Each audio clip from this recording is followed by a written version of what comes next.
Give me a test. You gotta talk louder than that.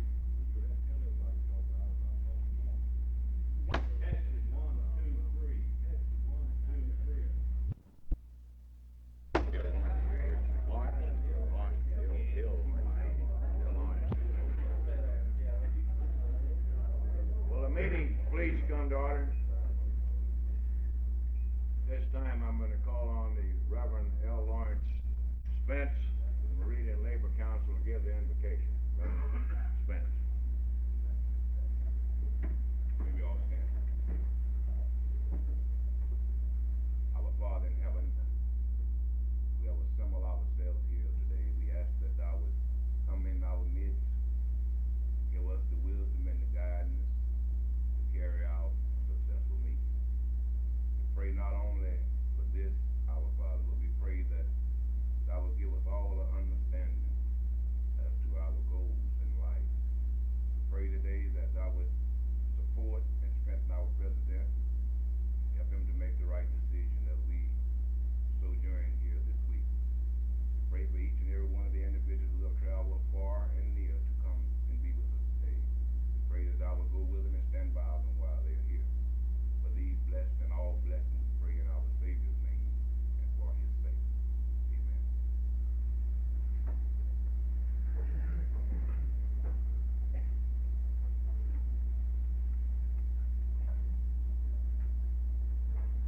You say we happy to see so many bright shining faces this morning. I'm sure we have a number of people present that do not know one another.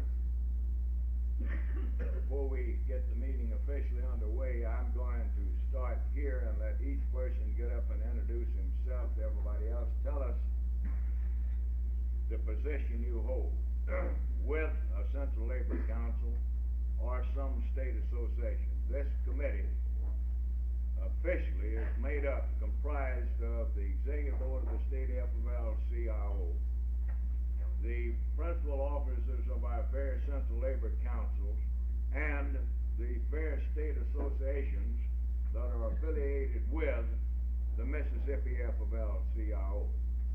We're not especially interested in what local you're from, but if you're here representing a Central Labor Council or one of the state associations, when you introduce yourself, tell us who you here represent. I'm Johnny Prince, Jackson County CLU. Carol Turner, Recording Secretary for Jackson County CLU. Dan, you and Jim? That organized AFL-CIO. Jim touched on actually AFL-CIO. I'll speak to you from the north down from the Lake County.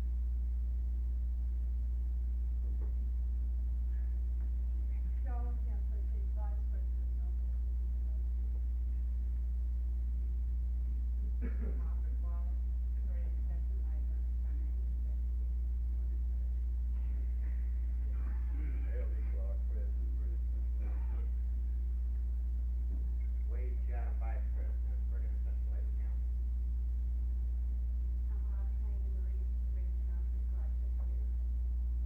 L. Lawrence Council, Meridian Central Labor Council, serve on the executive board.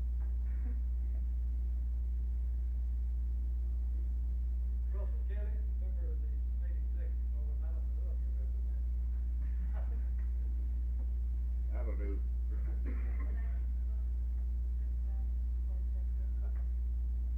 I'm Steve Williams, representing the Machinists Union, political representative in this year's bid. Glad to have you, Steve. John Andrews, President of Plymouth Central Labor Union. James Knight, Vice President of Central Labor Association. Let's get Bob Woodson. He's sitting right behind you. Brother Dave, tell them who you are. Some of them don't know you, I'm sure. I'm SHD, the AFL-CIO, working with the Mississippi AFL-CIO. I'm representing the Mississippi AFL-CIO Appalachian Council. That's the part I wanted you to tell them. Okay, Turner? Lewis Turner Jr., AFL-CIO Executive Board. George Johnson,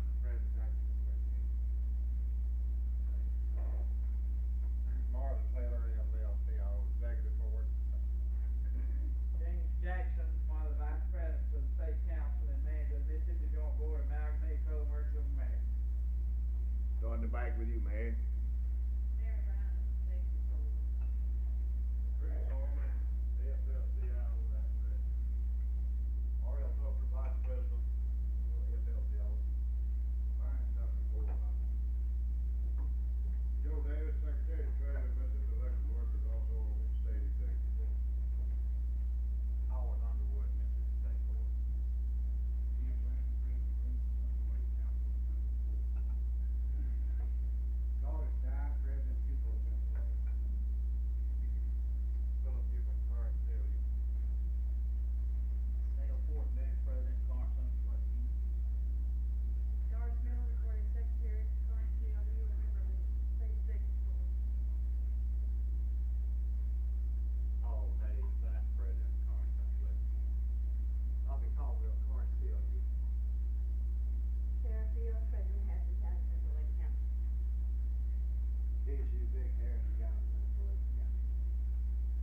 MC Sauer, Madison County, Central Lake Union. And Miss Masterson, will you tell everybody who you are and who you here represent? Nothing like a dramatic entrance, huh? Right.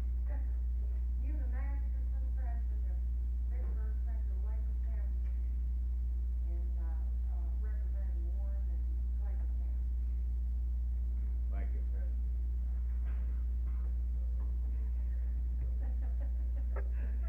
Yeah, Brother Underwood, since you will be the official chairman of the Sergeant at Arms at the convention tomorrow, if you don't mind, we'd like for you to assume the duties of your official position today and kind of monitor the door. We don't want anyone in this meeting that shouldn't be here. For instance, we don't want any newsmen, any candidate for political office walking in on this meeting, because we're going to be talking about some very important matters among ourselves, and we don't want to be interfered by any such people, okay? Locked up. Okay, we're ready to go. Ready to go. I've seen my account stuff, but his name's not ready. Right, just make sure that before you leave here, that you get your name on the pad, register, and let us know what organization you're here representing. Now, I'm sure we've got a number of people present today that have not yet been involved in a meeting of this kind. So I'm going to briefly outline to you the procedure, the process that we follow every 4 years in attempting to arrive at a decision on what candidates for state and district office, procedure we follow to arrive at that decision. The state AFL-CIO Executive Board itself appoints a committee that will interview candidates either in person or by mail for state and district office. That committee then makes a report to the full executive board of the state organization.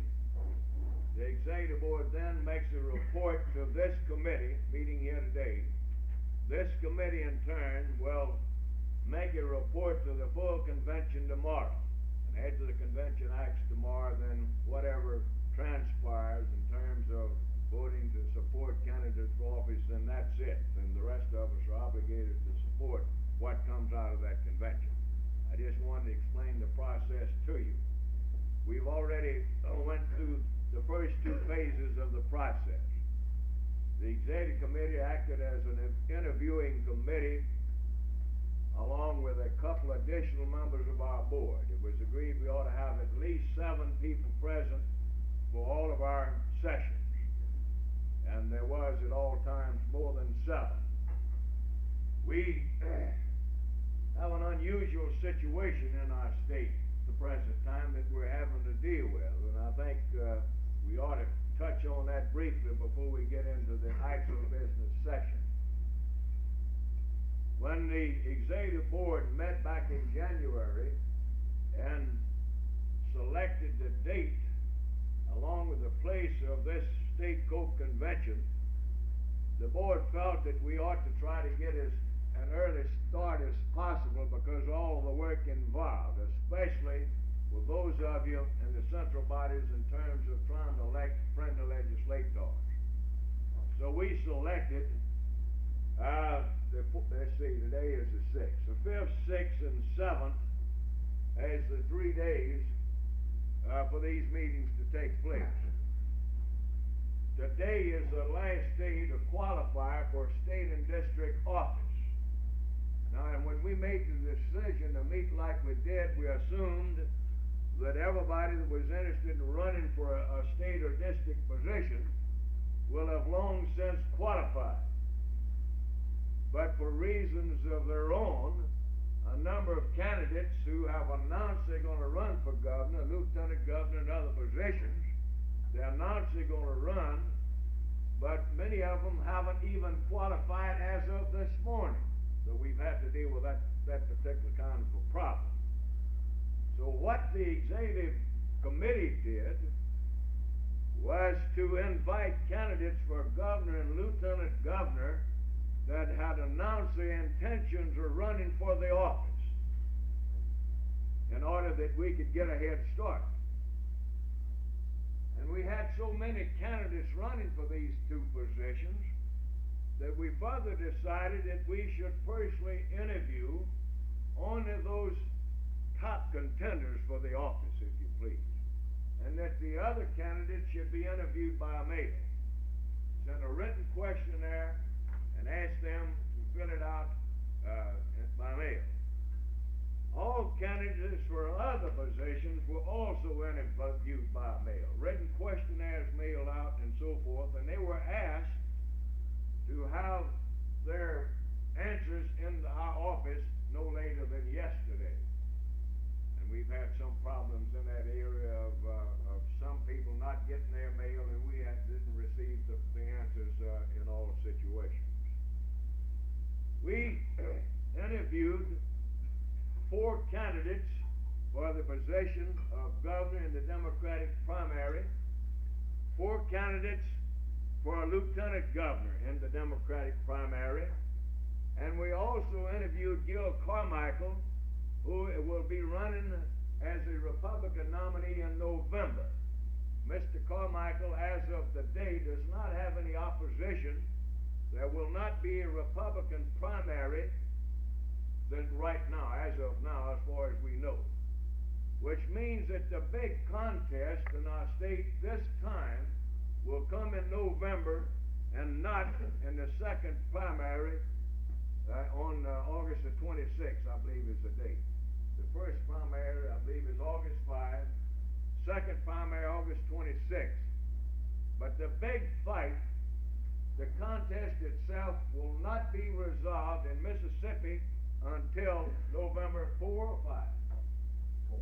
November 4. I believe that's the correct date. Now, we had to take all of these matters in consideration in our deliberations. We'll continue those deliberations here this morning. Brother Knight will give you a report on the recommendations of the board up to this point. There'll be 1 or 2 situations that we're going to perhaps have to ask you to give the executive board of the state AFL-CIO to make a decision on before in the morning. Brother Dees, for instance, is going to be in the Secretary of State's office when they close at 5 this afternoon and get us an up-to-date list of the candidates that have qualified with the Secretary of State. The list that I have in my hand is a list that was put together as of 10 o'clock yesterday morning. Give you an example of what I'm talking about. And a number of candidates that we have interviewed, and that we'll be talking about here this morning, as of 10 o'clock yesterday morning, had not yet qualified with the Secretary of State's office. That's the kind of a situation we're having to deal with, you know. Well, for instance, the only thing, let me just take a half a minute and tell you who have qualified with the Secretary of State. That's 10 o'clock yesterday, but who have announced and have been campaigning for governor and lieutenant governor. David Perkins, Lehman Gandy, Cliff Finch, Morris Stanton, and William Winter had qualified with the Secretary of State for governor. Mr. Carmichael has not yet qualified, you see. Lieutenant Governor, Paul Oliver, Evelyn Gandy, Jim Herring, Bob Perry, and Carl Mertz. There's several candidates for Lieutenant Governor, and at least one of them that the committee interviewed that had not yet qualified with the Secretary of State. We interviewed William Winter, Cliff Finch, Morris Stanton, Thomas Littlejohn, and Mr. Carmichael. Now, Thomas Littlejohn had announced his intention of running for governor, and we felt that he should be interviewed because we thought that, that he might have a pretty good shot at being elected.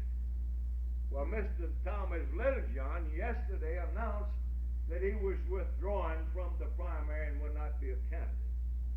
I just want to impart this information to you, because this is the kind of predicament that we've been in, that we've had to deal with.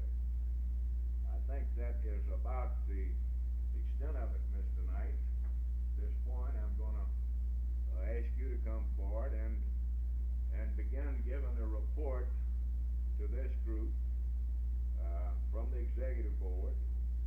And I would think that perhaps the best way of dealing with that is to start with the top positions, work our way on down. Is this about the way you want to do it, Mother Knight? We start with the governor's situation, then the lieutenant governor, and on down. And when he gets through with his report, then the recommendations in the form of a motion will be made. It'll be then open for discussion. And anyone's got any comments, anything they want to say, any questions, and if you want to oppose or support the propositions, then you'll have that opportunity. Okay, Brother Knight?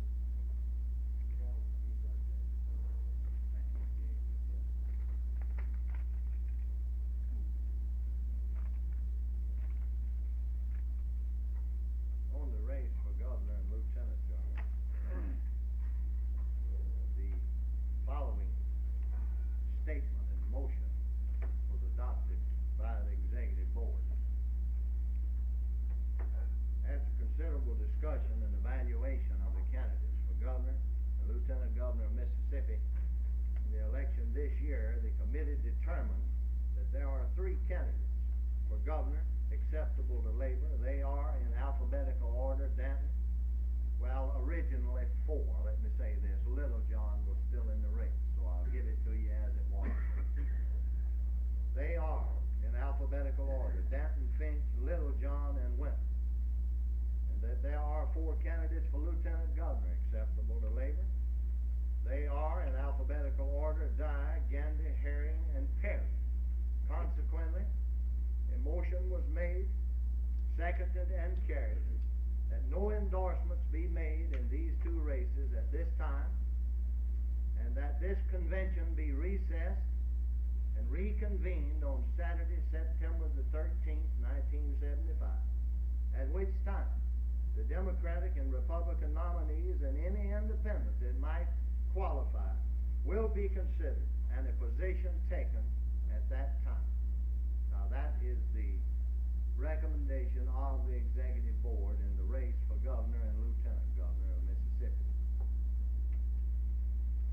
You want the motion? I move that this be adopted. Okay, you've heard the motion to adopt the executive board's recommendation in terms of the 2 positions, governor and lieutenant governor. The floor is now open for discussion. Do we have any discussion? Anyone desiring additional information? Yeah, Lieutenant Governor, Dye, Gandy, and who else is it? Herring and Perry. Dye, Gandy, Herring, and Perry. Right. Steve? If, you're gonna have it June the 13th, you said? No, September 13th. This will be after the second primary. I mean, the executive board will make its recommendation, or I thought you said.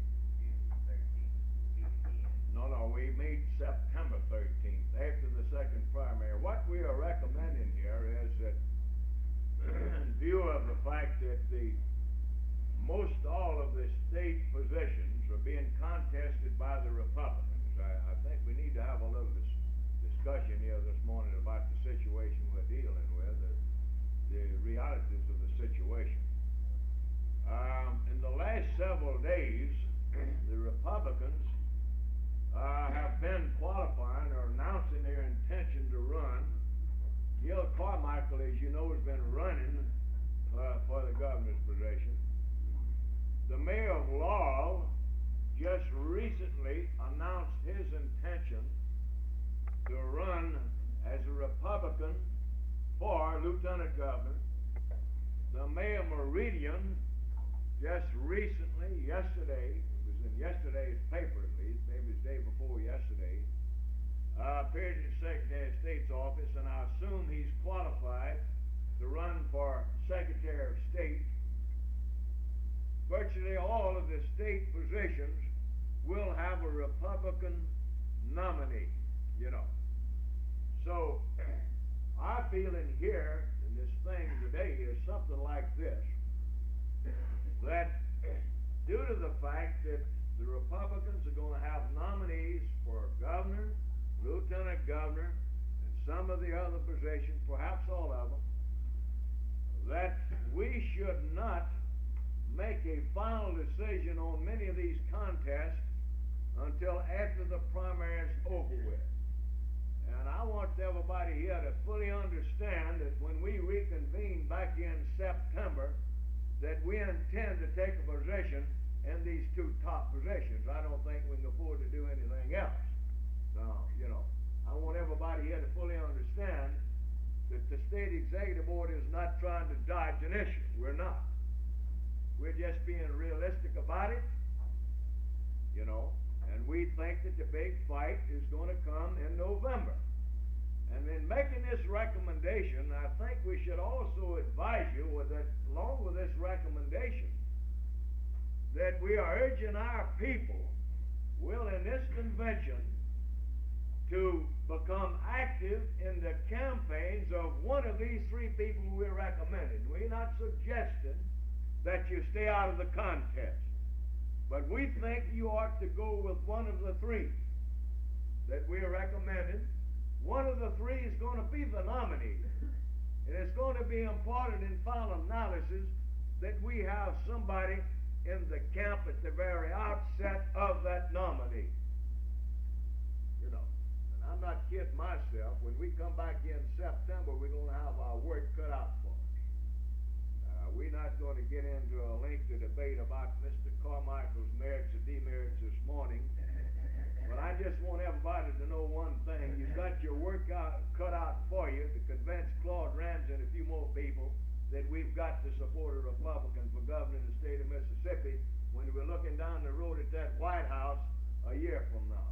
That's about the way I feel about that situation.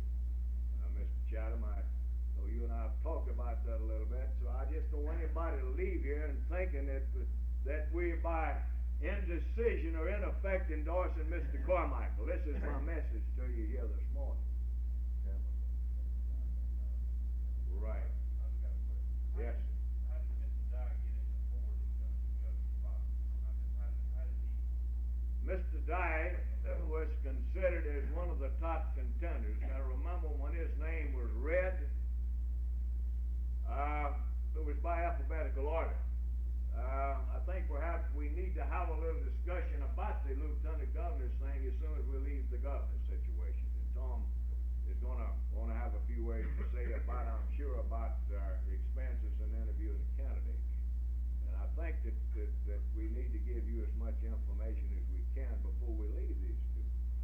That's how he got into the picture, the fact that he was considered being among some of the top candidates.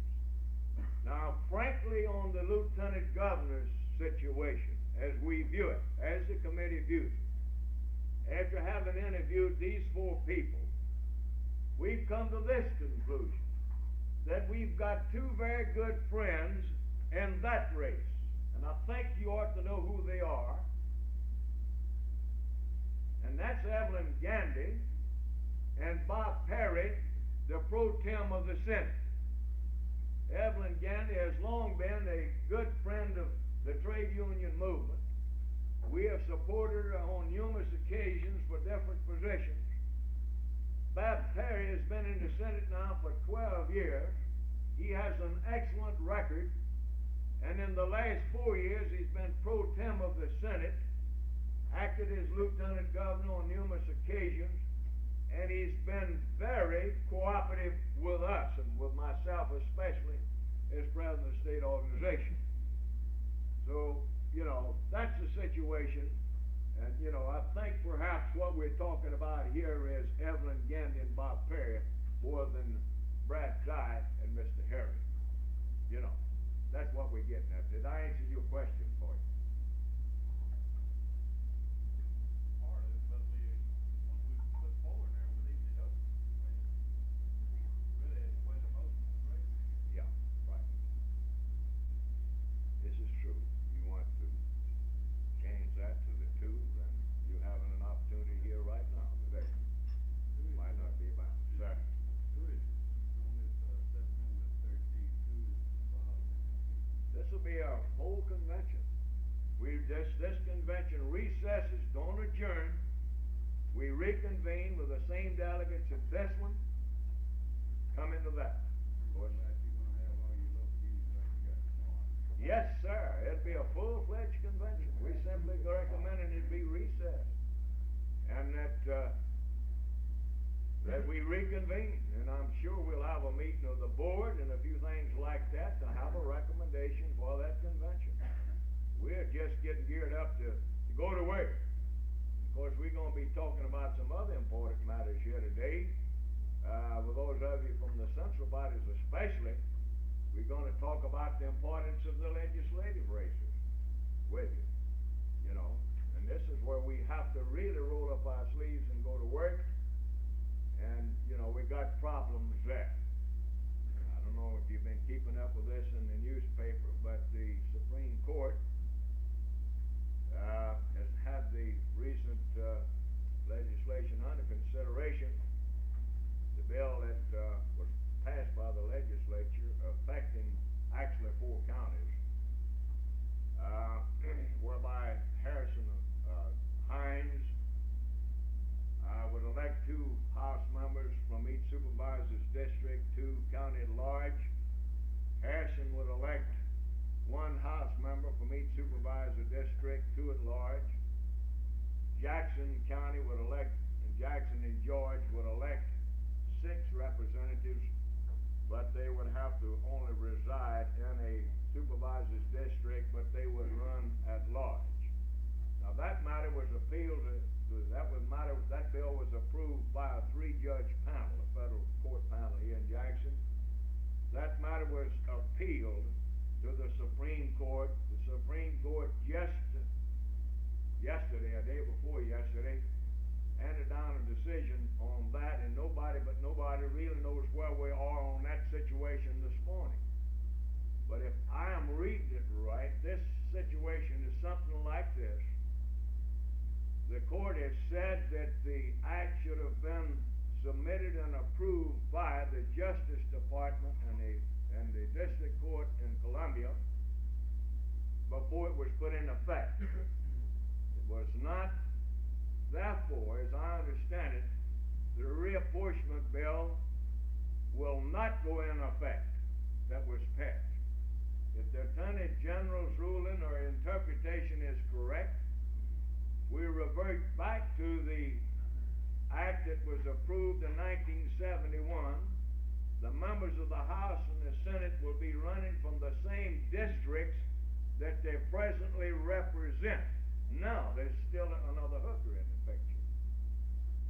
The group that has been appealing this matter, attempting to get single-member districts created by way of legislative act, and since the legislature has an act by way of court action, has announced its intentions of asking for a delay, and have indicated that they are going to pursue this idea of single-member districts further.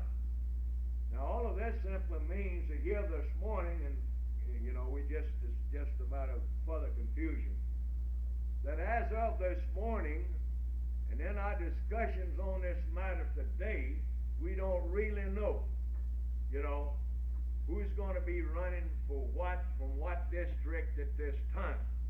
It all depends on court action. I just thought I'd throw all this out, and if you're not confused already, try to confuse you a little more.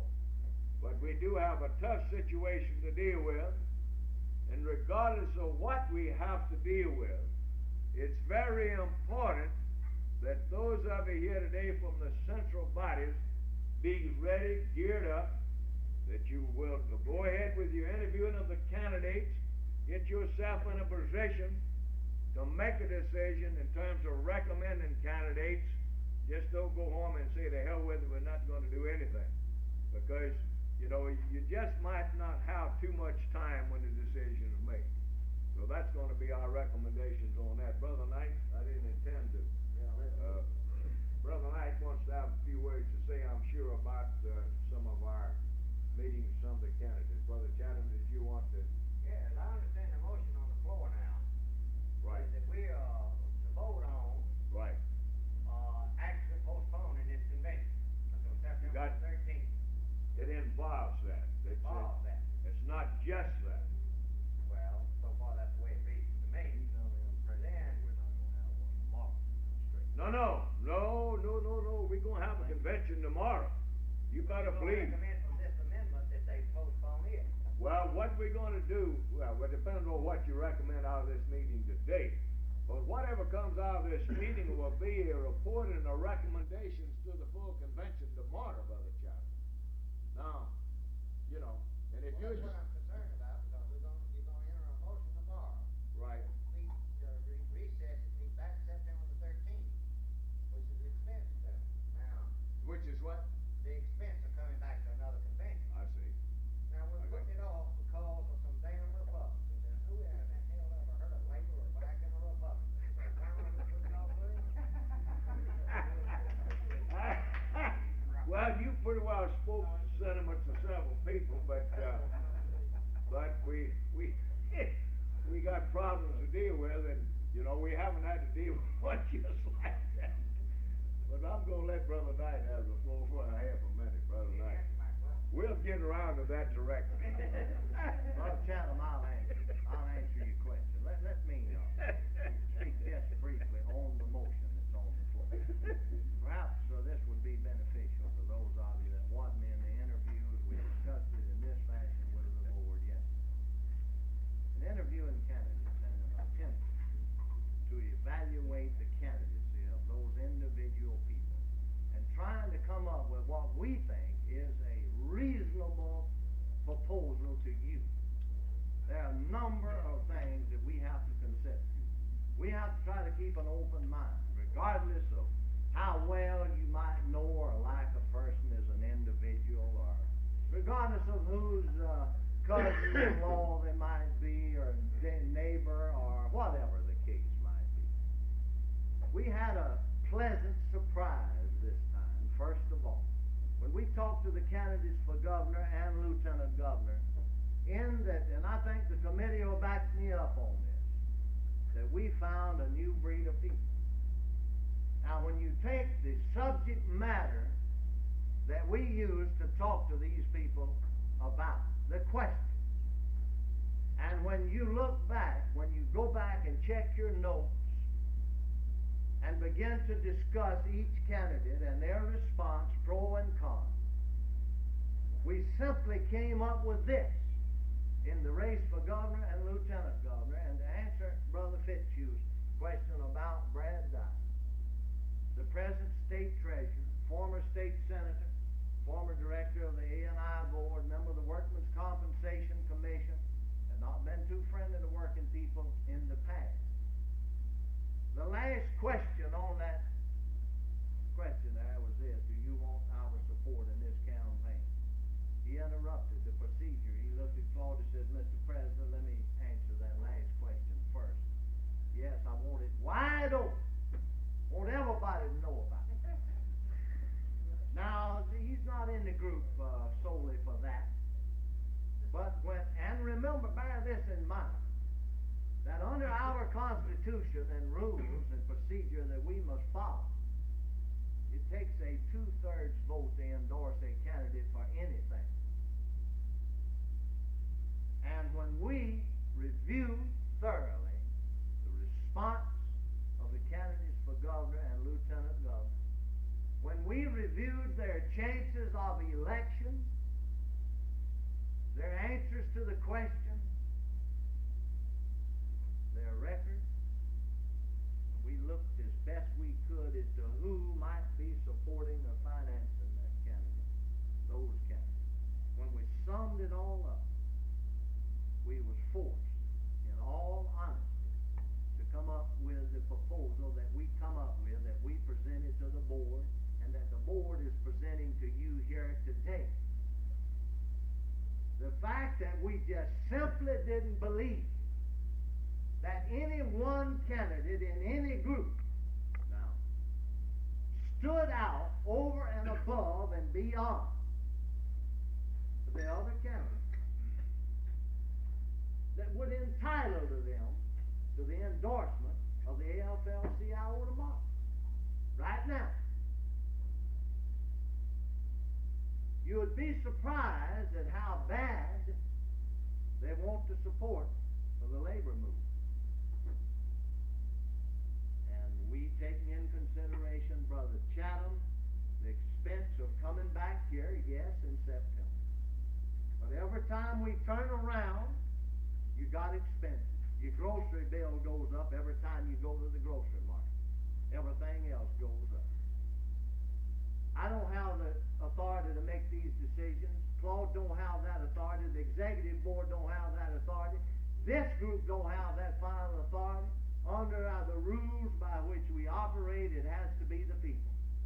And when we take what we have, and based on everything that we could lay our hands and minds and hearts to, we have come to you this morning with the only cotton-picking recommendation that we felt we could make.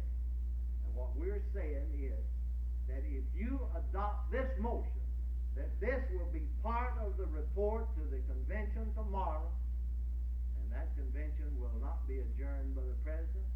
He will simply say we're recessed until September the 13th, and then you come back, and then we consider in every fashion available to us the nominees of the various parties and any independents that might be in the race, and then the people will decide what we're going to do, and that's the only way it can be. Thank you. Okay, Brother John. All right, now he's explaining. Well, now see why. Now that's safe. Now, you set it up. Go back in the Central Labor Council and do something right after June the 6th that you can't do to September the 3rd. We have the same situation back home. But you're telling us now, go back home, go to work and do yours before September the 13th. But you can't do it, and I know the situation. We got some of the same situation back home. Now let me say what we're saying. Now let's get this kind of squared away. We're not saying that you should take any action as the central body in support of a candidate. We're saying. I'm talking about senator's representative. What I'm talking about back home. Well, you got a completely different situation to deal with, I think, in the legislative races. To me, it's quite different. I'm sure you're going to perhaps have some Republican candidates in the legislative races, and I'm sure this is going to vary all over the board from one end of the state to the other. Some of you are going to perhaps find yourselves in similar positions in your central bodies that perhaps you might want to wait until November to make your final decision. I know of one or two situations that's comparable to that. But by far and large, the contest for the legislature, if and when we get to that election, will be decided in these primaries. I think we can rest assured of that. Now, the report that you have before you, the recommendation, it's subject to amendment, approval or disapproval. It's before you to do with you as you see fit. If you want to amend the recommendations, you can. For instance, if you want to narrow the lieutenant governor thing down to say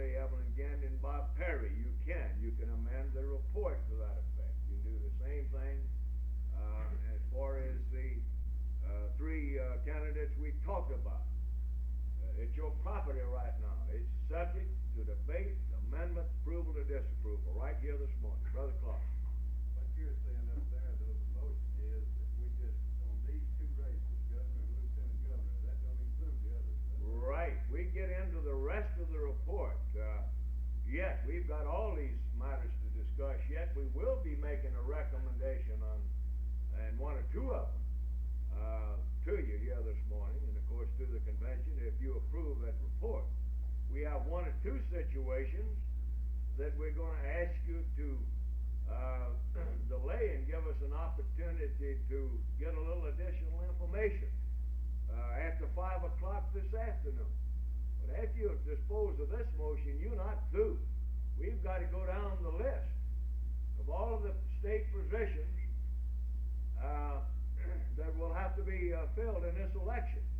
So you're just getting started is what it all adds up to, right? Any more discussion?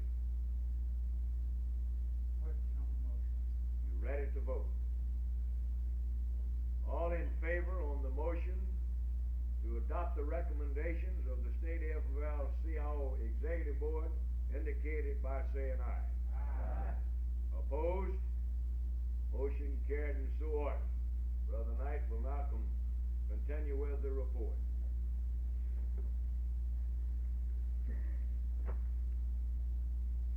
In the race for Secretary of State, we had the incumbent Heber Ladner, one Democratic opponent, and of course there is a Republican in that race in November. The Executive Board recommends endorsement of the incumbent Heber Ladner. We'll do this one at a time. They might as well make it one at a time. I move that that be adopted.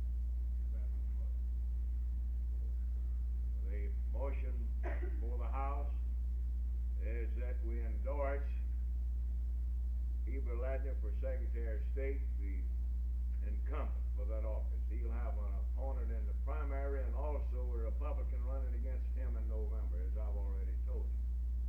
Mr. Ladner, for the information of those of you that do not know him or not familiar with his office, Mr. Ladner in his office has been very cooperative with this organization down through the years. And as Brother Jackson pointed out in our meeting yesterday, if we can endorse Heber Ladner, a man that stood with us all down through the years, and we might as well pack up and go home. That's about the way the board felt about that situation. So the motion before you is that we endorse Heber Ladner for re-election. Let me make a comment on that. All right. You've got a man right in there, and that is a Republican, labor endorsed and contributed to his campaign as mayor of Meridian, but on the other hand, ain't no way he can be elected to the state job. Right. Well, of course, what we are recommending here is that we support Heber Ladner in the primary. He's got a gentleman by the name of Sheldon Ham running against him in the primary. And the motion here today, of course, is to endorse Heber Ladner in the primary. Now, we'll come back in September, and he'll be presented to you again, I'm sure. You're not making a decision here today, really, between him and the mayor of your town, Brother Clark. Will be a candidate, a Republican candidate in November. Let's make sure we understand that.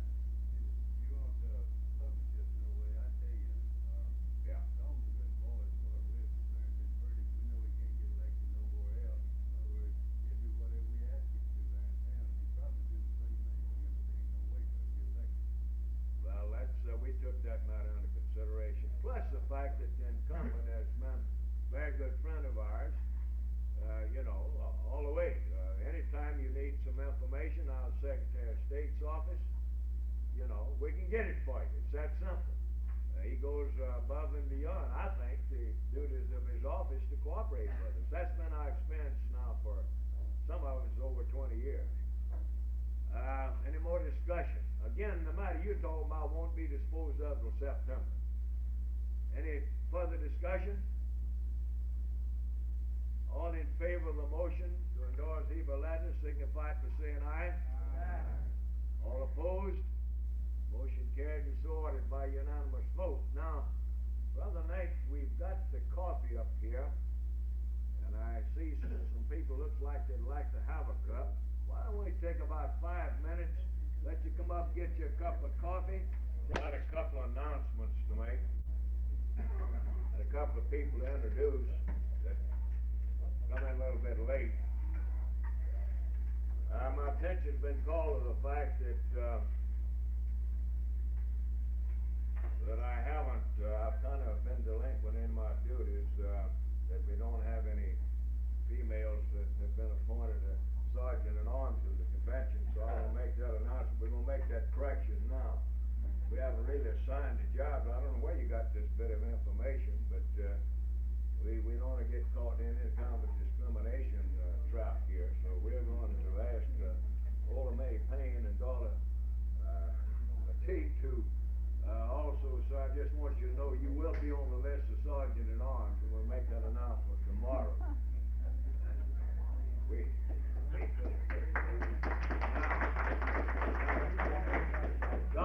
Dolly, you just shouldn't have let people heard you say what you did. You see, that's the way you get assignments in this organization.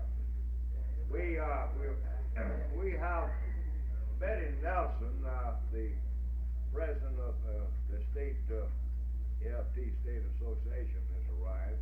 I'd like for her to stand up, let you see.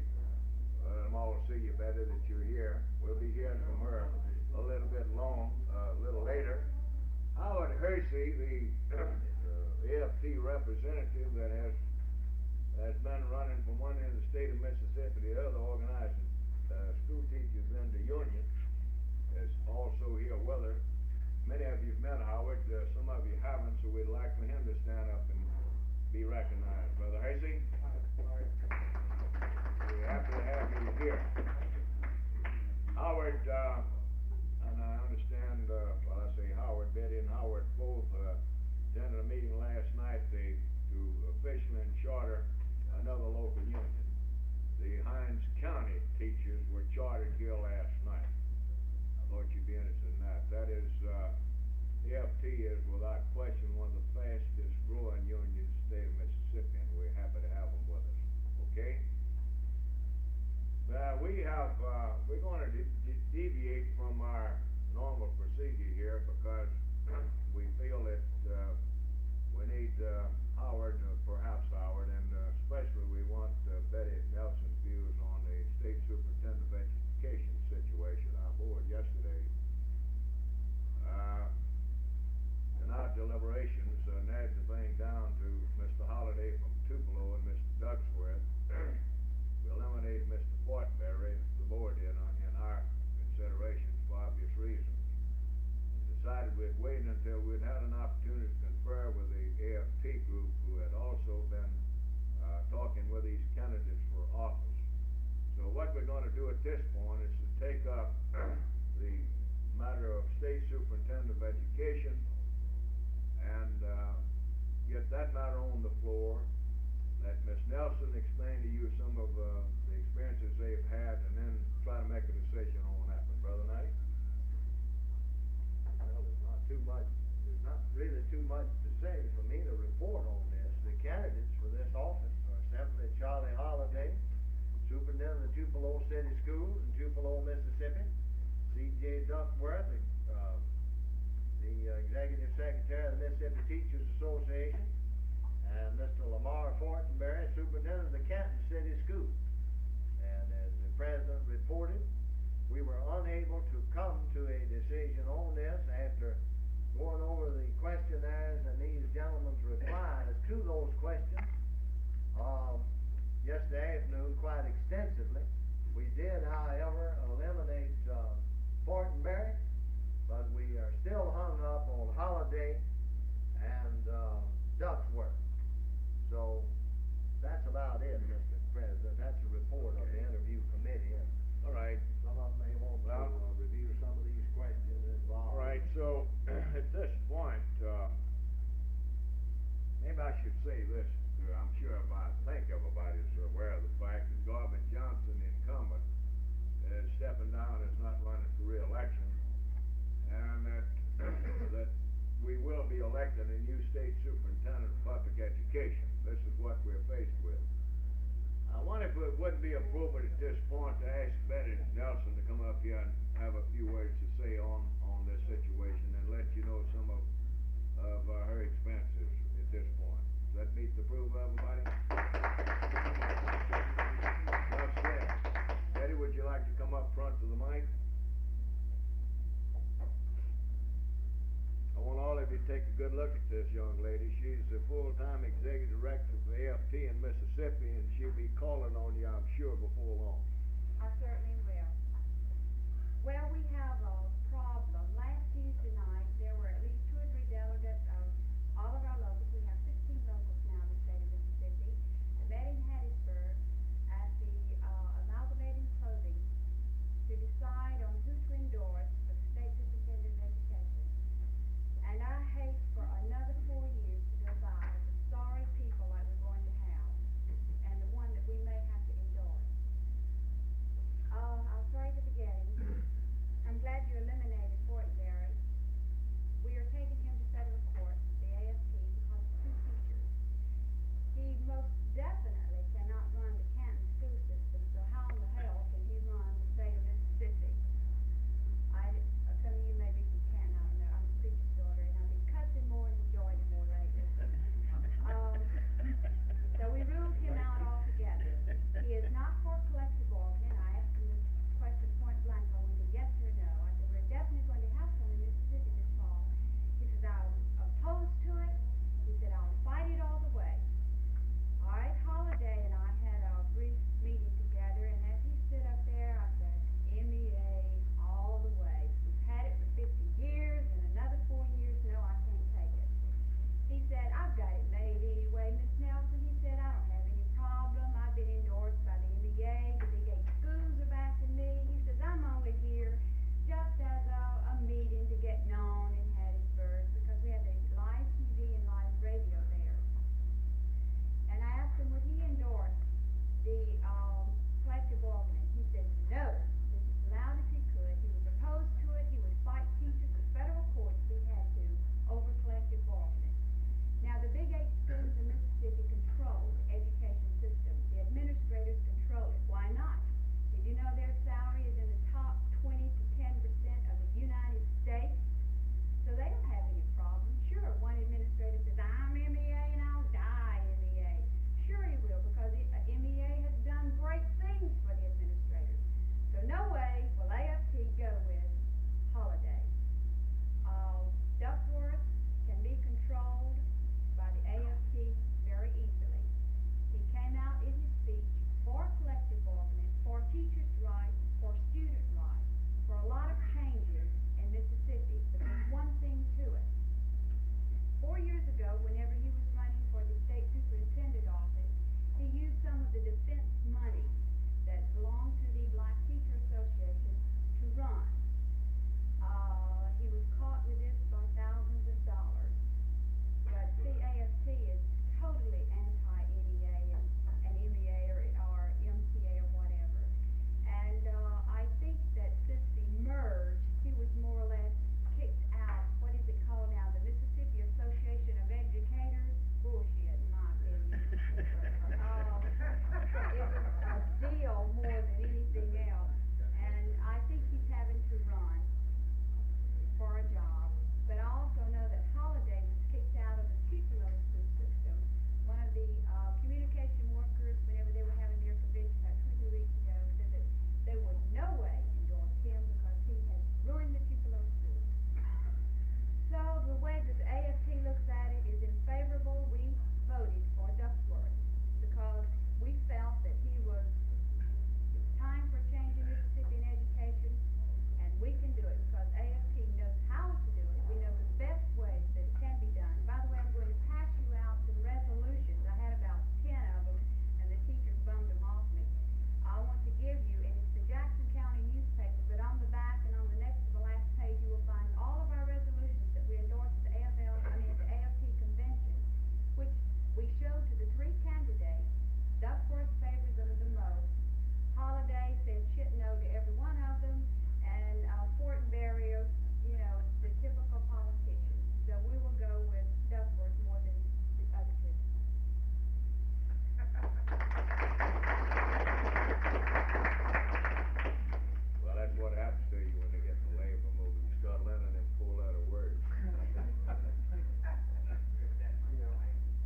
say? I said, that's my kind of language, I understand it. Well, we understand I said when you got in the labor movement, that's what I said. We've learned at an early stage, I think, to call a spade, and that's pretty well what Betty did here in a few minutes. As I understand it, Betty, AFT is recommending that the state AFL-CIO support Duckworth for state superintendent of education. Is that your recommendation? That's right. Would you like to offer that in the way of a motion? To this group, you are part of it, you're part of the committee. Can I do it this way? Can I do what my delegate wanted me to do? All right. We wanted to endorse Duckworth, but we did not necessarily want you to spread it out until the second go around. What you mean, is he running in the primary? If there is a runoff. He hasn't qualified for the Secretary of State yet. What is his intention? Is he gonna run in the primary? Is he gonna run, as an independent, a Republican, or what? Does anybody know what his intentions are? I didn't know, I thought he had registered with me. He hasn't qualified with the,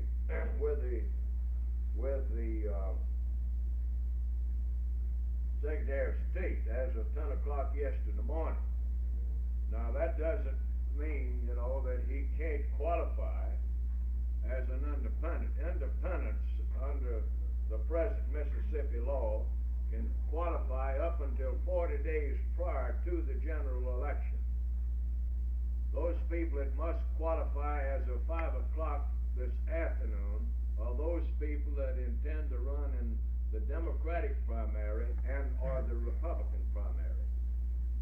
Now, if Duckworth is not going to run in the primary, if he is not going to be on the ballot on August the 5th, under the motion that's already been adopted, then if we reconvene, we'll make a decision on the candidates we're going to support in November at that time. That's the reason it's important, I think, that we know how he's running. Brother Underwood. Bob Woodson's going around and call his office to try to find out what his intentions are. Bob has? Right. He's going out to do that now? Right. Well, then, would it be okay with everybody if we delay making a decision on this? Because I think it's important, based on what Betty says, that, huh? Yeah, I agree, we're waiting, we know. Right, we need to know whether he's gonna be on the ballot in August or not. All right, let's see, what else we got there? Yeah, let's see if we can't dispose of one or two other items while Bob is making the telephone call. If it's okay with everybody, we'll just lay this matter on the table temporarily and continue with the report and come back to that as soon as the opportunity presents itself. Okay? Brother Knight. The race for Commissioner of Agriculture and Commerce, so far as we know, there's only one candidate in the race, incumbent Jim Buck Ross. He sent a letter to Mr. Ramsey, dated yesterday, day before yesterday, that arrived this morning, going into a rigmarole about how busy he's been, and said, I haven't had time to get my answer, give me a few more days and you'll get it. So, consequently, there's been no decision made in the race for Agriculture Commissioner. Ross is the only candidate that we know about. Well, Move it, we don't make no endorsement. move is that no endorsement be made for Commissioner of Agriculture in view of the remarks of Brother Knight. Second. We'll dispose of this, Brother Woodson, then we'll want to hear your report. The motion before the House that no endorsement be made for Commissioner of Agriculture. Doubtful that he'll have an opponent anyhow. You ready for the question? All in favor of that motion signify by saying aye. Aye. All opposed? Motion carried and so ordered. I see Brother Woodson's got back, so he went out and called Mr. Duckworth to see how he's running, if he's running in the primary as an independent Republican. Would you tell us what you found out? Lord, I called his office, he was not in. I explained to the secretary what he was doing and what we wanted. She said he is running as an independent. As an independent. Which means he won't even. Which means he won't be on the ballot until November. So the proper thing to do if we're gonna abide by the recommendations of AFT is to take no possession in the primaries in the Superintendent of Education's office, and we'll come back in September. That matter can be taken care of at that time. This will be in compliance with what you're talking about, okay? Can we get a motion to that effect, that we take no possession? Motion and a second that we take no possession in the primaries in regards to candidates for State Superintendent of Education. The motion's before the House. Do we have any discussion? If not, all in favor of the motion signify by saying aye. Aye. Opposed? Motion carried and so ordered. Brother Knight. Yes? I promise you, if he had been in office, I'd have tried to convince him to get out there and qualify for the Democratic primary. Well, that's what the... Yeah, because I got a sneaking suspicion based on what people have already said, there's going to be a lot of sentiment to support the nominees of the Democratic Party. When do we get back in September? We might, Duckworth might give some serious thoughts of running as a Democrat. You're right. Okay. Yeah, I personally regret to hear that he is running as an independent. State auditor, the incumbent Camp King, we have not received any reply from him. So far as we know, he has no opposition. I move we take no position on that office. Motion is we make no recommendation on the position of state auditor. Any discussion? Not all in favor of the motion signify by saying aye. Aye. Opposed? Motion carried and so ordered. Brother Knight. State Land Commission.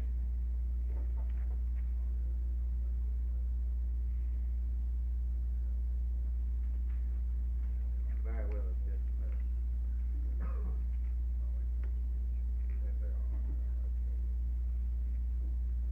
According to the records of the Secretary of State's office, the following people have qualified for Land Commissioner: Fred Hammett, Democrat; Homer Seaburn, Democrat; Roy Miller, Democrat; Roy Perdue, Democrat; Murray King, Democrat; Felix Presley, Democrat; John Ainsworth, Democrat; L.F. Boatler, Democrat. Now, these people, some of them qualified. You know, this goes in all directions. A lot of people announce publicly and do not qualify. Others qualify and withhold their public announcement. As far as I'm concerned, I wasn't aware of about 3 or 4 of these that have actually qualified. They had made no public announcement. Consequently, I'm sure that some of them did not get questionnaires because of the situation. Presley replied. Hammett replied. Roy Miller replied. That's all. By way of information, Roy Miller of Escatawba in Jackson County ran against the incumbent Watt Carter 8 years ago. Yeah, 8 years ago.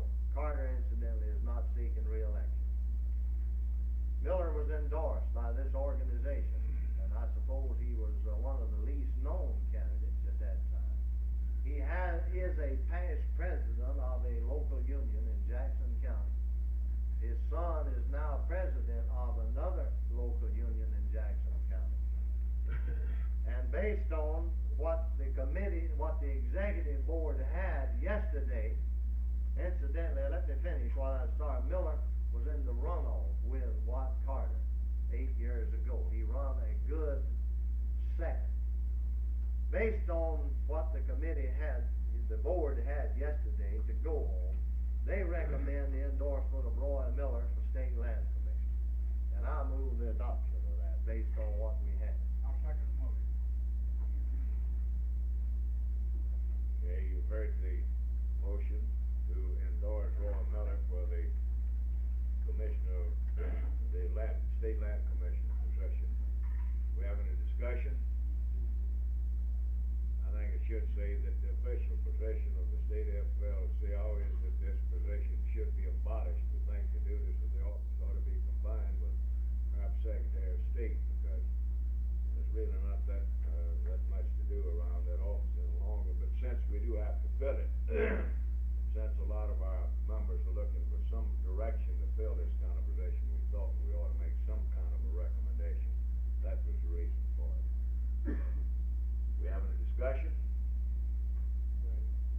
All in favor of the motion to endorse Roy Miller for Land Commissioner, signify by saying aye. Aye. Opposed? Motion carried and so ordered. Brother Knight.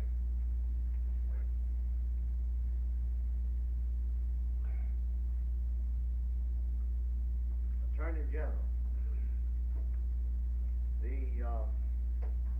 board spent some time on this matter yesterday, and of course at that time we were unable to act and deferred action for you pending the receipt of some other information that had not been given to us. There are two candidates in the Democratic primary, I believe, and of course there is a Republican candidate. The incumbent A.F. Summer, as all of you know, been in Washington on the reapportionment thing before the Supreme Court.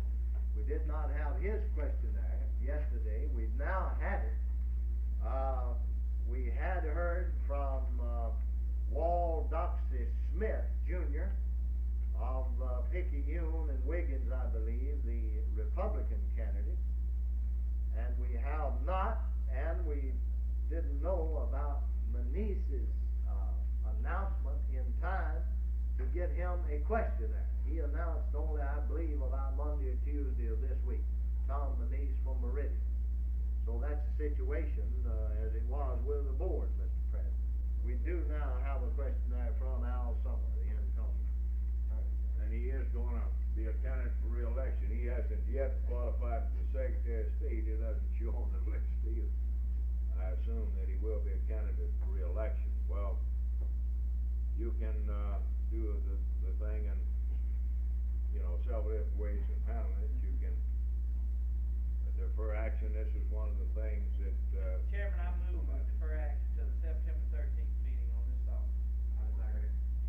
Move that we defer action until September. Then we'll have the nominee of the two parties, we can make the choice. All right, okay, that's it. Second. All right, the motion before the House, then, would take no position in the Attorney General's contest in the primary. We have any discussion on the motion? Ready for the question. All in favor of the motion signify by saying aye. Aye. All opposed? Motion carried and so ordered. Well, that's one we won't have to consider. We might not have to have that 5:45 meeting, if we keep going. Okay, Brother Knight?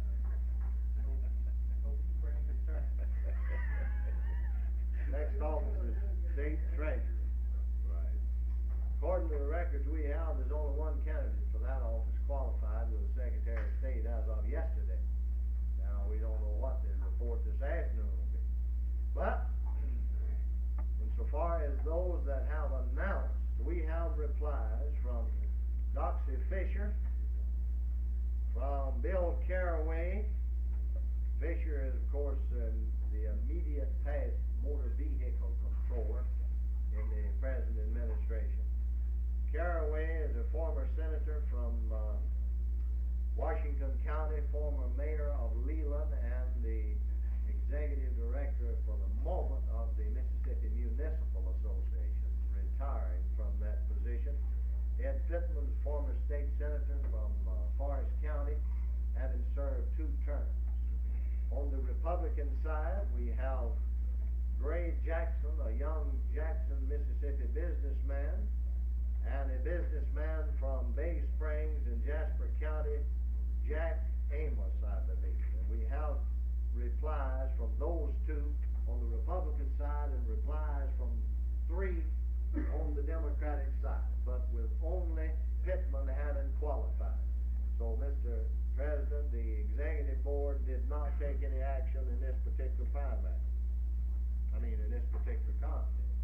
Which means the matter is up for consideration now. The group can defer action, take no position, or support what the candidates however you see fit. We have no recommendation on that. What's your pleasure? I move away to September. Moving is then that we make no recommendations for state treasurer in the primary, that we wait and make that decision at the reconvened convention. That's the motion, okay? Any discussion on that motion? Not all in favor of the motion signify it by saying aye. Aye. All opposed? Motion carried and so ordered. I can see we're not gonna have that 5:45 meeting. I'm happy. Okay, Brother Knight?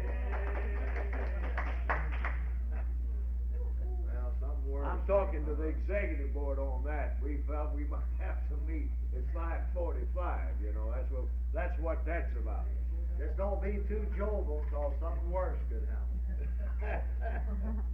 Probably will. State Insurance Commission. Another page that screw 'em up deliberately, so we can't tell where they are. In the race for State Insurance Commissioner, the following people were qualified as of yesterday. A.M. Tom Patterson, who is an employee, I believe, in the Insurance Commissioner's office.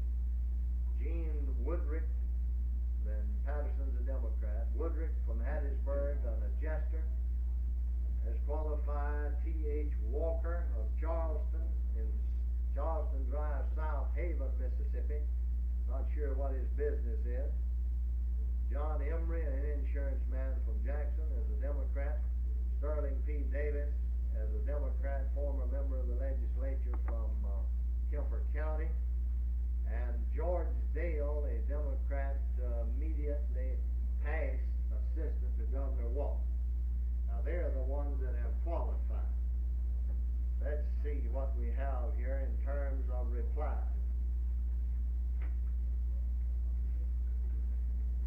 Billy Fulgham, former member of the Workmen's Compensation Commission, has announced he's one of the ones whose name don't show on the list of having qualified. Have a reply from Fulgham. He served on the Workmen's Comp Commission under John Bell Williams. John Emery replied. T.H. Walker replied. Sterling Davis replied. Gene Woodrick replied, and those are the ones that have replied. The executive board spent considerable time reviewing this race and were unable to come to an agreement, and I believe the decision was no endorsement in this race. Mr. Chairman, that's the report of the board in the race for insurance. The recommendation from the board is that we make no endorsement in this possession, the possession of State Insurance Commission. The matter is now before this committee for consideration. Brother Clark. I think we've all been acquainted with Mr. Davis in the past. What was the board's action after talking with him and everything? What did they base it on? Would you like to speak to that? You want me to? Yeah, let Brother Knight speak to that. Well, based on, and I'd like for some of the rest of the board to also comment on this, because I might overlook something, or I might not do justice to it. As I say, based on the response we had, the only one that we could really consider.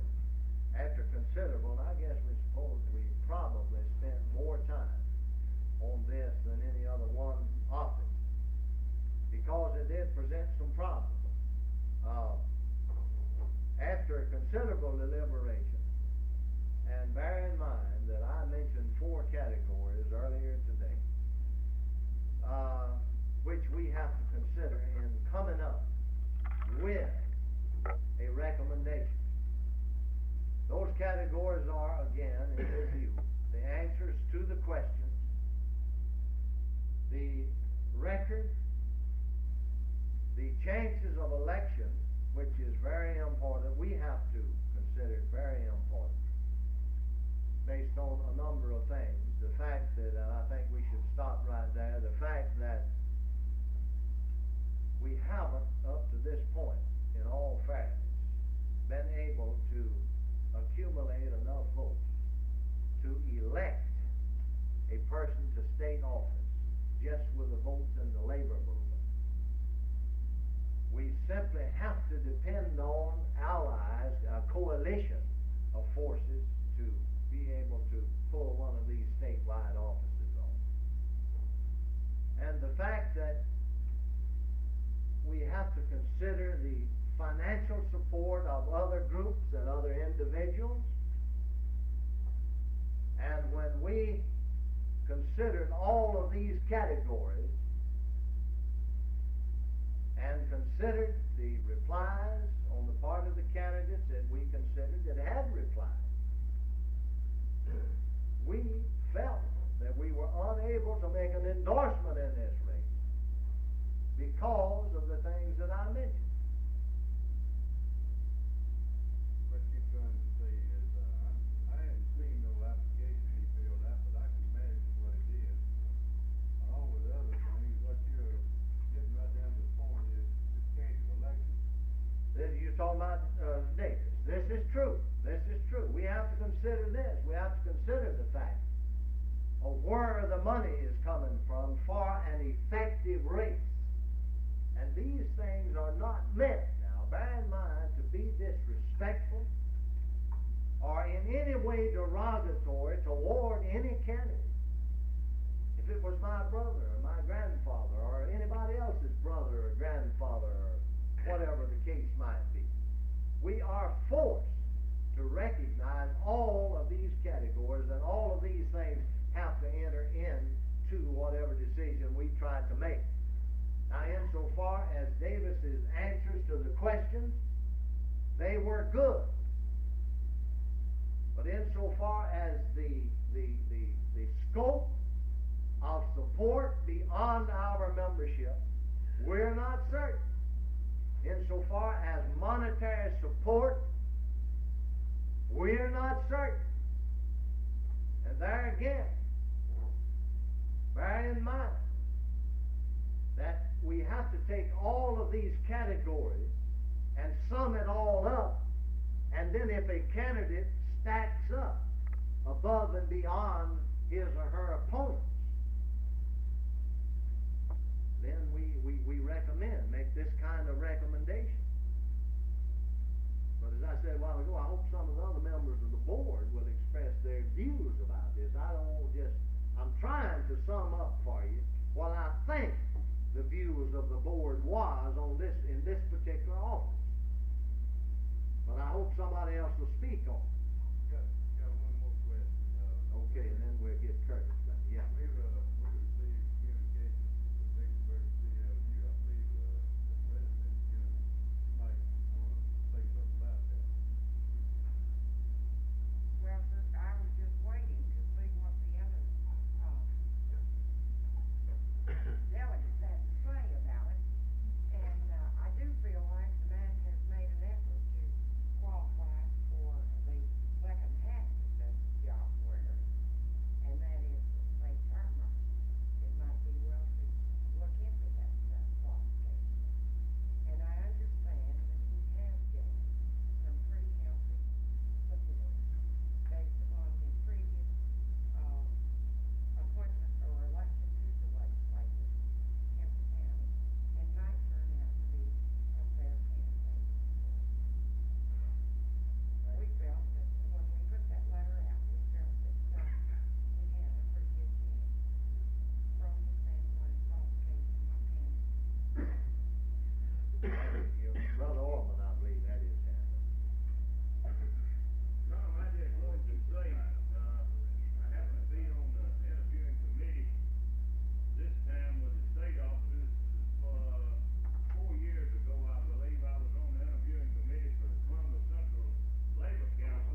we felt that in Mr. Davis's case, that labor's money might be the most money that he would get in his race, and we didn't feel we would have enough funds to put in his race to elect him. This is what the board felt we was discussing. And I was the one that made the motion for no endorsement, and I'll make that same motion here this morning, Mr. Chairman. I move to accept the committee's report. Okay, you got motion Morehouse, accept the committee's report, which in effect is no endorsement in this possession. Before we put that question, I ain't satisfied yet. before we put the question, let me talk about the situation just a minute. What Brother Jackson talks about is perhaps one of our major problems that we have to consider. We're going to be talking with the officers of the central body before the day is over with. We putting you on notice now that when we get through with this meeting, on our recommendation for the convention tomorrow, we want to meet with the officers of the central bodies before the day is over with. We want to give you an opportunity to let us know where you are in terms of candidates for the legislature and what have you. The matter of money is very important. Now, I think one of the major concerns of the executive board centers around the fact that we do have a limited amount of money to spend in this election.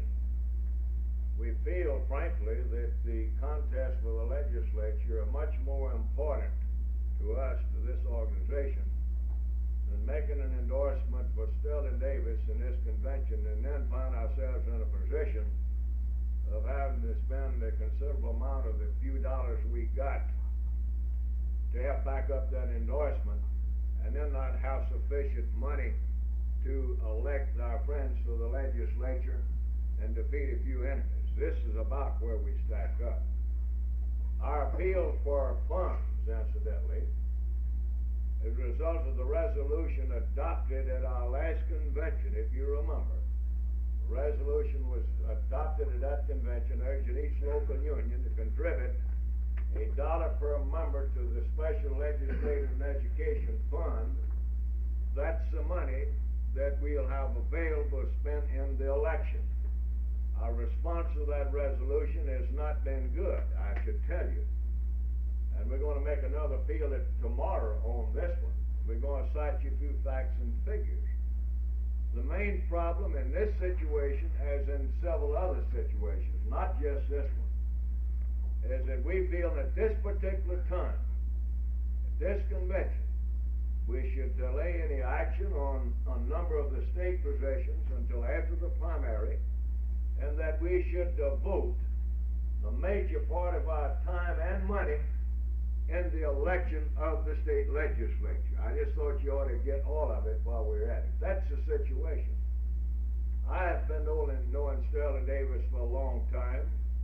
He was in the legislature the 4 years, I think, before I was elected president of the state AFL-CIO. If my memory serves me correctly, he was there for 4 years from Kemper County doing the J.P. Coleman administration. Therefore, I don't have any personal knowledge about his record in the state legislature. But I have been knowing him, as many of you have, for a number of years.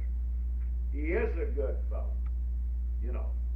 But he does not have the financial resources, you know, necessary to win a position of this kind. And he is, in my opinion, going to be almost solely dependent upon this organization for that kind of help.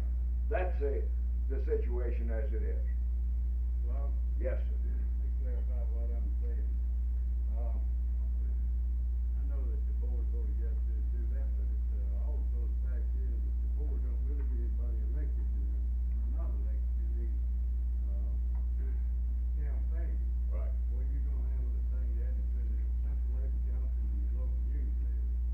Now then, Right. this thing's important enough for the Vicksburg Central Labor Council to write a letter and recommending him to be endorsed as president of the Meridian Central Labor Council. I respect their request. Right.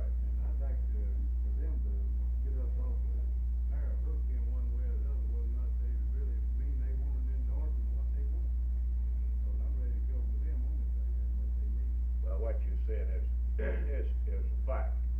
The state executive board will not be electing anybody. The central body officers present here are part of the overall political apparatus of the organization, and in order to win an election, it's still going to take the complete support of the total apparatus to win any election.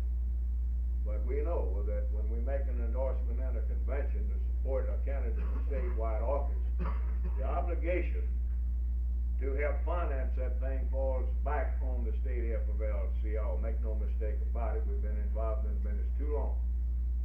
When we make an endorsement, we have candidates knocking on the door the next morning. They got big plans about what they're going to do with all that money we're supposed to have to help finance their campaign. We want you to know all the facts on the matter. And we can go back into some of our past experience if you'd like.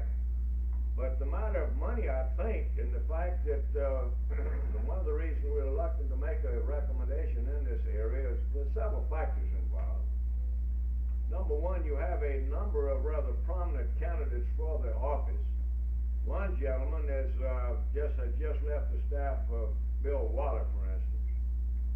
He is a candidate for this position, and no question but what, he'll have the support of the Waller apparatus, whatever that amounts to. Another candidate was head of the NI board, he was on the Workmen's Comp Commission, appointed there by John Bell. Without a doubt, he'll have the support of the old John Bell apparatus. Then you've got several other candidates in the race that are rather prominent. One of them has the support of the State Firefighters Association, this fellow Emery. The firefighters have been to us asking us to support Emery. So we don't just have one group of organized labor people, behind one particular candidate. We have some people out there that think we ought to support John Dale. The man now the governor's just resigned from his position. Then J.W. Rainey, who used to be on our board, has spent considerable time with us trying to convince us that we ought to be supporting Emery for this position.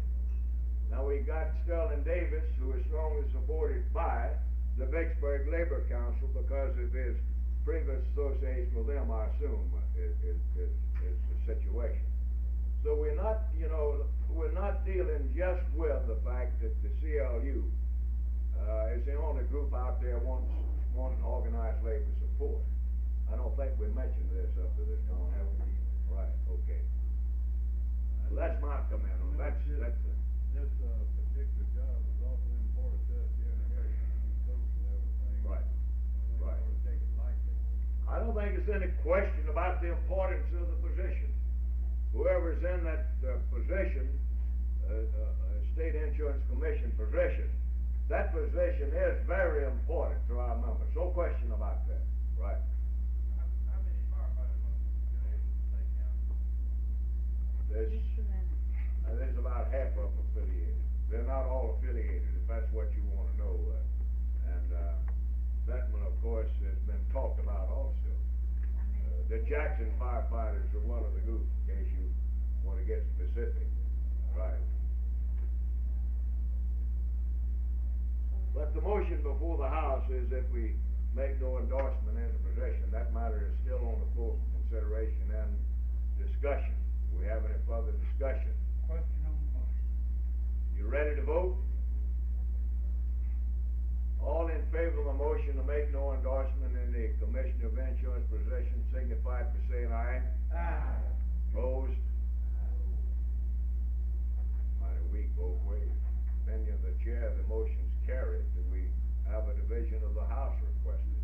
I want you to get one thing straight. I'm not recommending, as far as I'm concerned. I just tried to get the facts out on the floor. In other words, if I'd endorsed somebody for Burden, I would have been Right. fighting for him. All I'm trying to do is get Well. okay to get the point. Well, let me, y'all put me on the spot now.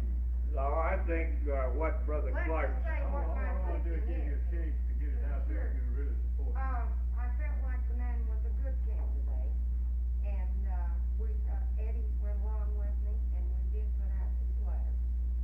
And, it looks as if, since the, executive committee has made the findings that they have, the only alternative that I might have presented to the body is that we, make no endorsement for the primary, but look at him again, which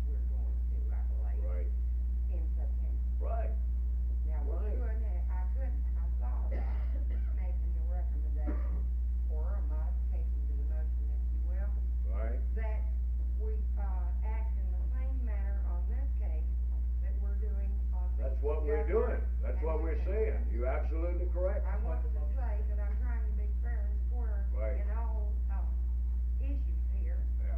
And, meant to really try to put somebody in that office that would be, qualified and try to do the right thing for the working man. So, I feel like that an objection would be rather out of order at this time, even though I do appreciate the endorsement from the other, Central Labor Council. I know that Brother Clark has, is familiar with that, and I know that Brother Granville has, encouraged his committee to endorse.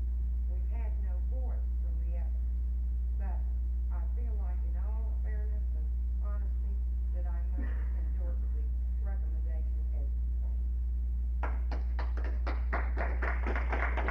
Before we go any further, these recommendations from the board can be reversed today, just like they did, had to make them yesterday. Oh, yeah, right, right. Well, tomorrow is the final day.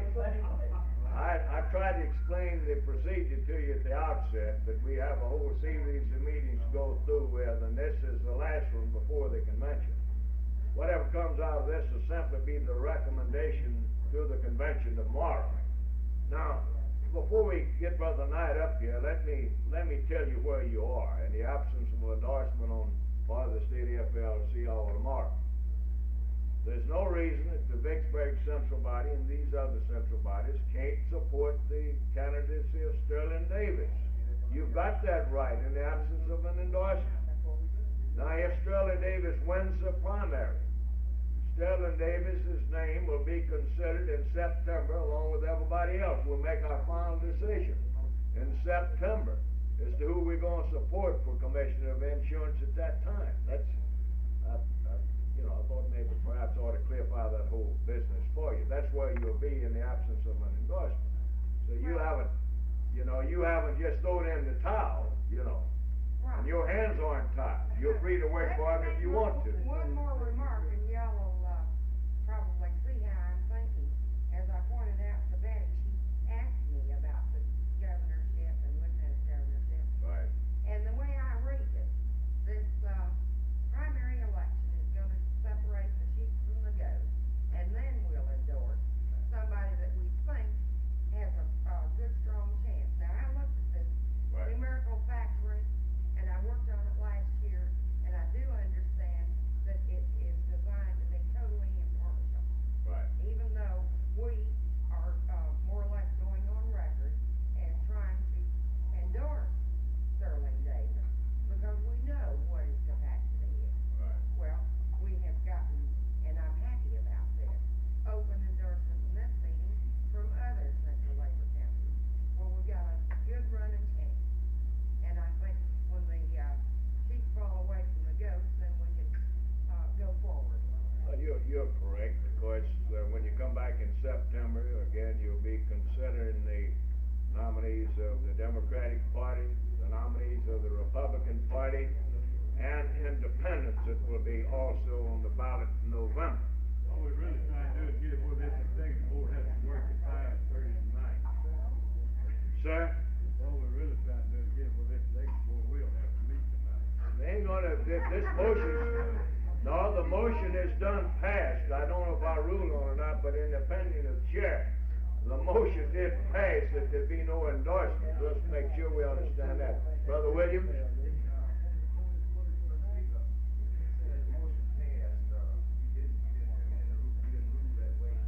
I asked if there's a division of the House, and nobody requested a division. And I thought I ought to say that in the opinion of the chair, the motion did pass. Now, if you still request a division of the House, we will have it. If you want the division, we will, take it, I'll stand and vote on it, is what I'm talking about. Division of the house ain't necessary for what I gotta say. All right. Madison brought up the point of separating the sheep from the goats. How do we know which one of those ones we're gonna be paid within September? What happens if we get all goats with it? This brings me to the fact, it's the same position that, you made a speech on in the presidential election back when, Dominion taking no position in the presidential campaign.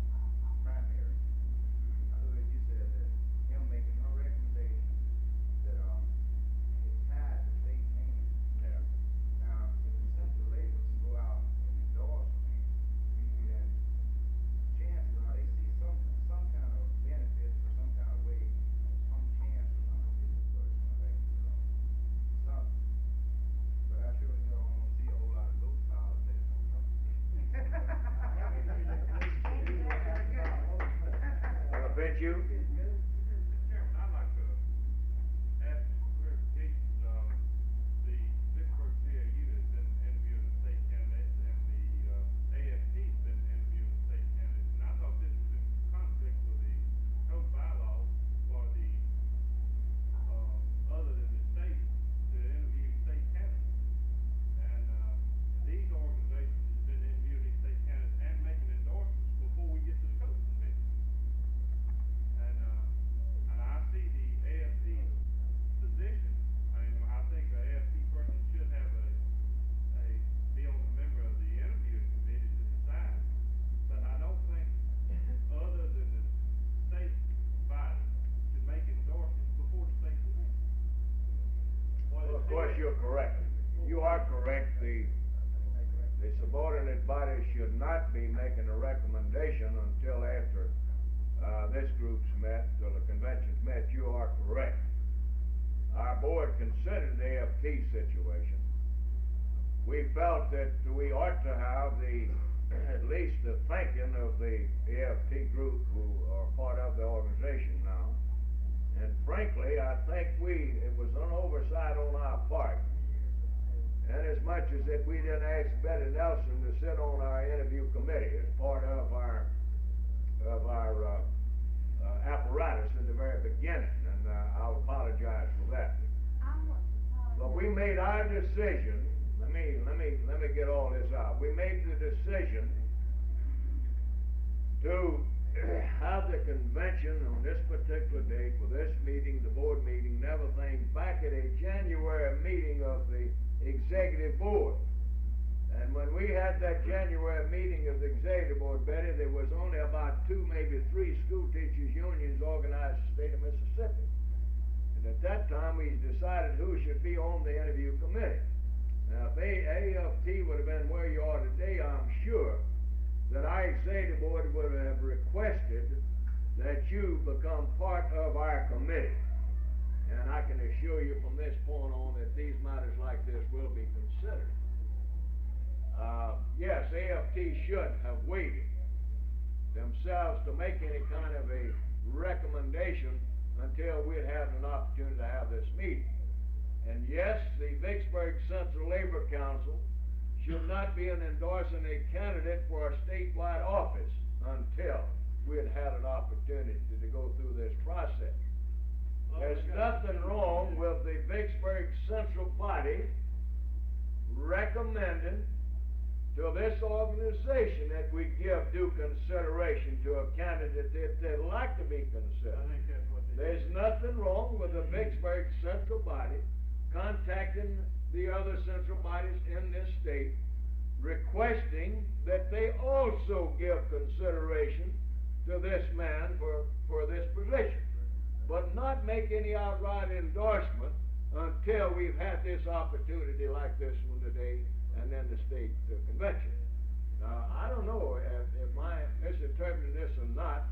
Perhaps neither group has made an endorsement. Don't know. They speak for themselves. Betty. I would like to apologize because you said that it's my fault. I didn't know that we couldn't do that. You don't know the procedure, but that's what I said. Well, You and the movement, and I can assure you, and I think I speak for the board, if there's anybody on the board present that disagrees, I'm sure they'll let me know. But had AFT been where they are today, then I feel reasonably sure that Betty Nelson would have been invited to sit on our interviewing committee. Now, we thought enough of the views of AFT. Remember this. We wanted to hear their views on this matter before we made a decision. Remember, yesterday our board delayed any action on the state superintendent of education until Betty Nelson or some other representatives from AFT had been given an opportunity to present their views on this matter. The result was you made that decision, I think, based partially on what Betty Nelson said here a few minutes ago, right? Well, Right. it's time for me to defend, too. All right. As you all know, we reinstituted just a year ago. And in our anxiety to take care of what we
appreciate you, Eula. I want you to know that.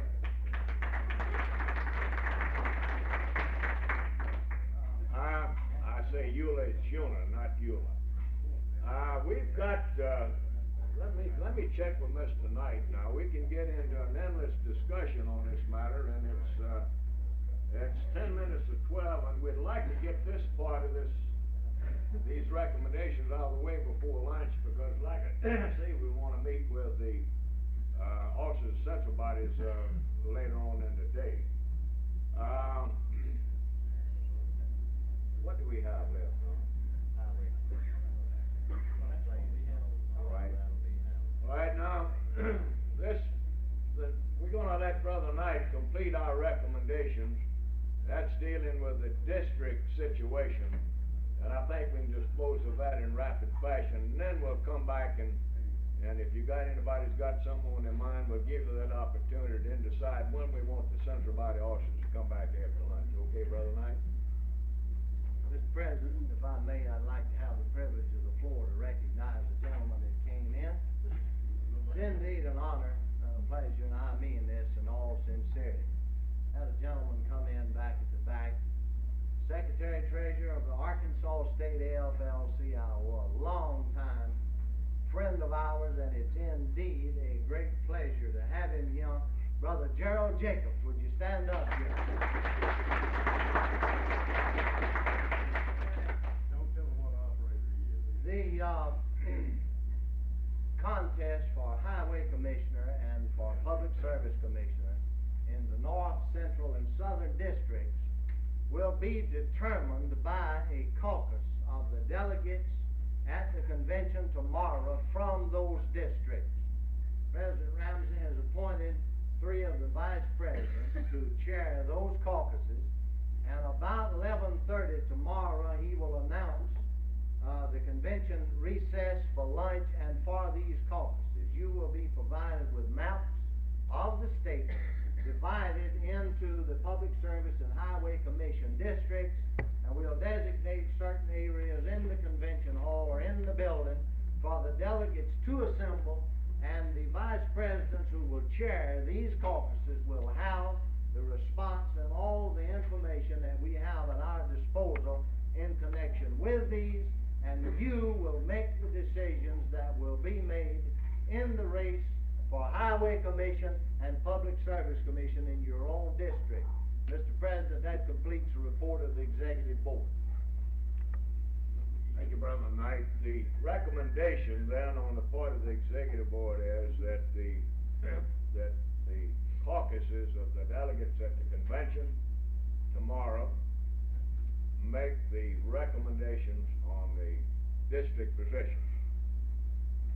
We've appointed Curtis Orman as chair of the caucus from the Northern District, and maps of the state, the districts will be in front of you in case somebody doesn't know exactly what district caucus to attend.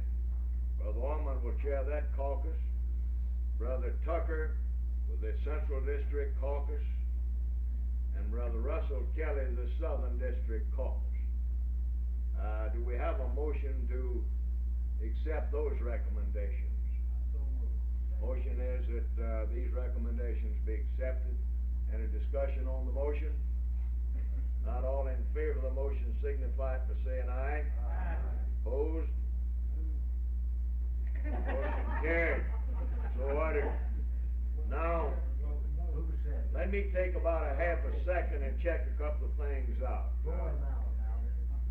I'm going to hurriedly run through the committee assignments for this convention tomorrow, just in the event that somebody present hadn't got the message yet. It's not on the board. The Restoration and Credentials Committee will be chaired by James Jackson. The following are members: Joe Davis, Doris Miller, Cecil Shelton, Mary Nell Whips, Mary Jo Anderson, Floyd Berry. Rules Committee will be chaired by Robert Woodson. E.M. Grantham, Laverne Tucker, and Louis Turner are the members of that committee. These are members of the board. We did this in order this committee could get it work before they got to the convention. Sergeant at Arms, Howard Underwood, Chairman. C.B. Turner, Charlie Horn, Jim Touchstone, Dan Ory, SHD, and as I've just said, Ola Mae Payne and Dora Petit. That's all in May. Olive May Payne. What did I call her? Overlord. Oh, I'm sorry, I can't read my own writing. I'll make that correction. Anyhow, we do have a balanced out sergeant at arms, and if anybody gets too rowdy, we'll ask the daughter to pull them out of the hall. Now, somebody had their hand up before we finished the recommendations. I believe it's Brother Fitzhugh. Didn't you want the floor for a minute? The thing I want to say is I wasn't bringing out a point while it was Yeah. against, one CAU campaign Right. with another CAU for endorsement of Canada. I think it's good. I don't think we have enough of that. Right. It's the open endorsement, before the scope committee makes a Right. decision. Well, anyhow, I think that matter has been adequately spoke to, cleared up, and what have you. And I want everybody here present to know that we fully recognize, the importance of these central bodies. And you have our sympathy, and we want to do everything we can to make your job as easy as possible. Because without the hard work that you do in terms of, this is where you really get into the ball game. These central bodies are responsible under their charter for making recommendations for the legislature. Your endorsement, that's where the ball game is. You make that decision, you make that endorsement, then you advise the state AFL-CIO who you've endorsed. Then the state AFL-CIO goes to work to try to help you implement that endorsement in terms of doing mailings for you, trying to come up with money to help finance campaigns and the whole bit. The whole thing. Now, I'm going to now try to establish when we can have a meeting of the central body officers.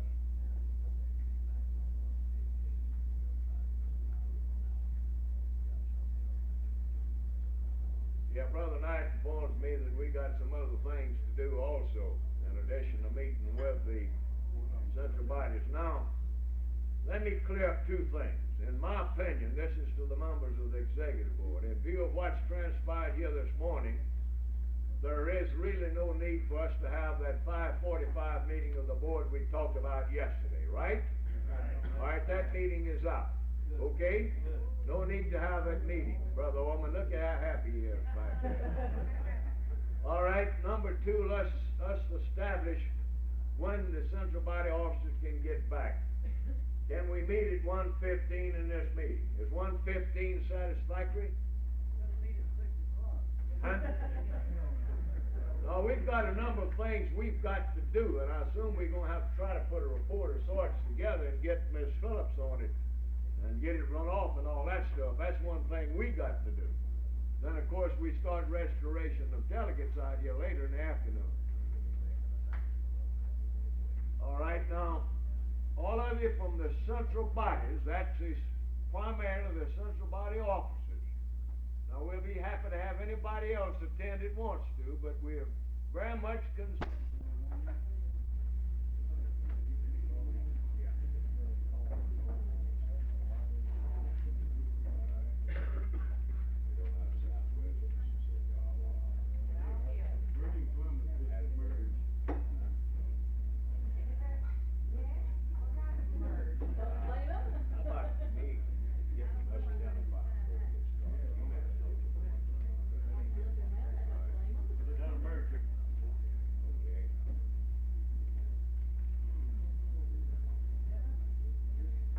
We need to make a determination here before we get started. Now, we can find that information on the pad by virtue of everybody having registered, but there's a kind of a shortcut. I'd like to start with Brother Turner, for instance, and identify the fact that Jackson County has a delegation present. Then we'll go to the next county, next CLU would like to identify Lauderdale County's got somebody here, so on. And then what we want to find out is what central bodies don't have anybody here. I've identified Jackson County, Meridian, North Delta, Vicksburg, Columbus, Jackson. Is that too fast for Wait you? a minute, my short Wait a hand minute. won't hold out. Corinth, he said. Vicksburg, Jackson, Columbus, all right, Corinth, Harrison County, Tupelo, Greenville. We got anybody present from one that we haven't called? Yeah, we got. Vicksburg, we called Vicksburg, huh? Got 10. We got 10 present. That's what we wanna know is the ones that had somebody in this meeting, so we'll know what jobs they had with the ones that's not here, is what Then we got get. Laurel or Hattiesburg. Hattiesburg is not here. I don't understand Hattiesburg either, I thought sure they'd have. Who? I don't understand Hattiesburg, I Hattiesburg. thought sure they'd have somebody. That's probably what it is, they left Canfield, early. the chairman there, he is, and Oh, she does Glenn is recommend not some other available people in the CLU could have come. Glenn told me Yeah. he wasn't going to the CLU convention. Well, anyhow, the main thing we wanted to know here this afternoon is the central bodies didn't have anybody here, because perhaps we'll have to communicate with them in a different fashion a little bit later on. 3 hours.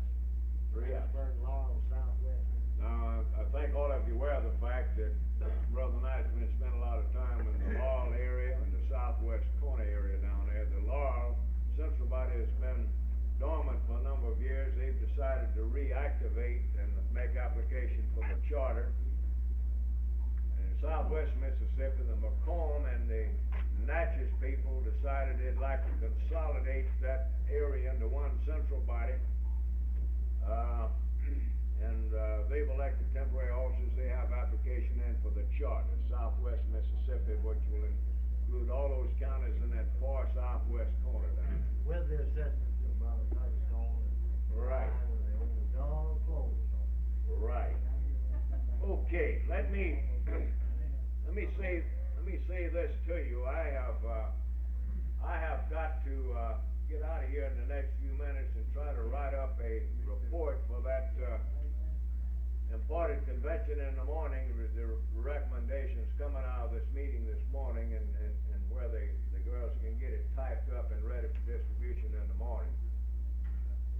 Before I get out of here, 2 or 3 things I want to say, and then we'll turn the meeting over to Mr. Knight and he can proceed with you. As I mentioned briefly earlier this morning, we're in a real snafu type situation.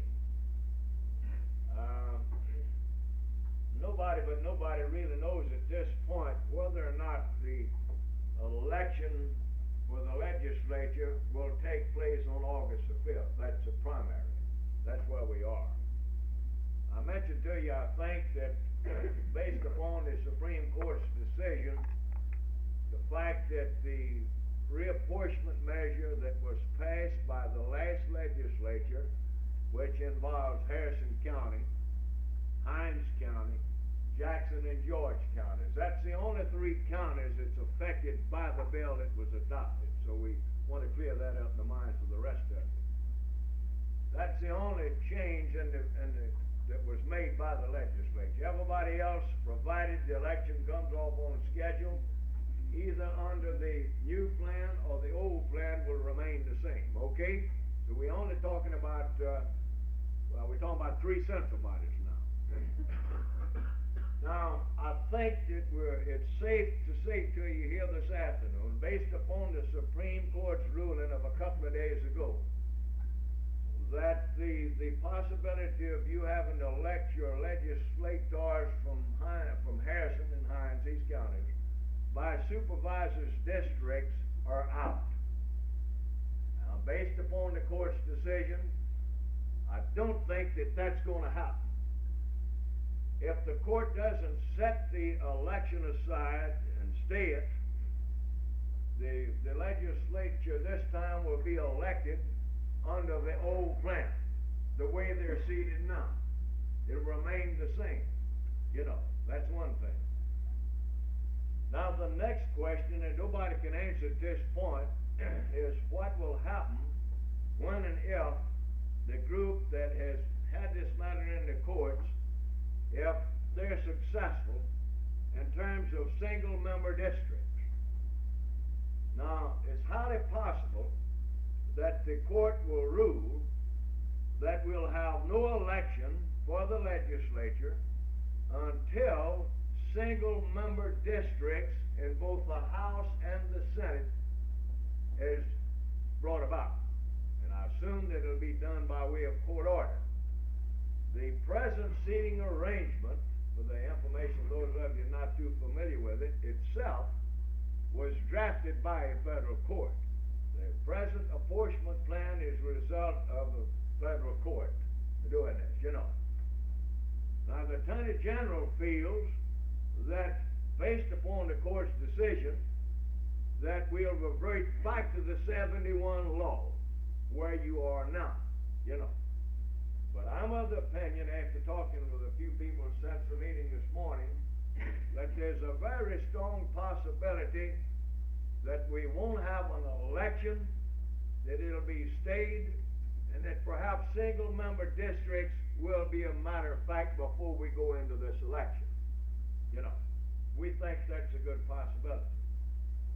And now, of course, that means that all of you, along with everybody that's wanting to run for the legislature, don't know what the hell to do, you know, right now.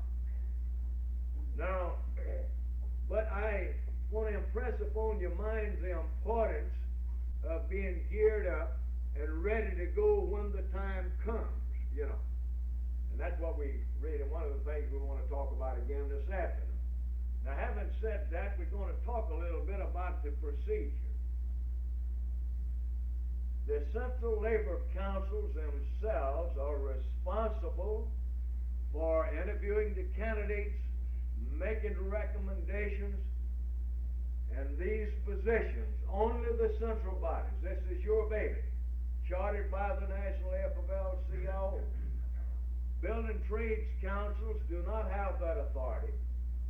Neither do the Machinist State Council have that authority. Or the American Federation of Teachers, the state association, don't have that authority. The only AFL-CIO organization that has this responsibility is the Central Labor Council, represented by you. Now, and this is the way that we've been operating for a number of years. The Central Labor Councils interview the candidates. You make recommendations. You endorse the candidates. When you've made that endorsement, then and only then does the state AFL-CIO come in to assist the candidate. I want that clearly understood here this afternoon. The first thing that must take place in this situation is that the candidate must receive the endorsement of you people before it can expect one nickel or anything out of the state AFL-CIO office. Okay? Everybody understand that? We've had candidate after candidate coming by the office calling me and Tom Knight. And I hate to do this, Fitzhugh, but we've been sending them right on down the corner to your place of business, telling them that the central body in Jackson is the appropriate organization to interview and make endorsements of candidates. All right, let's talk about after he's endorsed and you've notified us. We're going to do everything we can to help you. We will prepare the mailings to the members in your district with a list of the candidates you're recommending, along with whatever comes out of the state convention tomorrow. Whatever candidate is recommended, and if they follow our recommendations, then we'll pretty well tell them what that situation is. Now, I said that to get around to this. When and if you get in a position to make your endorsements, we need that information in our office as soon as we can, so we can start getting ready for the mailing and get your recommendations in with the rest of it. Now, if the election's late, then we're going to have to, Tom and I will have to take a look at how we deal with it from that point on. Now, on the money end of it, on the financial support, first, I guess I should tell you that the mailings and everything that we do of this kind, the cost of that would be picked up by the state AFL-CIO. That doesn't cost the central bodies anything at all. That's part of our responsibilities in the total operation.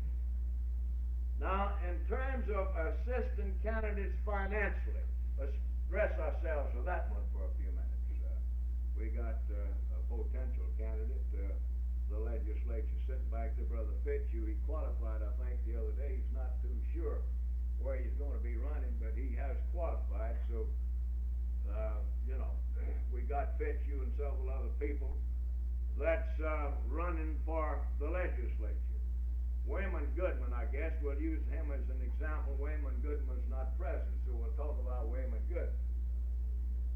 Wayman Goodman is a former president of the Columbus Labor Council. He's been very active in the area and done an excellent job for the benefit of those of you that don't know him. Frankly, I'd rather see him president of the central body than in the legislature. But the fact remains he's a candidate.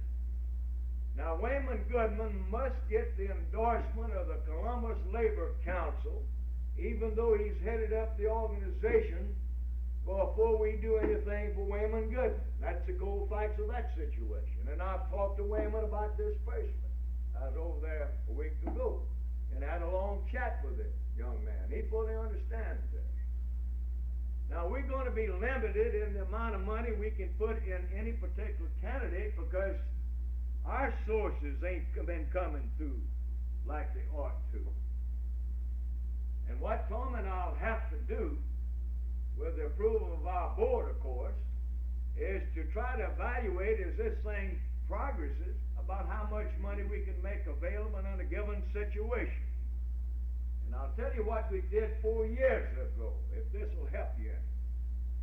We had several candidates that time running for the legislature who were members of unions and what have you.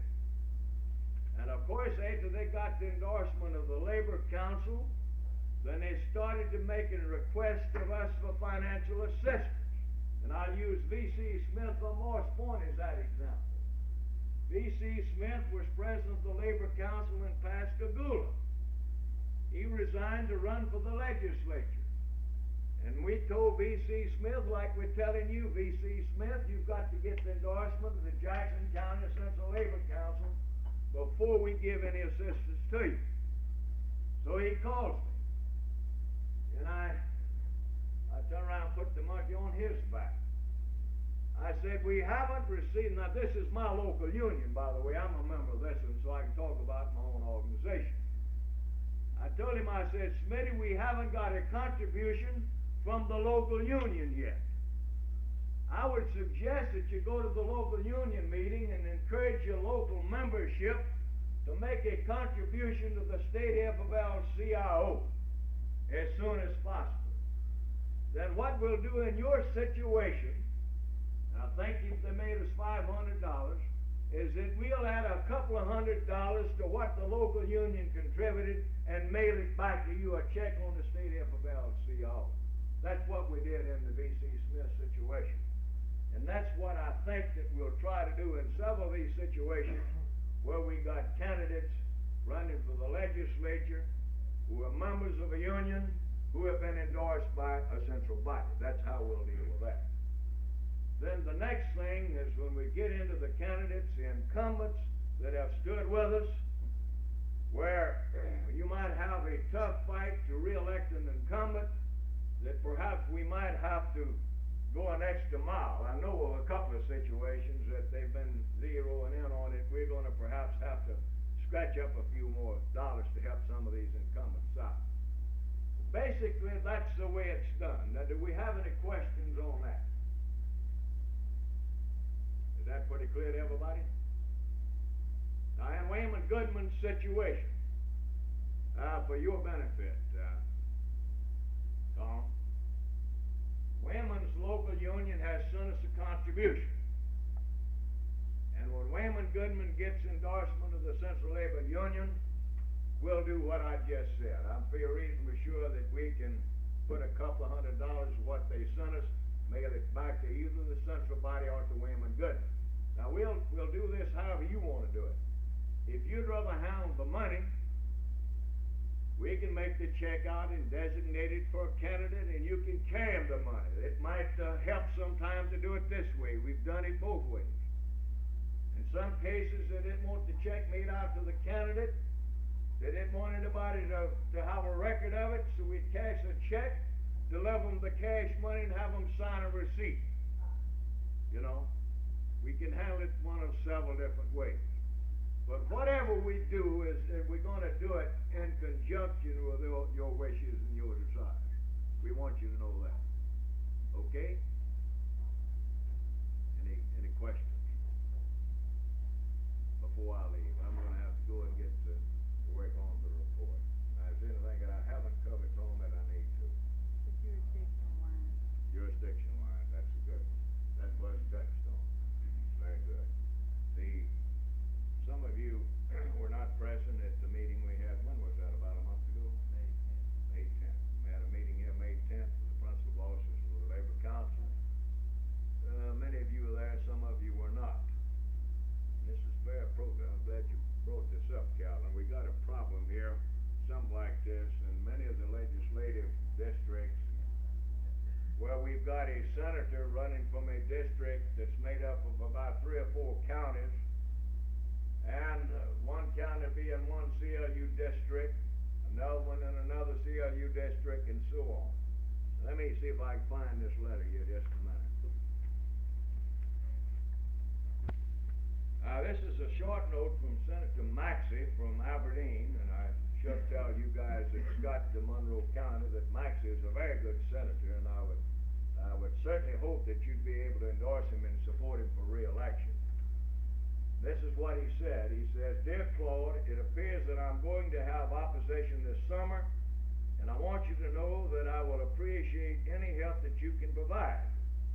Looking forward to working with you in Jackson. I remain sincerely yours, Joe Maxey, State Senator." Now, the senatorial district that Maxey represents, let me call out the counties for you, and then we'll show you where the problem is. Itawamba, Monroe, Prentiss, and Tishomingo counties. Got it? See, that's 1, 2, 3, 4. 4 counties. And if my memory serves me correctly, those counties in about 3 different Central Labor Council districts, right? Corinth's got 1, Tupelo, and Columbus. Corinth's got what, 2? Corinth's got 2. I said, all right, Corinth's got 2. Who's got, all right, Itawamba. Who's got Itawamba?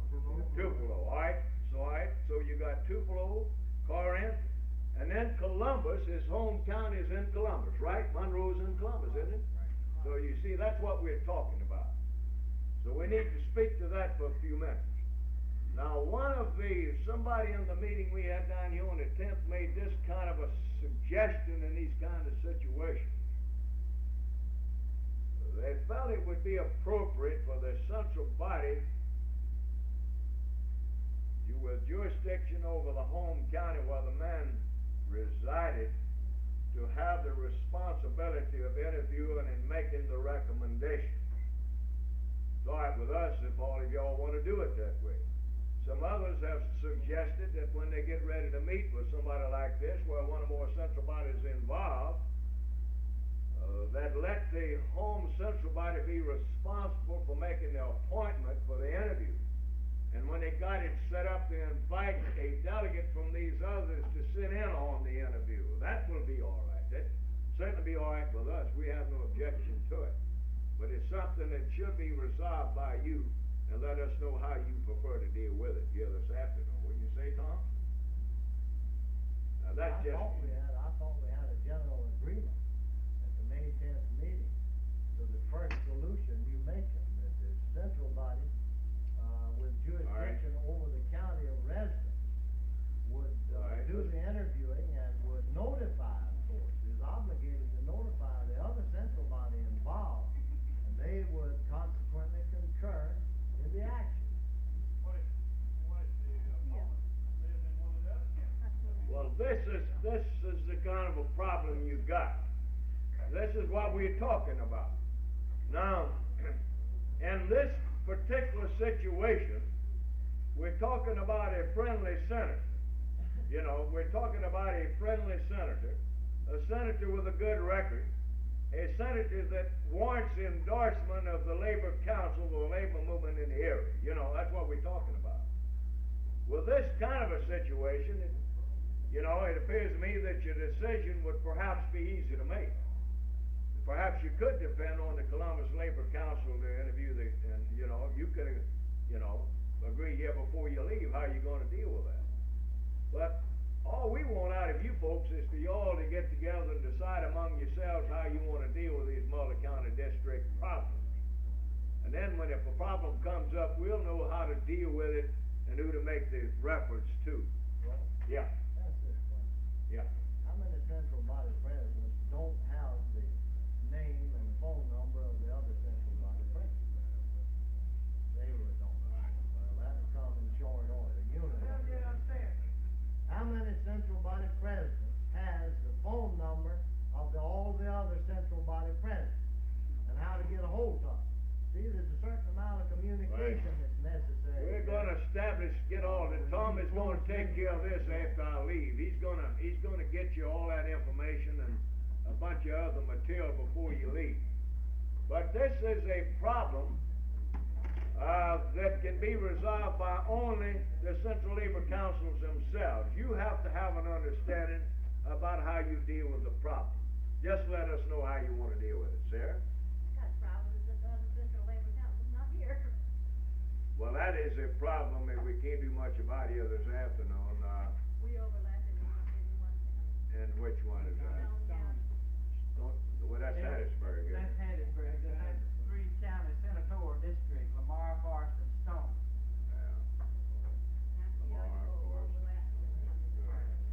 Well, maybe Canfield or somebody from that Central Labor Council will be in here tonight. Let's hope so. We'll try to get that resolved. Now, he's real cooperative, Canfield is. I don't think we got a major problem, major hurdle or anything, but the thing is, you need to have an understanding before you get back as to how you're going to deal with it. Right. Of course, if the court might solve this problem for us. They might come up with single-member districts, and all our plans and deliberations will go down the drain if they make that decision. We might not have to deal with it. But there is a possibility also that we'll elect this legislature under the old setup, and that the court won't order single-member districts until 4 years later.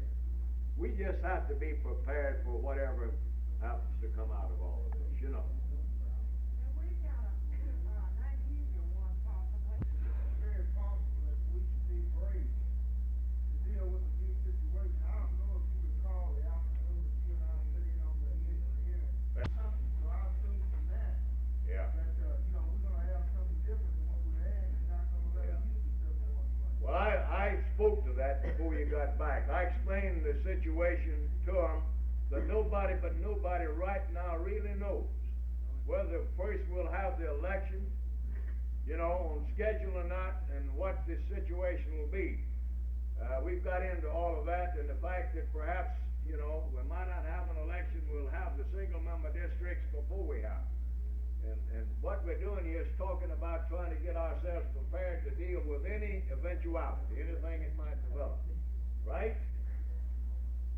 Well, if it's, unless we got some more questions that you need my presence on, I'm going to turn this meeting over to Brother Knight and let him finish.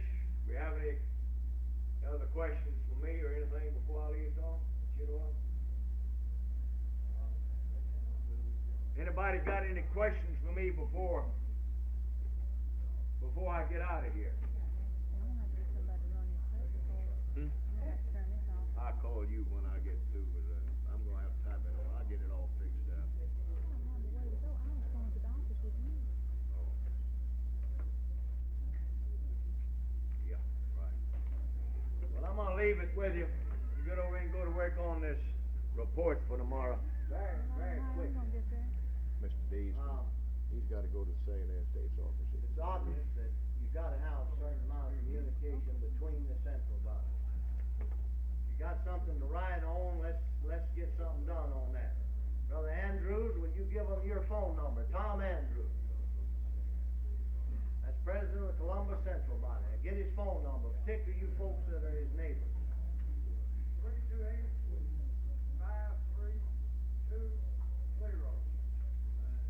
You got it? Come again.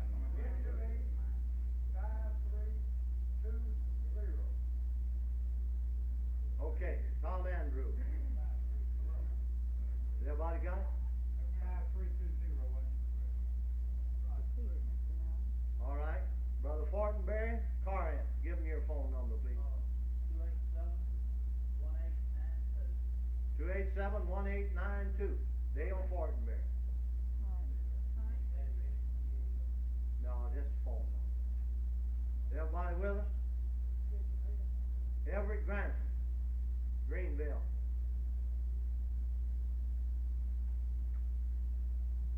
Punch him, Paul.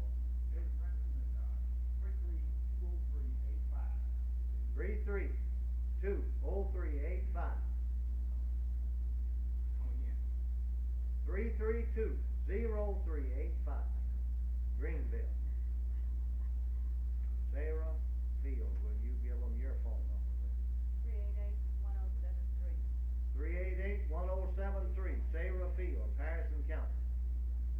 Got it? Sarah? 388-1073.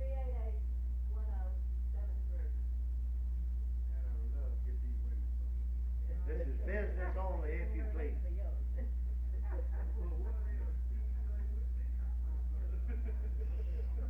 Orman? Lynn Canfield, I'll take the liberty to give you his phone number in his absence. He should have been here if he didn't want it put out. Hattiesburg. And I'm not going to, he's got a work phone, but out of that, I'm sure, you know, I've talked to him a few times, but I'm going to give you his residence phone. 544-3546. Hattiesburg. Lynn Canfield. 544-3546. What's his first name? Glenn. Everybody with us? George Johnson, Jackson.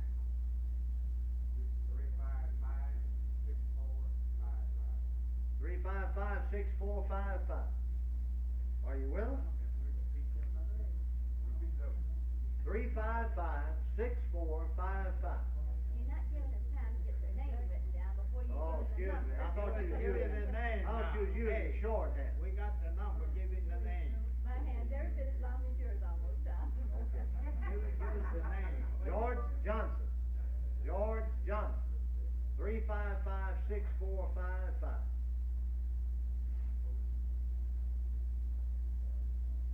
Everybody with us? Ed Lowe. Ed Lowe. Jackson County. 762-1999. That's all day. 39? Yeah, 39. Ed Lowe. 762-1999. Pascagoula. Jackson County. No, one's the city of Jackson and one's Jackson County. Last one is Jackson County, Pascagoula. Now, Southwest Mississippi, Robert Dominic. Robert Dominic. And this phone exchange is Centerville, Mississippi. 645-5790. 645-5790. The other end of that district, M.M. Hedgeland. M.M. Hedgeland. Hedglin. You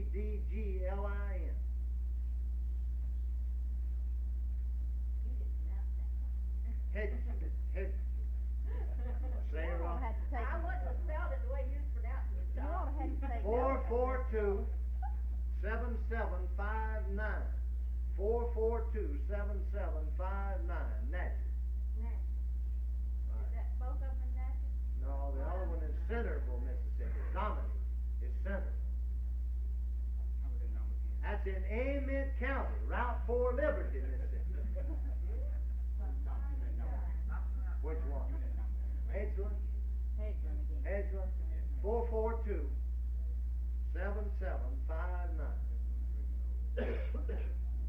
Is everybody willing? All right. L.D. Clark. Brother Clark. L.D., give me your phone number. Just as fucking winning. 483 1843. Is that day or night? Yeah, you have them correct. 483 0274. You got it? Meridian.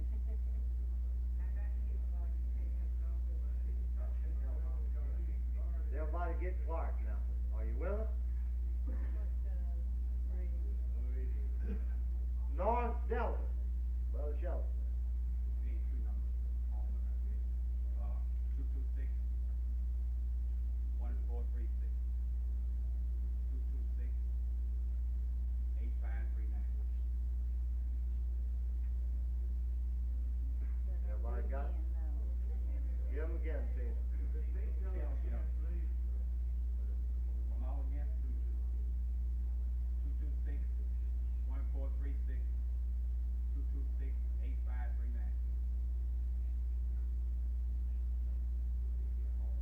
Everybody willing? You got it? Brother Claudius Dye, Tupelo. Brother Dye, give us your phone number. 489-1102, that's in Pontotoc. 489-1102. Got it? 489-1102, Pontotoc. Everybody willing?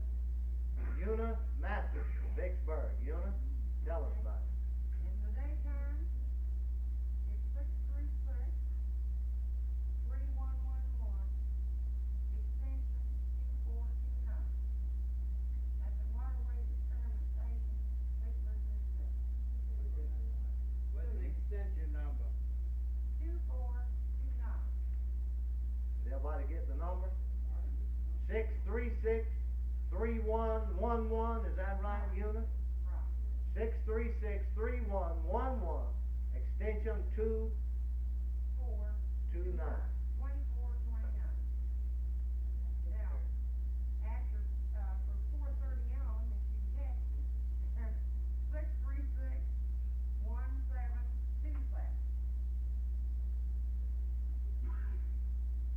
636-1727, That's night and weekend. from 4 o'clock on. Has everybody got it? Now, this is something that you've been needing, you see. There's certain, under certain conditions, that you're going to have to communicate with each other. As Claude pointed out, we don't really care how you work these out, where you've got more than one central body district involved in a race for the House or the Senate. But the main thing is that we want you to work it out in order that that your neighbor will know what you're doing, and then they will know what you're doing, and you'll know what they're doing for the message thing. This is very important.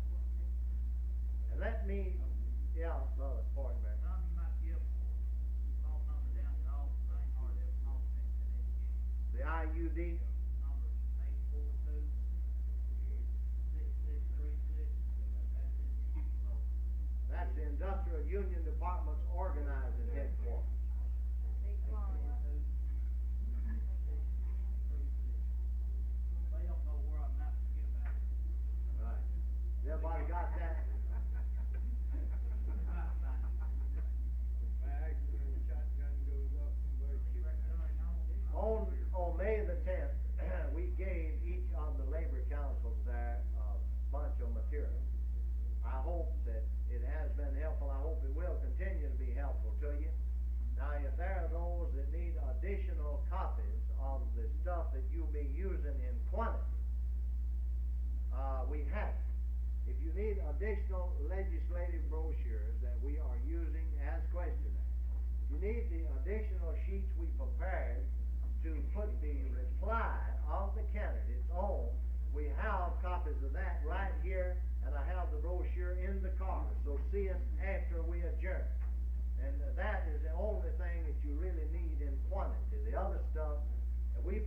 provided was provided to you for your information dealing with the roster of the legislators, House and Senate, showing the district number, the county they're from, and the number of posts.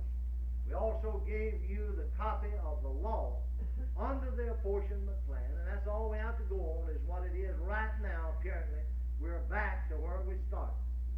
In certain multi-county districts, it will tell you where in which particular county candidates for that particular post have to reside and who votes on them. So I'm sure you read this. If you haven't, you will read it. We gave you maps showing the boundaries of the various central bodies. We gave you maps showing the various House and Senate districts, which also show the number they are entitled to, the number of posts, also the district number. We gave you a piece of material that tells you where the candidates go to qualify. If it is a single county district, of course, you go to the clerk's office to get that information. If it's a multi-county district, you have to go to the Secretary of State's office. And if you don't have that phone number at the Secretary of State's office, it is something like this in Jackson. 354 6541. 354 6541. Everybody got it? That's the Secretary of State's office. If you need to call there to find out who's qualified and what district, of course, in calling, you need to explain to them or give them tell them whether it's a House or Senate, and whether it's Senatorial District 13 or House District 47, or whatever the occasion might be, because that is the manner in which they qualify. So you will need all of that material if you need to make a long-distance call to Heber Ladner's office in the multi-county district. Now, if you have misplaced some of this material that you will need and your committee, if you will tell us after the meeting, we'll make a note and we'll try to get it to you. What we were simply trying to do was to provide you with the tools that you need. And it's unfortunate that we have so much confusion hanging over our head, but that's the way it is. There's nothing we can do about it. We have to proceed with what we've got. And just let me stress this again. And I hope you won't take this light. This is meant. You here, the central body leadership and the executive board, is really the guts of our organization. Now, I don't mean that we don't need the support of the people we represent. Yes, we need the support. We need the vote. We need the active participation of every single member that we have in this state. But without an effective local labor council, the state organization is of no good. Now, I mean this. And we're not just talking, idle talk. We've talked a lot this morning. We talked yesterday all day. The committee talked the night before and for 4 days and nights prior to that about the office of governor, lieutenant governor, and other statewide offices. But listen, after all of that talking's done and all that worrying and all of the deliberation, we're now down to what's important. The legislature. And it is your job to interview the candidates, following our general guidelines that's laid down for the policy and the procedure, and to the best of your ability with what you have at your disposal. Again, reviewing their records, remembering our ground rules, 2 of them. Number 1, if a candidate does not reply to your invitation to come and meet with you, if they do not fill out a questionnaire, then they're just not worthy of our consideration. Number 2, if we have an incumbent who has what is considered as a good record, then we're obligated. If we don't follow that, we won't have any friends over there very long. Now, some of the members may say something like this. Well, you claim you got a majority down there. You claim you got a lot of friends. Why haven't we got a Department of Labor? Why didn't we get thus and so done to workman's compensation? Why didn't we get thus and so done to something else? Well, I'll tell you what. We have over a majority of both houses.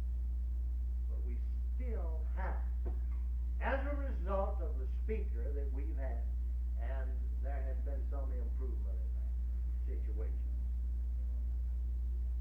In the House of Representatives, we still have some committees that are stacked against legislation that would be beneficial to the labor movement. And if you don't have a fair and impartial committee, you cannot get legislation on the floor. Now, the Senate situation has been different, as we've told you many times. We had legislation that would have established a State Department of Labor, reported unanimously by the Senate Labor Committee this session. Without a dissenting vote, I'm telling you, that is a first in Mississippi. It got lost at the bottom of the calendar due to the swift manner in which legislation has to go through in the limited session. It simply did not get taken up. That's the first time we've got legislation reported out of a major committee in either house of this state legislature that would have established the State Department of Labor. We have to keep everybody we've got over there that's got a fairly good record. And we have to leave some of those that don't have such a good record at home. We won't go into it, but we have made some progress with the Speaker of the House. That is the acting Speaker of the House, Buddy Newman. As you know, Junkins been ill the last 2 years. He will not seek re-election to the House anymore from Adams County. In all probability, Newman has the inside track to be the permanent Speaker. And I never thought I'd say this, and I still think I'm on opium now when I say it, that Buddy Newman did the best job of presiding over the House of anybody that I've ever saw preside over the Mississippi House. The fairest, the most impartial job. He said to Claude recently, he wanted to see it. He wanted labor to get off of his back. He has Washington, Issaquah, and Cherokee counties in his district. He wanted to meet with labor. Brother Grantham back there arranged a meeting with the leadership in Greenville. Claude and I went up. We ate. We talked. Right to work came up, as I expected it would. Well, he says, I'll have to tell you, I'm for right to work.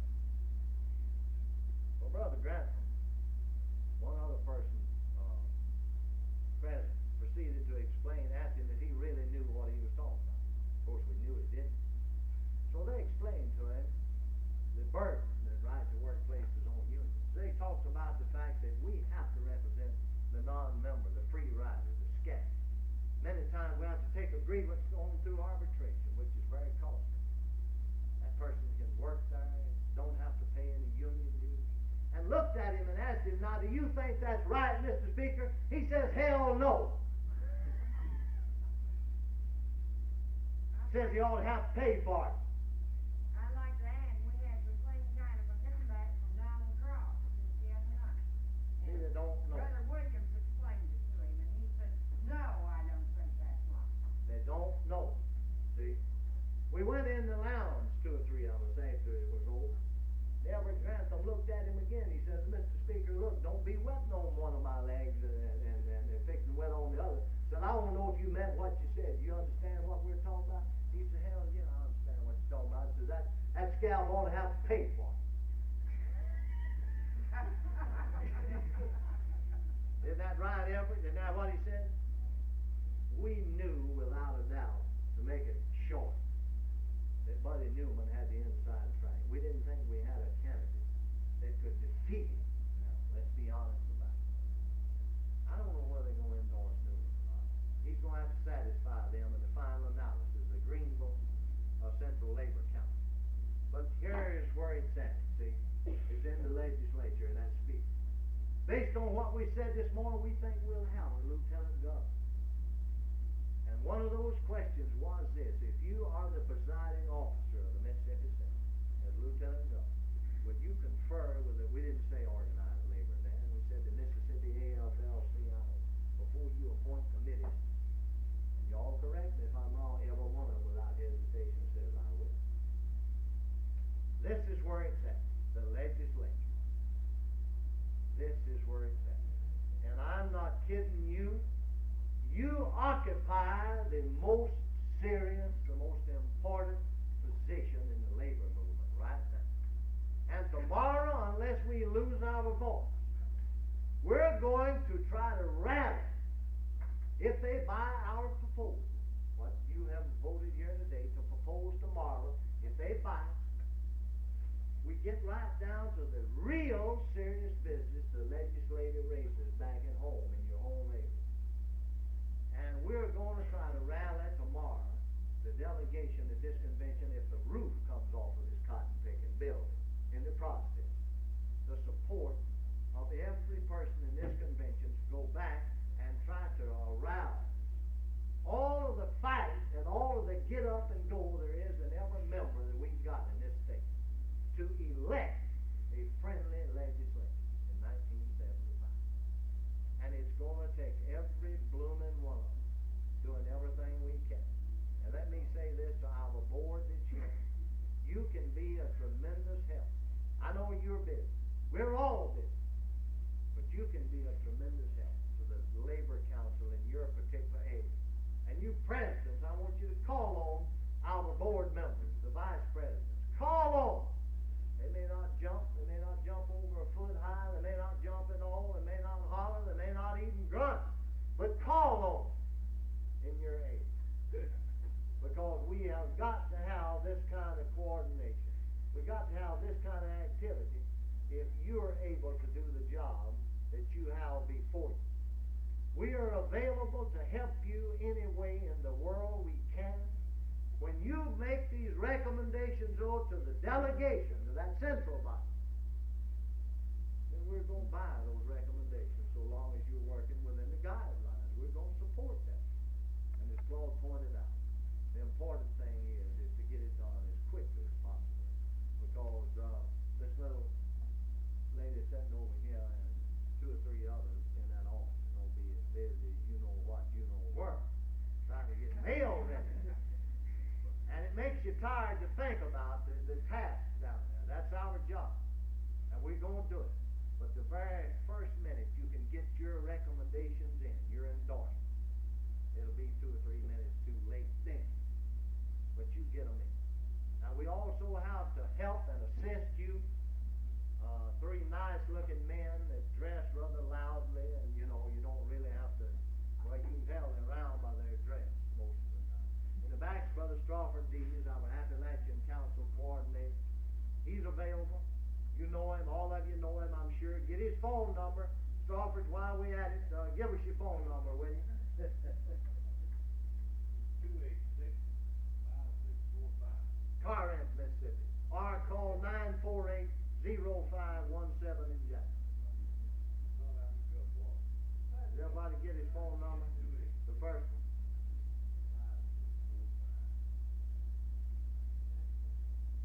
Or call the state AFL-CIO. Now 2 more men up here, one with the old dog clothes on. Brother Dan Ory, AFL-CIO staff. Brother Ory, will you give them your telephone number, please? It's 982-5410. Jackson.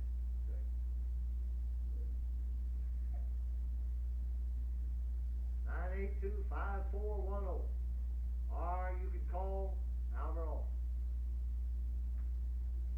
Where is Just got up, figured out. I'll be John Brown? That touchstone really works fast. There he is. Oh, you slick one, you. Jim Touchstone, give him your phone number.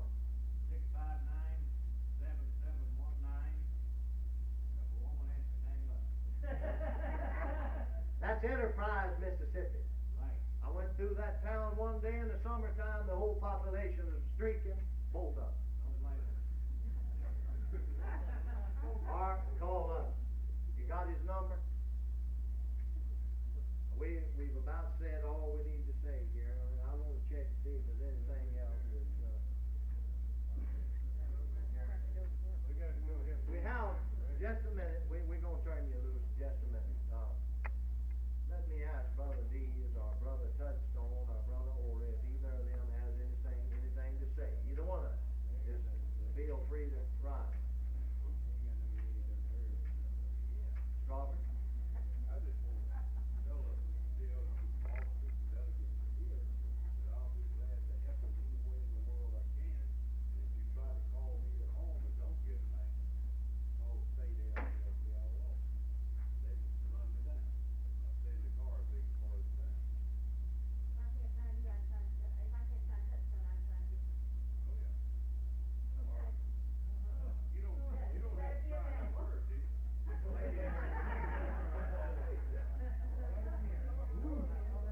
Jim or Dan, either one of you got anything you want to say? Dan? We have somebody else. Yeah, I got a question for Jim. I can Okay. hear anything. What? I can hear anything. He said you're going to Medlin now, Wade. Yes, that's the wrong hand. You don't know Touchstone, he uses both hands. We have someone else here that hasn't been introduced, and I waited purposely. He hadn't been with us today earlier. Sitting up here on the front, the handsome old gentleman.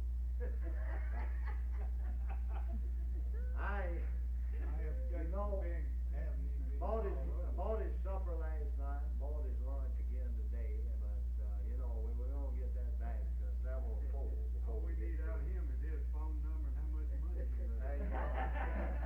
go. The gentleman that I refer to, some of you, most of you know him, I'm sure. First one thing and the other has kept him from being at the last couple of soul conventions we've had. Not just talking about Coke conventions, period. We're glad he's here. He's Brother Dan Powell. He's the Coke area director for Area 5. I believe includes Arkansas, Louisiana, Tennessee, Mississippi, Alabama, and Florida. Right, Dan? Boy, my computer's on the ball today. Dan lives in Memphis. He runs down in South Haven, Mississippi every morning just to continue to claim his American citizenship.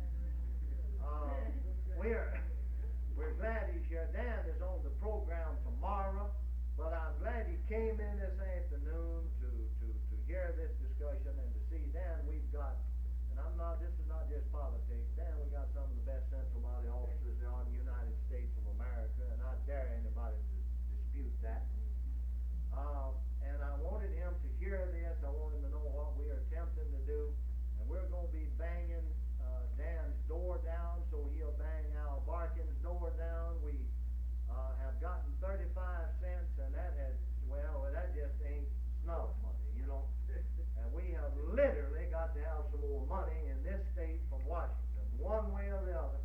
And we're going to be really working on this character. But if Dan's got just a short few words he'd like to say to this group, why, I'd like to give him that opportunity now. Dan? Very, very few. Tom is the only man I know that makes me feel young. Tom is 10 years older than I am. Didn't intend for you to start live. I made a host of friends yesterday in the board meeting to decline to speak. I want to make more of a topic now. I am going to talk tomorrow. It's a pleasure to be here. It's a pleasure to see so many new faces. You do have a tremendous legacy. I think you are making more progress here than any other state that I know of in the South. I'm looking forward to talking to you. Thank you, Dan. Count on that. You got the treasury of the National Coal. Brother Holman, do you have one? Are there any questions now that anybody would like to raise about any of our working machinery here that we've been trying to discuss a little bit? Does anyone have any questions?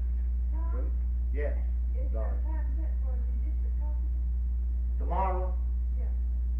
Yes, I believe they're 11:30, and I believe that's right, 11:25 or 11:30. I don't have the agenda right here. He said 11:30.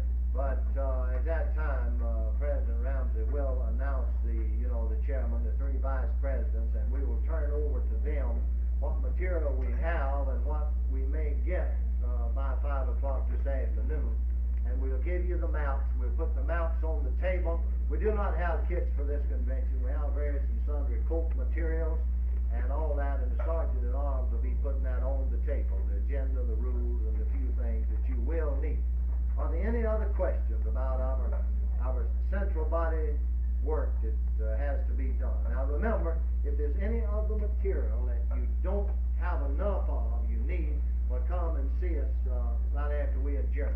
And remember, those are at 9:30 in the morning. Now we're going to register at 3, and those of you that are supposed to help Brother Jackson, remember to be there and help us. And the more you get done this afternoon, less you'll have to do tomorrow morning. We appreciate you coming back and giving us your attention, and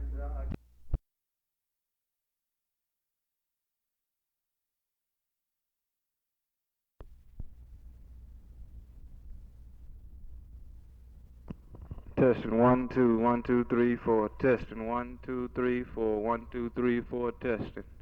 Testing 1 2 1 2 3 4. Testing. Testing 1 2. Testing 1 2 3.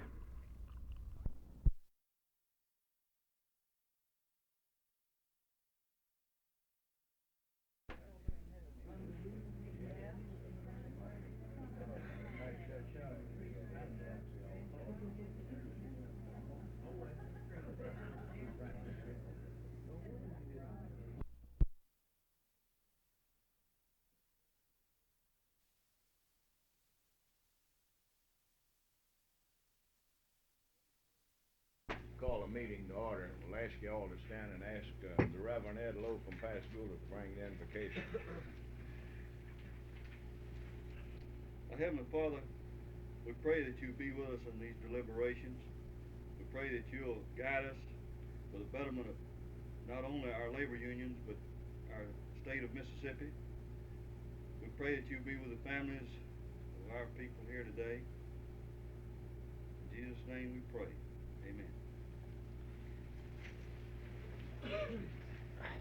Well, it's good to see so many of you out here this morning.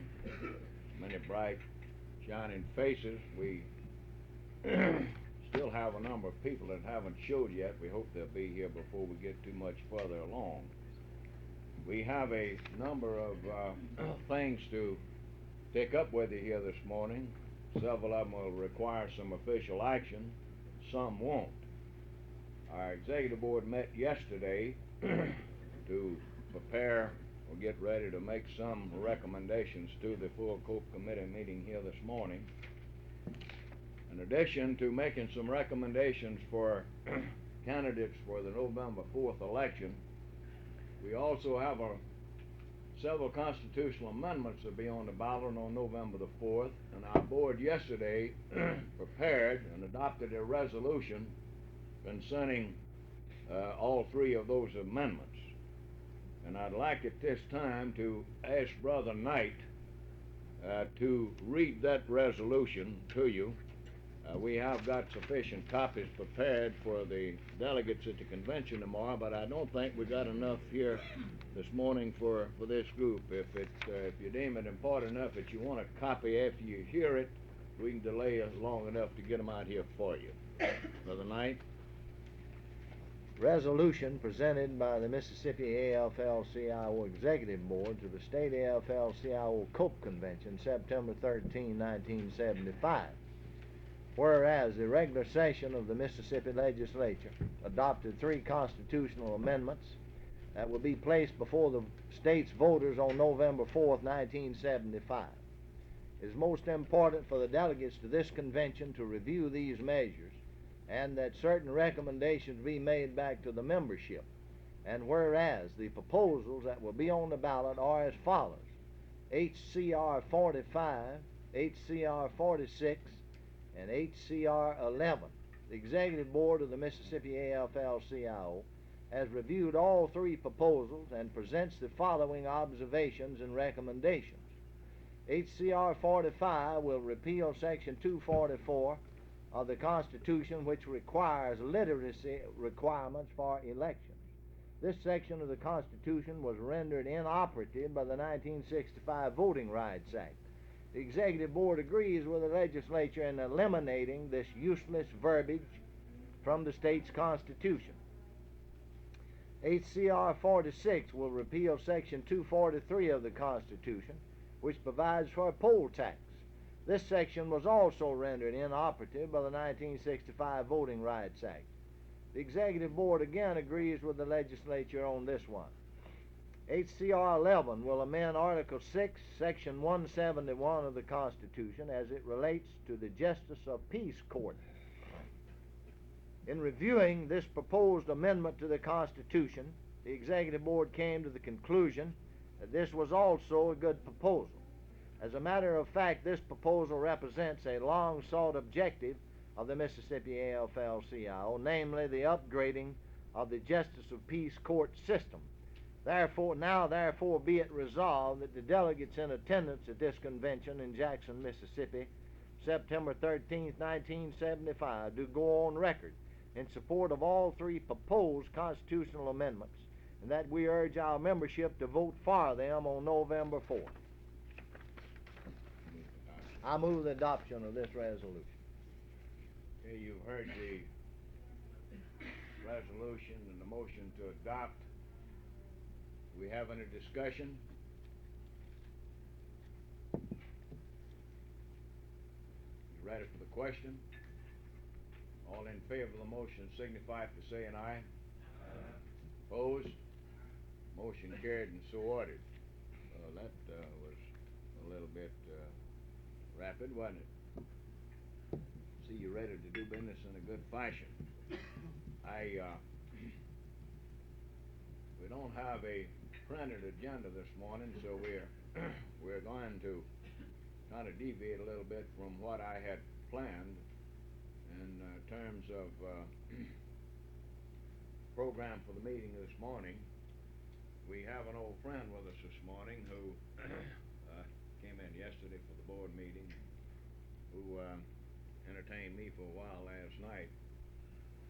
He won't be able to be here for the convention tomorrow, and I told him if he'd come out for our meeting here this morning that we would afford him an opportunity, morning Pat, to have a few words to say to this group. He'll have to leave, I guess, around noon, Dan?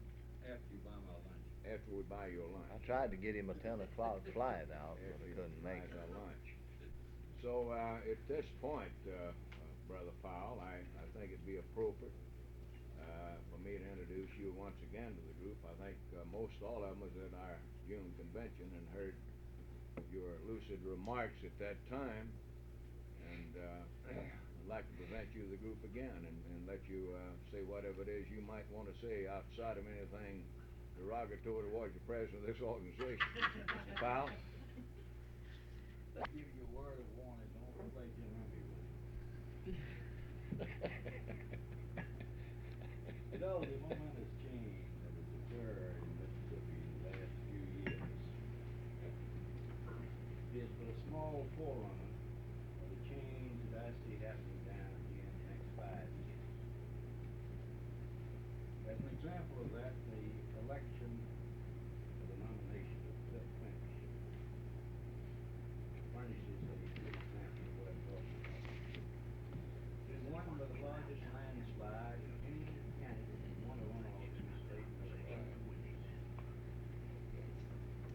The first time in more than 50 years of politics down here that the race issue was not used to inflame the voters and to try to get votes for one candidate or another. Finch was the first candidate in my memory who ran openly, publicly, as a candidate of the working people of Mississippi, making an open appeal to the votes of the working people. A few years ago, this would have been suicide in Mississippi politics.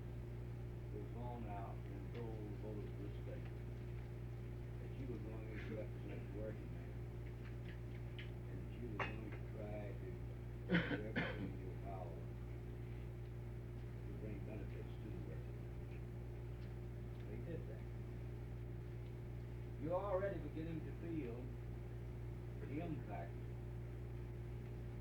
of Finch's nomination. 2 days ago, Mr. Ford vetoed the bill to continue price controls on gasoline. Much to the surprise of many of us, Senator Stennis voted to override the veto. Now, this is one of the few times in the past 4 years that Senator Stennis has voted against Nixon or Ford. Do you think that Stennis would have voted to override Ford's veto on price controls on oil if Bill Warner had been nominated to the governorship? I don't. Because Stennis is up next year for re-election. Had Warner been the nominee, Stennis would have been safe, because Bill Warner is in law practice was Stennis' son, and had the support of the Stennis Eastern organization. Cliff Finch is the first candidate nominated for governor in this state in the past 25 years that does not owe his nomination to Jim Eastman and John Stennis. So I think that in this you are seeing the change that's about to occur. Thanks a lot. And I think the kind of job that you can do down here, you'll elect to be elected governor of this state in November with even greater majority than that which you've doing. Now you've got another change that's coming up in Mississippi. It's greatly going to affect the sort of laws that you get to live under in Mississippi. And that is the court's decision to redistrict the state into single-member legislative districts. Mississippi is one of the last states in which this decision has been applied. The meaning of this decision is momentous. Let me give you just a little background on the single-member district setup. You know, up until about 15 years ago, in every legislature in the South, a block of rural counties who constituted anywhere from, in most states, from 40 to 33% of the population. These counties had a disproportionate representation in the legislature, and they were able to control the legislature and to pass tax laws that were favorable to the rural counties and highly unfavorable to the urban counties. Well, in the state of Tennessee, a case was brought before the state Supreme Court called the Baker case. And the Supreme Court held that state legislatures must be proportionate to the population of the counties. Now, when this decision came down, it scared the rural counties to death. Because now the urban counties are going to control the legislatures. And the urban counties are going to gang up on the rural counties. And they're going to change the tax laws that have been benefiting the rural counties and penalizing the urban counties. And they're going to pass legislation that will benefit the towns and the cities at the expense of the farm areas. So in Georgia, about 12 years ago, the Farm Bureau produced what was later to become the single-member district plan. That was that in each county, the legislature and the senators, instead of being elected countywide by countywide vote, the county would be divided into districts. And the representatives will be elected from a particular district, with only those people living in that district voting for them. And any county that had more than one senator would be so divided into senatorial districts, with only the people in that district voting for them. Now, when the plan was first proposed, it was a very, very clever gimmick. It had the support of the Republicans, because the Republicans knew that if you redistricted a county by precincts, that they could elect Republican members in the rich Silk-Stocking precincts. It had appeal to the blacks, because the blacks knew that there were going to be districts that would be overwhelmingly black, and the blacks could elect more representatives to the legislature. It had appeal to labor, because labor knew that if you redistrict, you don't have to run county-wide, it won't run in just a few precincts, that there are certain precincts where we have enough union people that we can elect labor people to the legislature. And this is exactly what happened. When Tennessee adopted the single district plan in 1965, there was in the legislature of Tennessee at that time only one black. Today they are about 15 or 16 blacks. From Shelby County there was not a single Republican. Today nearly half the legislative delegation from Shelby County is Republican. Now the Farm Bureau and those who thought up the single member district plan didn't do it solely to give blacks, Republicans, and labor people representation in the legislature. They did it for one purpose and one purpose alone, and that was to break the solidarity of the urban legislative delegations. By dividing those delegations along color lines, along economic lines, and along political lines. Now, is this good or bad?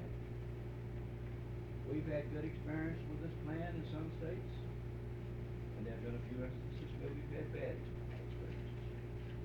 For example, in Shelby County, Memphis, Tennessee, where I live, prior to the adoption of this plan, about 40%, 40 to 43% of the county is black. Prior to the adoption of this plan, no candidate who race-baited in Shelby County could get elected to the legislature, because automatically he alienated 43% of the vote.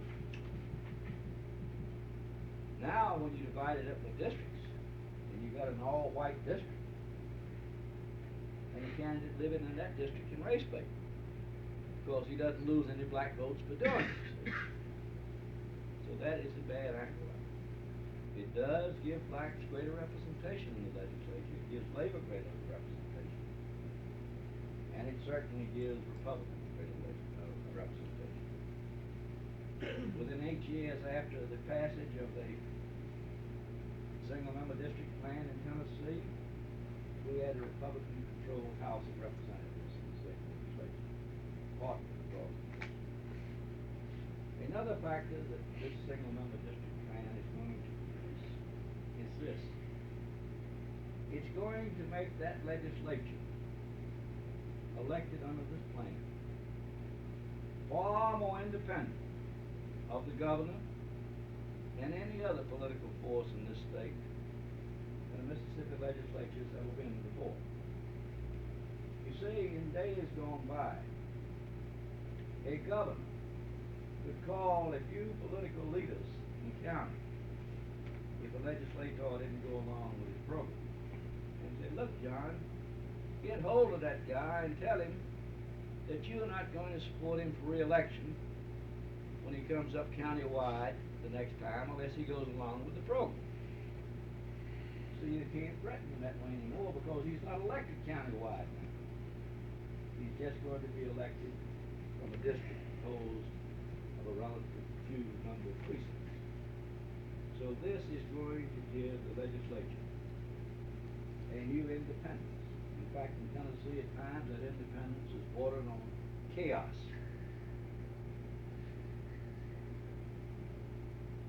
So these are just a few of the changes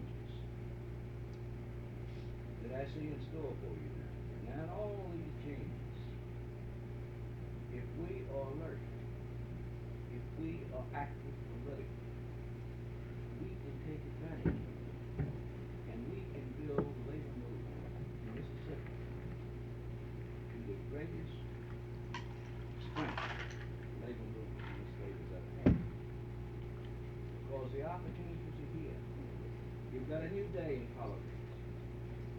This election marks the end of the old Eastern Senate domination of the state, and God knows it's time. In all probability, you're going to see Stennis faced with strong opposition when he seeks his re-election to the Senate next year. You're also probably going to see a special election in the state legislature next year in those counties that the court order did not cover in terms of sitting on the Now this offers great opportunity of getting labor people and friends of labor elected to the legislature. The opportunity is there. The only question is, would you take advantage of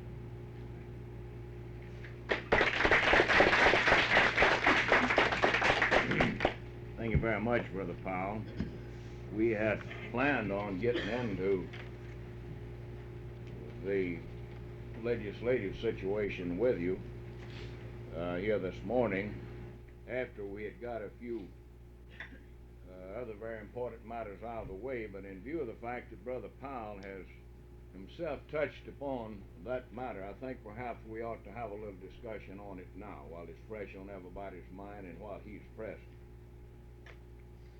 As many of you know, as a matter of fact, I think most of you know, we had one hell of a lot of problems this time around because of the very thing that he's talking about, the fact that the three-man federal court had redrawn the legislative districts in many parts of the state, and this organization, as well as the candidates for the legislature, really didn't know where they were until, matter of fact, 3 weeks before the first primary. That applies to Hines and the surrounding counties especially. Those of you on the coast, Jackson County, Harrison County, George County, down in that part of the state, had a little more advance notice of what to expect and prepare for, but the Jackson Central Labor Council really had one hell of a problem to deal with, because the court in that second order that they came down with, it dealt with this in two parts, two specific orders. Set July the 21st as a deadline after they'd come up with a redistricting plan. They subdivided Hines County into 12 House districts, used supervisors districts, the senatorial districts, and then realigned House districts in not just Hines, but in Madison and Rankin counties. I believe that's as far as it went here. But in this particular situation, after they finally drafted the plan and we knew where we were, then they extended the deadline to qualify, and the candidates and everybody concerned had only 3 weeks to prepare for this particular part of the election. And that's not time enough to get ready for anything. 3 weeks isn't. And I want to commend those of you present for the good job you did under these circumstances. Now, we talk a little bit, Dan, about how this thing influences our overall situation. We were in real good shape prior to this election in terms of having a good majority in both houses that had been sent there with the help of the trade union movement in Mississippi. Our major problem was the Speaker of the House and things of that kind. But we did make considerable progress in the past 4 years in terms of improving unemployment insurance and workman's comp, not as much as we would like to make it in some other areas. But with redistricting, faced with that proposition in areas like Harrison County, Jackson County, Hines County, we really didn't know what kind of influence the labor movement had after we were subdivided into single-member districts. In Harrison County, I'll cite that one as an example. In Harrison County, they have 7 House seats and 3 senatorial seats. When the court got through with redistricting Harrison County, they determined that 1 House member would be elected from each supervisor's district and 2 would be elected at large. Nobody knew what we could do in Harrison County in single-member districts. We knew what we could do in a county-wide election. The influence of the labor movement in Harrison County was such that we've been the swing vote in a county-wide election. Well, I see Brother K.C. Vick here this morning. I think he's the only person from Harrison County. But I'm happy to report to the rest of you present here this morning that Harrison County came through 100%. They elected all 7 of the candidates that they endorsed for the House, and all 3 incumbent senators was returned. Now, the expense of some of the rest of you varies. In some cases, you did a good job. In some cases, you broke even. But we still don't know where we are yet, from an overall point of view. In many counties, many areas, especially Hinds County, we've got each one of the Democratic nominees has a Republican opponent. And let me give you another good one to chew on. In those districts that are predominantly black in Hinds County, the Democratic nominees, the blacks that won the nomination, and there's 3 of them, I believe, isn't it, Bob? 3 in Hinds County. 3 blacks won Democratic nomination in Hinds County, but get this one. 3 black Republicans are running against the 3 Democratic nominees. And plus some independents. And of course the deadline to qualify for independent is not passed yet. That's September the 25th. Now, I'm not too sure what we got in Harrison County. I know you got at least 1 Republican running against 1 Democratic nominee down there. And I think you've got the same thing in Jackson County yet. Now, I've said all that in response more or less to what you said, Dan. Now, we don't really know where we are in that legislature yet. We won't know until after November 4th. Now, from an overall point of view, at the present time, and I think this ought to be of interest to you, at the present time, we are in about as good a shape from an overall point of view as we were during the past 4 years. We lost several good friends in the Senate and the House, but while we were losing those good friends, we picked up some other friends. So in balance, I'd say that we're in about as good a shape in both houses now, depending on what happens on November 4, as what we were. Now, there is another ray of hope in this thing, Dan, and that's the fact that the Speaker Pro Tem of the House, who should be the next Speaker, Buddy Newman from up in Issaquah County, has made peace with the labor movement in his area.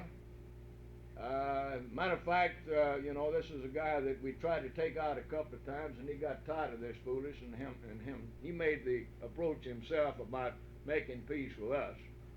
And of course, Brother Grantham is here, the president of that central body. And to make a long story short, we had a meeting up there with our folks and made peace with Newman, and Newman came in free without any opposition.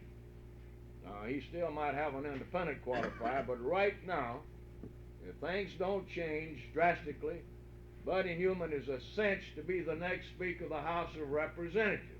And that's very important in this whole scheme of things. It's very important that we have a friendly Speaker of the House, and I think we'll have that in Buddy Newman. Now, for whatever, again, it might be worth, for those of you from other areas of the state, most of our friends in the House are also in the camp of Buddy Newman for Speaker. Now, I think it's important everybody understand this, because one of the things that we asked you to do when you interviewed the candidates was to get a commitment out of them that they would confer with representatives of the labor movement before they made a decision on the Speaker's position. And many of them have done that. Many of them have called me. And I have advised them to stay with Buddy Newman because we think that he's now our friend, or at least he'll be fair and impartial and things of that kind. So a lot depends on what happens on November the 4th in terms of the makeup of the legislature. But we're not through. We're not through by any stretch of the imagination. As Brother Powell pointed out to you, this whole matter is still before the court. And in its last order, the court said, or in a recent statement, the court said that they were going to keep this whole matter under their advisement, under their jurisdiction, and that they were going to submit a final plan somewhere around February 1st, whereby the complete state would be cut up into single-member districts in both the Senate and the House. And that simply means this, that we can look forward to another election next year, perhaps tied in with the presidential election. That's the way I think it'll have. We'll perhaps have a primary prior to the November presidential election, you know. But those of you in areas of the state where you were not bothered with or had to deal with redistricting of the House and the Senate, might as well get ready, because that's going to be the next order of business. Now, it depends on what you've got. Now, I'll cite you a couple examples. In LaFleur County, where you have one senator from LaFleur County, you're all right, because LaFleur County meets the norm at somewhere around 42,000 people. Now, where the norm is right in a senatorial or a House district, I don't think you've got much to worry about. But take Washington and Issaquah County House district as another example, where you've got, I believe it's 4 representatives. That's Issaquah and Washington. All 4 of them running county at large. This includes Buddy Newman. Then you can rest assured that under the new court plan, that you're going to have to deal with it. And there's a good possibility that you're going to be faced with the same kind of a proposition that Hinds County was faced with in this election. And that centers around the fact that we had 12 House members here, and under the single-member district plan, I think we had about 6 of those seats were wide open, no incumbent. Several incumbents didn't run for re-election, several run for other offices. But in final analysis, we had a number of wide open House seats where there was no incumbent, you know. And that's what is liable to happen in Washington County. Those of you from Lauderdale County are in the same category. You might as well get set, L.D. Clark, because Kemper County and Lauderdale County are going to be involved in this whole proposition. Same thing applies in Columbus, the Columbus area. Oktibbeha, Lowndes, what's that county Macon's in over there? Noxubee. You can get set. You can expect the same thing. Bolivar County is in the same category. Sunflower County. As a matter of fact, when the court gets through with this redistricting plan, as I view the whole situation, there's a strong possibility that this legislature, that a majority of the members of the legislature that will be seated in January of next year, that a majority of them are going to be faced with a new election, another election. Some of them might even perhaps be completely outside of the district, and so there'll be several incumbents having to run against each other. Now, I can't read the mind of the court, but I don't think the court is going to change anything where they've already set out the single-member districts. I think Hinds County is set, and I think perhaps Jackson and George and those counties that were involved in this last one is perhaps set. But in Harrison County, I think you've got problems yet, Brother Vic. I think you've got problems yet because you've got 7 House members.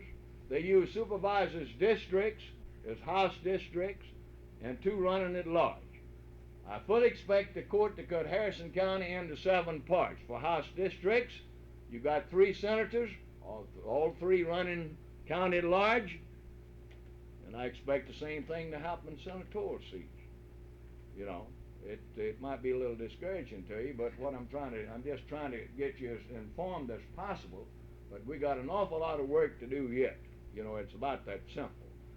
Now, I think I have pretty well brought you up to date on that particular part of the thing, and I wanted to do that while Brother Powell was present. Now, there's a question here: is whether or not our influence will be better or diluted under the single-member district proposition. There really is a question here, and I have mixed emotions about the proposition myself, because I know that what Brother Powell said is correct.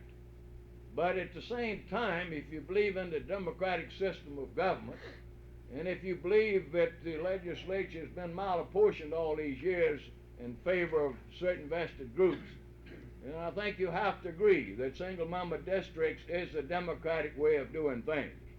The only thing that I got to say about the whole proposition is we got our work cut out for us. We can't now look at the overall thing in a county-wide vote. We now have to revise our thinking and concentrate on just those voters and those particular single-member districts. I don't know where we're going to wind up. I know we're going to get a few more blacks in the legislature. So far, we've got a couple of Republicans in each house. It remains to be seen yet whether the Republicans are going to get much out of redistricting or not, especially in Hinds County. They might pick up a seat or two. I don't know. But I agree with what Dan says. But then under the single-member district proposition, I don't think the governor will have as near as much influence with the makeup of the legislature as they've had in the past. You know, that's basically about the situation. You got anything you want to add to that, Tom? No, I don't think so. I just thought we ought to deal with it while it's fresh on everybody's mind while Brother Powell was present. I'd like to say we got 2 down and 1 to go. We just come through 2 primaries. We got 1 to go, the November 4th election. The truth of the matter is that we're 2 down and about 4 to go, because we can expect to have a primary of some kind next year in those areas that's going to be affected under the new court plan. Then, of course, another general election in November. So we're going to have about 3 elections next year in many areas of the state. Again, I don't think it's going to get you, George, because I think your area, Hinds, Rankin, Madison, is pretty well where it's going to be. I think they're going to let that stand. But God knows, when they start moving something over here, and like they've had to do, for instance, in George and Jackson, Russell, Ed, where, me benefit of those of you not too well acquainted with it, let me tell you what they actually did, and then you figure out how you deal with this one. In Jackson, we had a district down there made up of Jackson and George counties. That's a House district where you had, how many House seats involved in that? 6 House seats involved in it. Good morning, Mr. Williams. Morning. Come right in. Glad we was trying to hold off till you got here. We wanted you to hear all this important business. We just found out we're in the wrong meeting. You're in the wrong meeting. Well, we're glad you.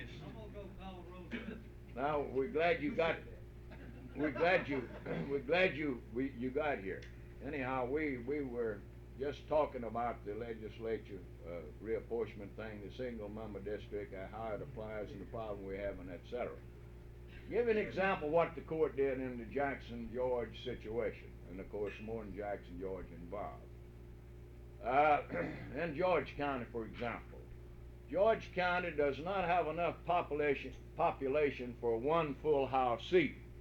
So the court, now get this one, the court took 1 supervisor's district out of Greene County, added that to George County. Took 1 supervisor's district out of Stone County, added that to George County. That is a House district. George County and the supervisor's district out of these 2 adjoining counties. Then, of course, they took the 4 remaining supervisor's district in Greene County and added that to Perry County to make another district. That's the type thing that you can expect in other areas of the state. Now, in Hinds County, to the best of my knowledge, what they did was to use precincts. certain precincts and certain House districts. And of course, senatorial districts that were able to use supervised district because they had 5 senators.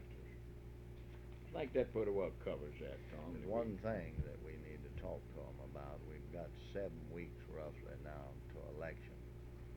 And all of the central bodies need to, those that meet the latter part of the month, need to either act this month if their meeting date has not passed by, and those that meet the early part of the month need to do what they're going to do in order that we don't get bogged down in the state office. You know what I'm talking about on their endorsements, right? Right. We gotta have this Right. action Well, taken. They may not be right. able to wait till a regular meeting. Okay. Yeah, Brother Knight raises a very important question here, and I'll pass it on to you. Of course, we're going to get into the executive board's recommendations here. Y'all talking to yourselves up there, you're talking to us now. You mean I'm talking too low for you? Yeah. Well, I've been talking too loud, so I toned it down a little bit. Brother Knight raised a very important question here, and I'll pass it on to you, the central body officers, that is. We don't have, what do we got, 6, 7 weeks before? 7 weeks about it. About Little 7 better, weeks, but you about call it 7 weeks before the November 4th election. Those of you that will have contests in November in the legislature, that applies to Hines and Jackson, you know where your contests are, where you've got Republicans and independents running. It's very important that you move to make your endorsements, your recommendations as soon as possible. We need to get that information in here in order that we can get it together and get it in our mail-outs to the members in your area. So we want to urge you before you leave here, if you've got one of those situations, all of you don't have them, but where you've got those kinds of situations where you have a contest for members of the legislature, the House and the Senate, that you get your central body to act as soon as possible after you get back home. You might have to call a special meeting to take care of the matter. But we've got to have that information in the office as soon as you can get it in there for us to prepare the mail-outs. Now, you just can't imagine what a hectic situation we've had to deal with at the State Council office. You can't imagine what one hell of a job it is to prepare a statewide mailing dealing with all of these situations. Now, we decided to do a mail-out between the first and second primary, and it was a nightmare, and I'm not too sure that everybody got everything and we had everything in its proper place when it all got out. But we got it in the mail, and I think perhaps it done some good. As a matter of fact, I know it did, especially in the statewide elections. But for God's sakes, if you've got one of those situations, if you've got several of them where you got Republicans running against Democratic nominees, where you got independents and running against Democrats or however they are, take care of that matter and get it into the State Council office as soon as you can so we can go to work on it and get it out in our mail-outs. That's basically what you wanted to get out, right? One other thing that we need to talk about in just a few minutes. I don't think it involves anybody here, but the folks here come in contact with other people. That's the fact that we've got local unions affiliated all over this state, and they've been affiliated for years, and we don't have a single name and address. We cannot send mail into the homes of these people. And we may have lost some of these races simply because we couldn't send mail to people. Yeah, well, I thought we'd get into that regular, but we'll deal with that also. One of our big problems, of course, is the fact that our mailing lists are not up to date. And as a matter of fact, we don't have the mailing addresses of a single member of some local unions. And that simply means that those members don't receive the communication. Now let me give an example of what we had to do in one situation, just one of them. And there was many others similar to this. But in one situation, in the Clay County, Lowndes County Senatorial District situation over at Chickasaw County, well, we had some good friends running for re-election. We knew that the vote, the membership in that Bryan Brothers meatpacking plant was going to be decisive. We thought it would be. That would make the difference in the election, the re-election of Bill Bergen from that senatorial district, and perhaps Hardy, the other senator from that district. Well, what we had to do is run off a stack of our reports, our recommendations, and get them over to Brother White, the Boilermakers in West Point, and they had to go out and hand build a plant to get the message to the people. Now, Wayne, I think that it paid off. Bill Bergen has wrote me a nice letter, and I'm sure he's been in contact with you folks. Bill Bergen felt that labor made the difference in his re-election. He only won by what, 6, maybe 700 votes re-election, something like that. But of course we lost Senator Hardy. You know, we lost some other good friends because our members could not receive the communication, the recommendation of the central body, because we didn't have the mailing list. Now we again would like to urge all of you to exercise your influence with the local unions in your area. If your own local hasn't got the mailing list in, get it in. Let's get it up to date, get them on the plates where the people will receive that communication. Well, that was a matter we was going to get into a little later, but now that Brother Williams is here, I'd like to recognize his presence. Brother Ed House, present here. Steve, stand up and take a bow. Steve Williams, with the Machinists Union. Ed House. All right, let's see if we got any other distinguished visitors now that's arrived since we got cranked up. Don't believe we have, do we? I think that's pretty well it. We're happy to have both of you here, Ed and Steve. I'm glad you're going to be here before we get into our recommendations and learn what we're going to recommend in the statewide situation. I think that we got enough of the preliminaries out of the way now, and Brother William, we're glad to see you here. We held up this whole meeting waiting for Vicksburg to get here. Where is the distinguished chairperson of your organization? Chair lady. She got lost. Well, anyhow, we're happy to have you here. Brother Knight, are you ready to proceed with the report? Ready as I can get. Now, I've got the names of all of the candidates here. If you this time we're going to recognize Brother Knight, who will give you the report and the recommendations of the executive board, which will deal with the candidates for state and district office. Brother Knight. The executive board of the state AFL-CIO, after receiving the report and recommendations of the interview committee of the state organization, respectfully recommends for your consideration the following. They all happen to be Democrats. For governor, the Honorable Cliff Finch. Lieutenant Governor Evelyn Gandy, Secretary of State Heber Ladner, Attorney General A.F. Summer, State Treasurer Ed Pittman, State Auditor Hamp King, Superintendent of Education Charles E. Holliday, Insurance Commissioner George Dale, State Land Commissioner J.E. Ainsworth, and one we didn't consider yesterday, Julia Kendricks, Clerk of the Supreme Court. Agriculture Commissioner Jim Buck Ross. Now that's the state offices, and 2 district offices. In the race for Public Service Commissioner, Central District, the incumbent Democrat Norman Johnson, and in the Southern District, incumbent Commissioner John Dale. Mr. Chairman, I move the adoption of this report. All right, you've heard the recommendations and the motion to adopt. We're having a discussion.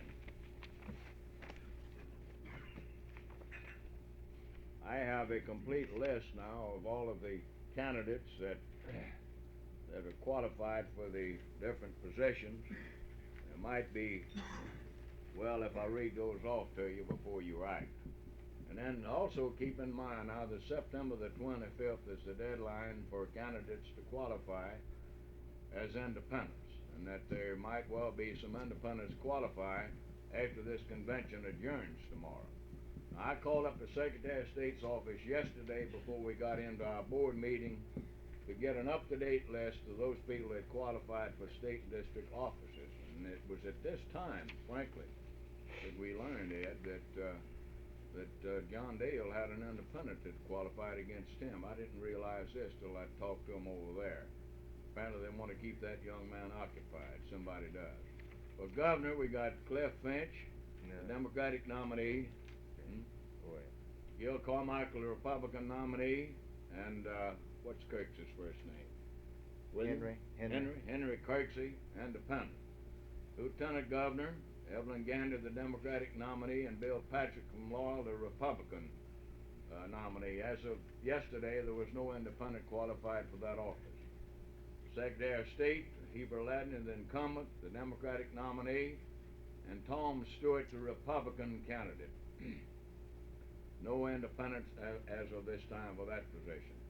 Attorney General, A.F. Sumner, the Democratic nominee, and Toxie Hall Smith, Jr., the Republican.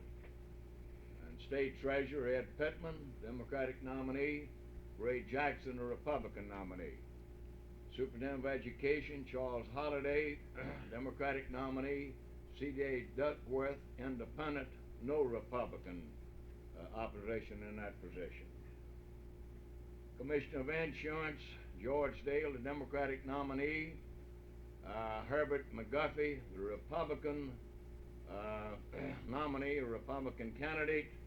No independent had qualified as of yesterday, but I heard on the news that there was some insurance guy here in Jackson that was going to qualify as an independent, but as of yesterday he hadn't qualified with the Secretary of State.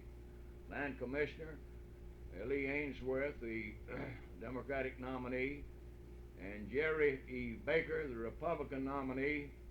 Tom Marshall, a former city commissioner of the city of Jackson, wrote me a letter requesting our support as an independent candidate, but as of yesterday he hadn't actually qualified. He might be waiting to find out whether he's going to get our support or not. And of course, if you adopt our recommendations, he won't.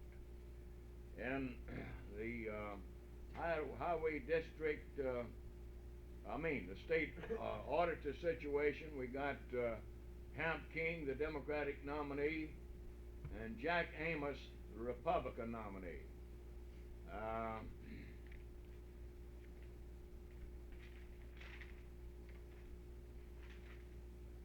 In the Public Service District, you got John Dale, the Democratic nominee, and a gentleman, Mr. Welch, as an independent. That's Public Service Commission.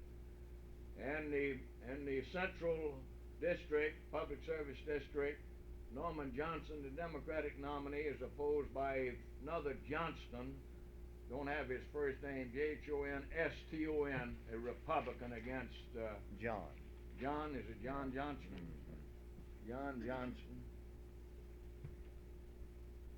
Only difference in that we spell the name, one is Johnson and the other one Johnston.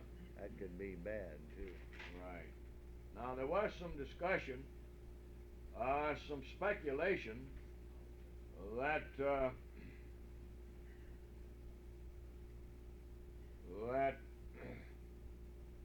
three highway commissioners were going to have opposition, the nominees. We've heard some speculation, for instance, that Shag Pine was going to have an independent qualify against him. And we also heard some speculation about an opponent for Sam Wagner in the Central District. But as of yesterday, about this time of the day when I called the Secretary of State's office, there had been no one qualified as independents for against either of the three highway commissioners up until this point. Okay, I thought I'd provide you with that bit of information before we consider the motion to adopt the Executive Board's recommendation. Now, do we have any discussion on the motion? Question on the motion.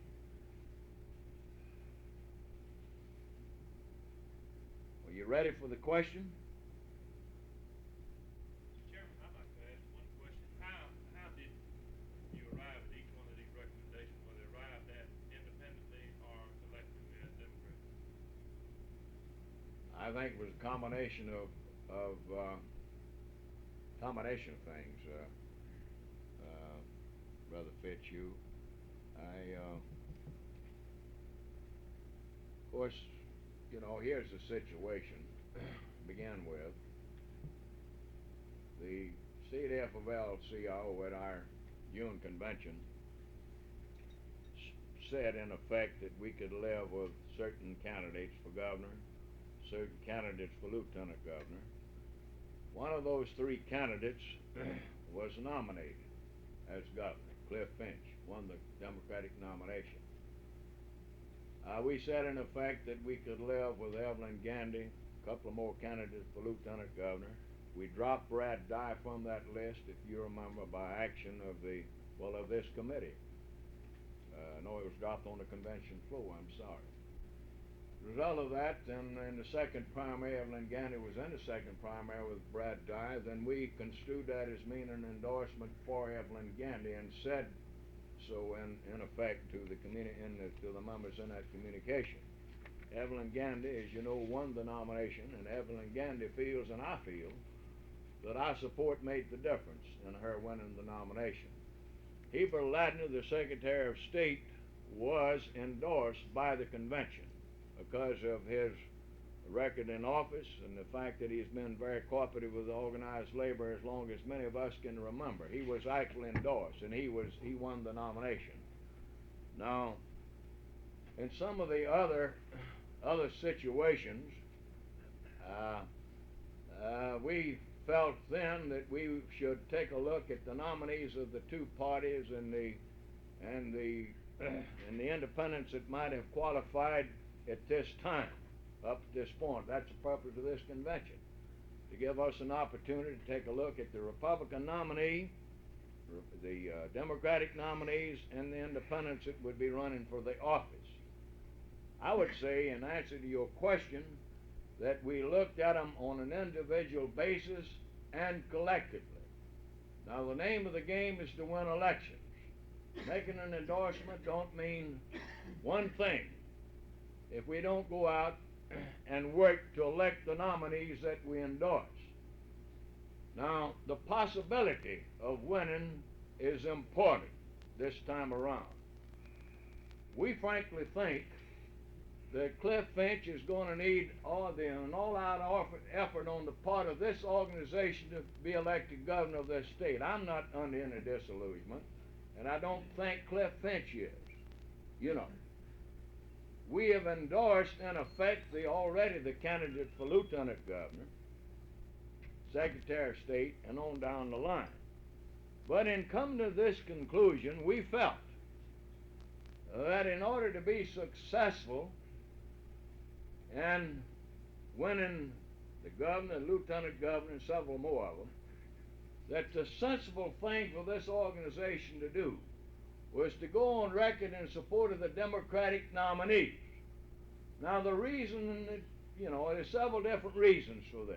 But number one, I would remind all of you present that the Republicans did not select their nominees in a primary. We didn't have the first damn Republican named a state office that went before the voters.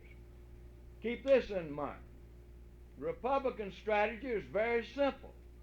They didn't want to get involved in a statewide primary because they wanted to dabble around in the Democratic primary. They're free to do so. You see, no party restoration.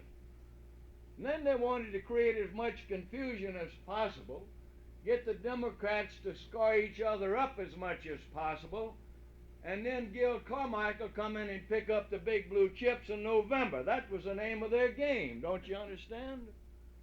Now, what we are doing here today, or what we are recommending, is that we're rejecting all of this crap put out by the Republican Party. We're in favor of the two-party system, but we want them to function as a party should. Right. Number one, we should have party restoration, right?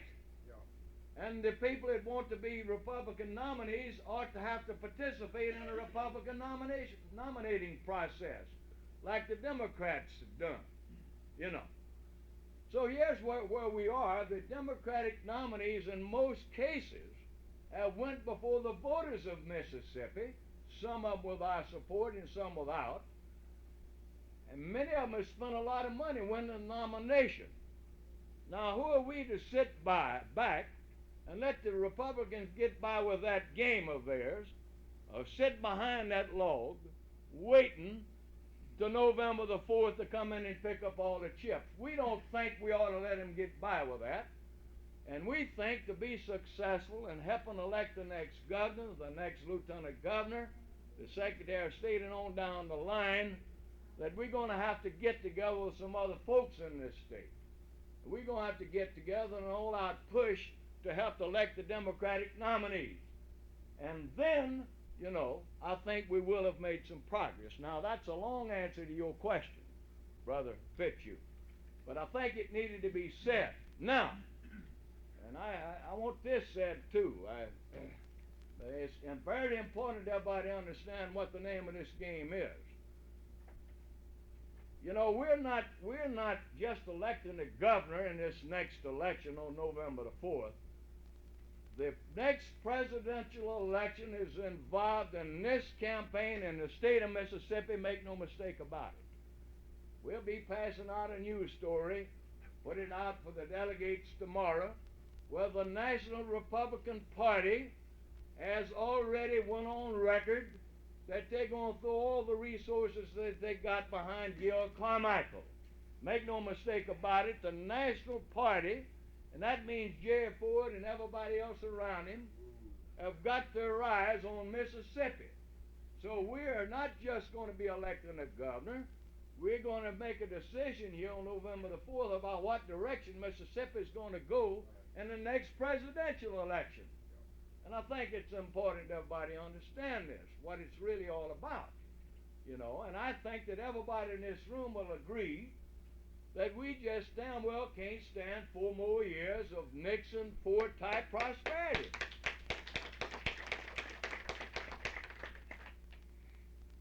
Anyhow, that's about the way it is, and that was in final analysis what caused the executive board to come up with this type of a recommendation. Now, do we have any more discussion on the motion? Mr. Chairman, should we vote on the question? The motion is before the House. We are under discussion. The question's been called for, and I assume by the question he meant he wanted to vote put. I didn't respond to it immediately because I thought we ought to have some discussion. We ought to get a few things out on the table as the importance of this thing, because what's done here today and the attitude of those present here today is going to have a tremendous bearing on what happens in that convention tomorrow. Now, you see, I was flabbergasted when our last convention was over with. I couldn't believe that we got through that convention as short a period of time as we had without any more controversy and discussion than we had. Remember this? I was flabbergasted. I felt like we'd be there practically all afternoon.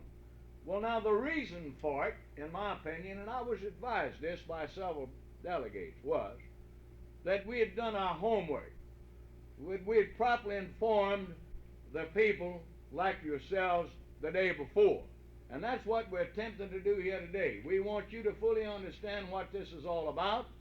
When we go to that convention tomorrow, then we hope that we can come out of it as united and by a unanimous vote if possible. That's the reason we're trying to spend a little extra time with you here this morning, Brother Tucker. We'll take the vote when you get ready. We have any other discussion? You ready for the question? Don't leave now when you pass it. We've got a few other things to talk about. All in favor of the motion signify it by saying aye. Aye. Opposed? Motion carried and so ordered. It wasn't unanimous. I heard a couple of no's, but it was very close to being unanimous. Yes, sir. Brother Chatham? Are there any Republicans in this room? I'd like to make a comment to that if I may. All right. We, in the labor movement, is supposed to be nonpartisan. And we keep hearing some of these things about, are you a Republican and are you a Democrat? And I'd like for somebody in this room here today, and I run for the House of Representatives as a Democrat, I'd like somebody in this room here today to tell me the difference between what the so-called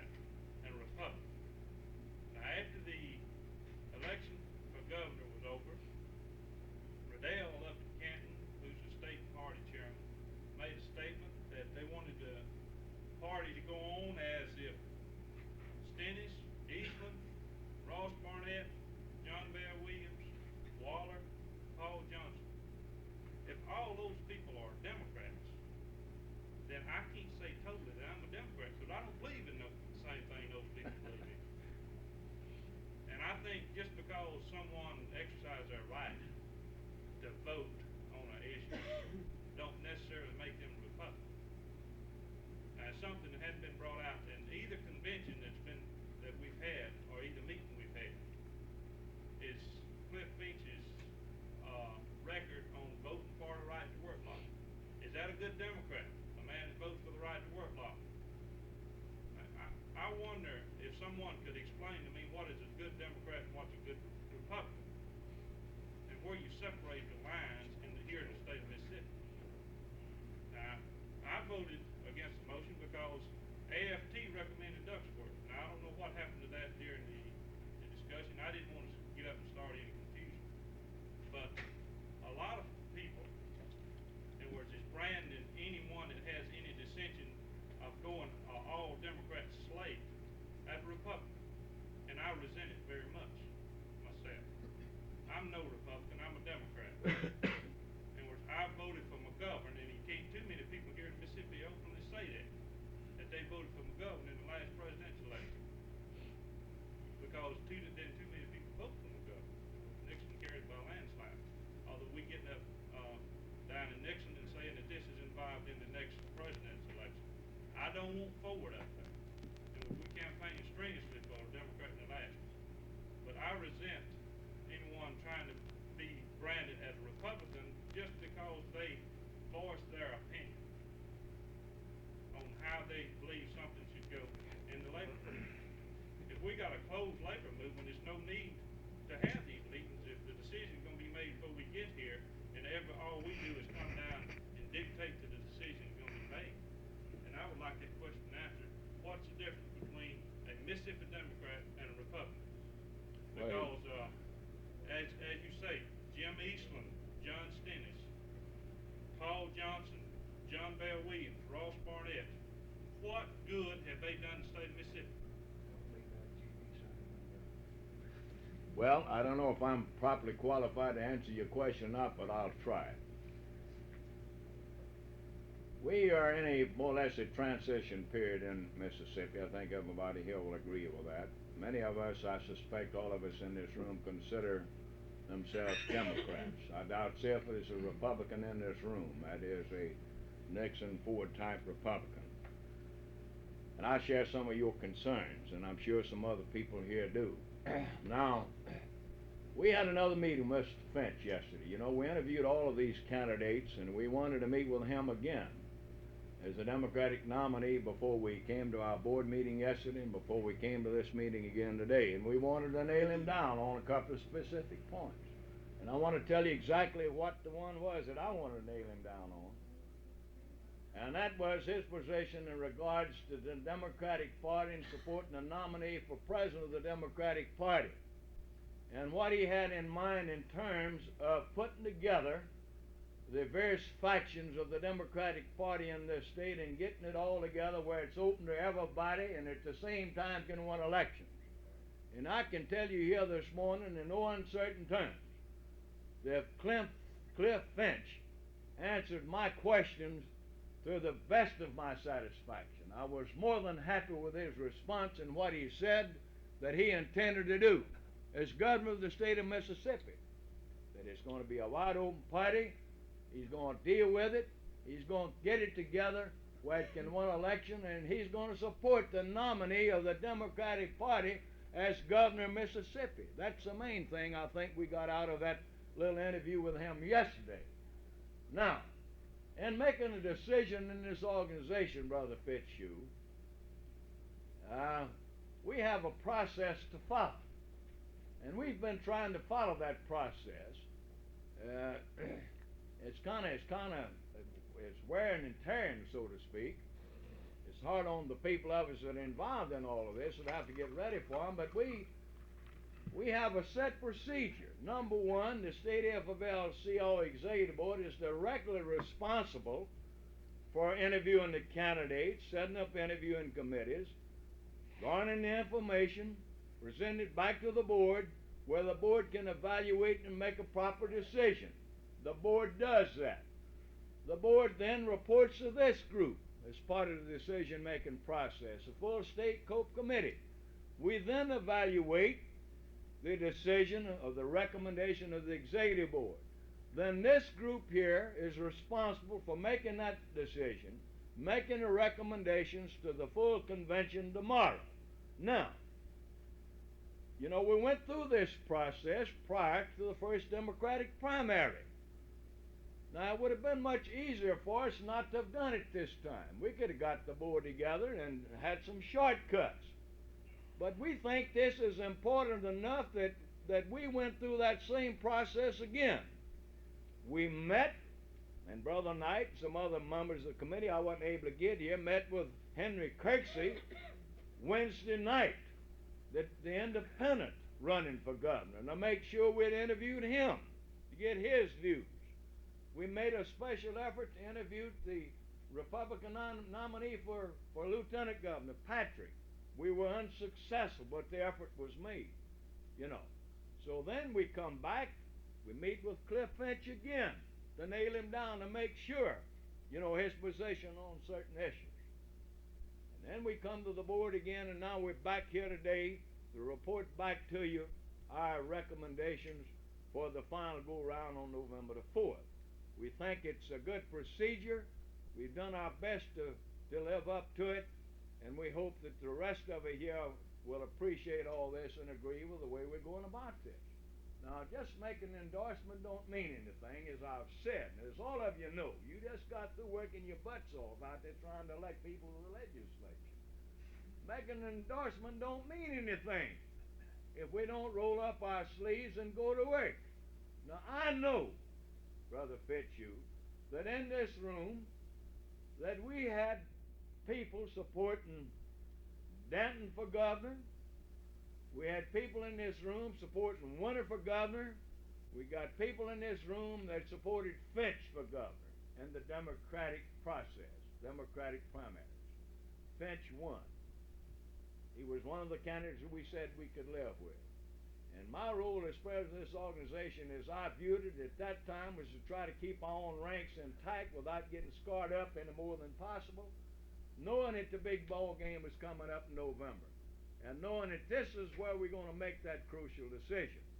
Now, hopefully, Brother Fitzhugh, in answer to your question about the difference between a Mississippi Democrat and a Mississippi Republican, hopefully, if we elect the right governor in Mississippi this time around, if that man turns out to be Cliff Finch, then we think we're going to begin to see the beginning of the end of this screwed up situation you're talking about. We think that we're going to wind up with Democrats, you know, being Democrats, and the Republicans are going to have to adopt a new strategy, a new program of their own, become more attractive as that other party. You know, again, I made you a long speech in answering a question, but I think it's important here that everybody clearly understands what we're faced with and how we are trying to come to this conclusion tomorrow. I'd like to say a few words about The that. question, though, Brother Anthony, wasn't about the motion. The question was about the people's right that's here to vote against the motion. Well, people here have a right to oppose a motion. Nobody's quibbling with that. Nobody's quibbling with that whatsoever. I think what Brother Chatham, he just don't like Republicans. And he is. A Mississippi Democrat is a misspent youth, a misguided adult. A what? A misguided adult. But a Republican's that way on purpose. Would you mind telling everybody where you are from, Brother Chatham? I should have. Carmichael country called Little Carmichael, Mississippi. I thought it'd be important. I should have went around, I guess, and introduced everybody. But did I answer your question adequately, Brother Fitzhugh? Are you satisfied? Is there something else you wanted me to speak to? Only thing that I want to bring out is the people that voted no is not necessarily Republicans because they voted no. Well, I don't think. That's what the question that Right. he indicated was, that just because you vote no, you're Republican. And I'm saying that members of the labor movement, they have a right to be a Republican if they want to. In other words, it's a nonpartisan organization. But a Democrat has a right to vote against the motion if he so states also. No question about that. This is a Democratic organization. The purpose of this meeting is to arrive at a decision by Democratic vote. And we took that vote. About his voting. Yeah. The statement you made, and I want to know if I understood it right. You said you had 3 black Republicans running. We got 3 blacks Republicans running against 3 black Democratic nominees. Right, here in Hines County. I was shocked from that. Well, it's a little bit hard for me to understand too. Maybe Bob Woodson or Charlie Horn or some of the black labor folks from Hinds County can speak to that. I think we have but one black Republican in the whole state. Well, You I know, don't, 3 in one county. I don't fully understand it myself. The only thing that I can say to you is that we got some blacks that have been doing quite well, and black people are kind of like white people. And that applies to some of our own members, if you pardon the expression. When they get a few bucks in their pocket, they start thinking and acting like Republicans. You know? And that's about the only way I can answer that question. I know several of the Republicans, black Republicans, and at least one or two of them not doing too bad, are they, Charlie? Right. Aren't they? When you... Not too bad. Actually, I think you answered the question. That you get in addition to what Brother Fitzy said too, I guess the guy got to right along with your party if he wants to belong to, but at the same time, you also have people who, whether they're white or black, or labor movement or not labor movement, they get in a different category, get with the high echelon of people, and they just think different. And Well, they do different. And you know, we don't want you to mistake the fact of call people black that we ain't got some rascals out there just like this white race too. To get through, I need to say a few words. Yeah, I ain't ready to turn this damn thing loose yet. Brother Knight is chomping at the bit up here. He got a few things he's been trying to get in here, and I've been holding him back, and he keeps chomping raring to go. Would you let me recognize the Secretary Treasurer, Brother Knight, at this point, Brother Knight? Then we'll come back. I want to. This has been very interesting here. Now, there's something that hadn't been said that went on yesterday morning when we met Finch. Brother Fitz, you back to the party thing. Now, I pounded on the table, and I can verify this by all of the people that was in that room yesterday morning, and I am recalling the statement that you referred to made by none other than the chairman of the so-called regular Democratic Party in Mississippi, and I'm talking about Tom Riddell from Canton, Mississippi. I pounded my fist on the table, and I looked at Cliff Finch yesterday morning, and I want some of the others to verify what I'm saying. And I says, Cliff, I bitterly resent Tom Riddell's damn statement before the press and the county that he wanted all Democrats to rally behind the nominees in the tradition of John Stennis, Jim Eastland,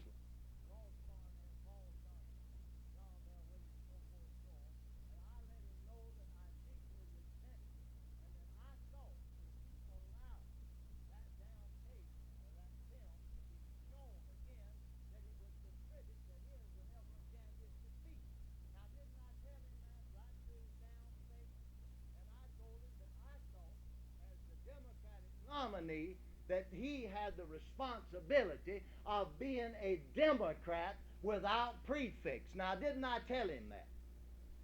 And I think if he can understand anything, he understood that. And he said he didn't appreciate it himself. And when I see Tom Riddell from Canton, I'm going to tell him just how asinine and how stupid that I think that damn statement was on television. He moved the state back several years by making that statement. So I just wanted to emphasize again that we did put Finch on the spot. And I also said this, and I said it to Evelyn Gandy earlier. I said to Evelyn last week, I said, listen, have you and Cliff Finch talked? I reminded her that Gerald Ford, maybe Ronald Reagan again, and God knows who else would be campaigning in Mississippi for the Republican ticket. I says, have you all got together and discussed the possibility of some good, prominent Democrat that would be acceptable in this state coming in and campaigning for the Democratic Party? She said, no, but it's a good idea. I said, you better be getting with it. Did we say something to Finch about that yesterday? So I just wanted to emphasize the fact that we got pretty raunchy with the guy, you know. I pounded on the table and beat my fist and stomped my feet and let him know that we were tired of this loyalist, this regular crap, and that I resented the hell out of Tom Riddell's statement about in the tradition of them fuddy-duddies that's carried this state down the road to ruin. And I think he got the message. If he didn't, I can tell him again, but it's going to be a little plainer next time. The only thing, though, a lot of people in the state of Mississippi is asking one question, and it's hurting the Democrat Party. What has the Democrat Party in the state of Mississippi done for the working people in the past? Well, I know what you're talking about, Fitz, and the so-called Democratic Party hadn't done anything, but I think we're down now. I think we've really got a man that really wants to correct that shit. I really do. I'm impressed with what he said yesterday. Aren't you right, Mr. Riddell? Leonard suggests he make that list complete and just include Senator Bill. No, I just want to see him to his face and tell him what a damn fool I think he is. That's exactly the way I feel about Tom Riddell. We've And been he out may that be a Never cousin-in-law Never to land. somebody. I don't know. Benefit of those of you that hadn't been around as long as some of the rest of us, our state in terms of two-party top politics has been under Never Land since 1948. When the so-called states' rights faction walked out of the Democratic Convention in protest to the nomination of Harry Truman. And we've been out in that Never Land for a long time. We think, frankly, that we're about to come back into the mainstream of the political affairs of this nation. And, you know, I didn't frankly think that Cliff Finch had much of a chance of winning the nomination any more than some of you did. But the fact is that the man went out there and put together what I think was a pretty attractive program, and had to be attractive based upon the vote that he got. And his appeal was to the working people of this state. And I've just told you we had another meeting with him yesterday, and he answered our questions satisfactorily in regards to what he intends to do about the party situation and what he proposed to do about supporting the nominees of the National Democratic Party in the next presidential election. And what I'm saying now is that I'm of the opinion that if we get out and go to work and help elect Cliff Finch as governor of this state, then we can expect to see our state get out of this Never Land, and that Mississippi will return back to the fold of where we ought to have been since 1948 in regards to both parties. You know, and I'm for the Republican Party existing. But I think if we're going to have a Republican Party, they ought to establish themselves properly, and they ought to get the hell out of the Democratic primary and quit dabbling around with all these other things as they've been doing, and handle themselves. Now, if we're going to castigate the Democratic Party, let's look at the Republican Party also and see what we got over there with that outfit. You know, that's my views on it. All right. But anyhow, I'm convinced now that we've about to arrive at the point in time in our state's history that a lot of these things that you're concerned about, that Brother Knight spoke to, and all these phonies that have got us into a lot of these problems down through the years, like Ross Barnett and John Bell Williams, that if we play our cards right, on November the 4th, we're going to see that new day in Mississippi, and we'd be just as proud of our state. That's the way I view the situation. Do we have any more discussion? I would just like one statement.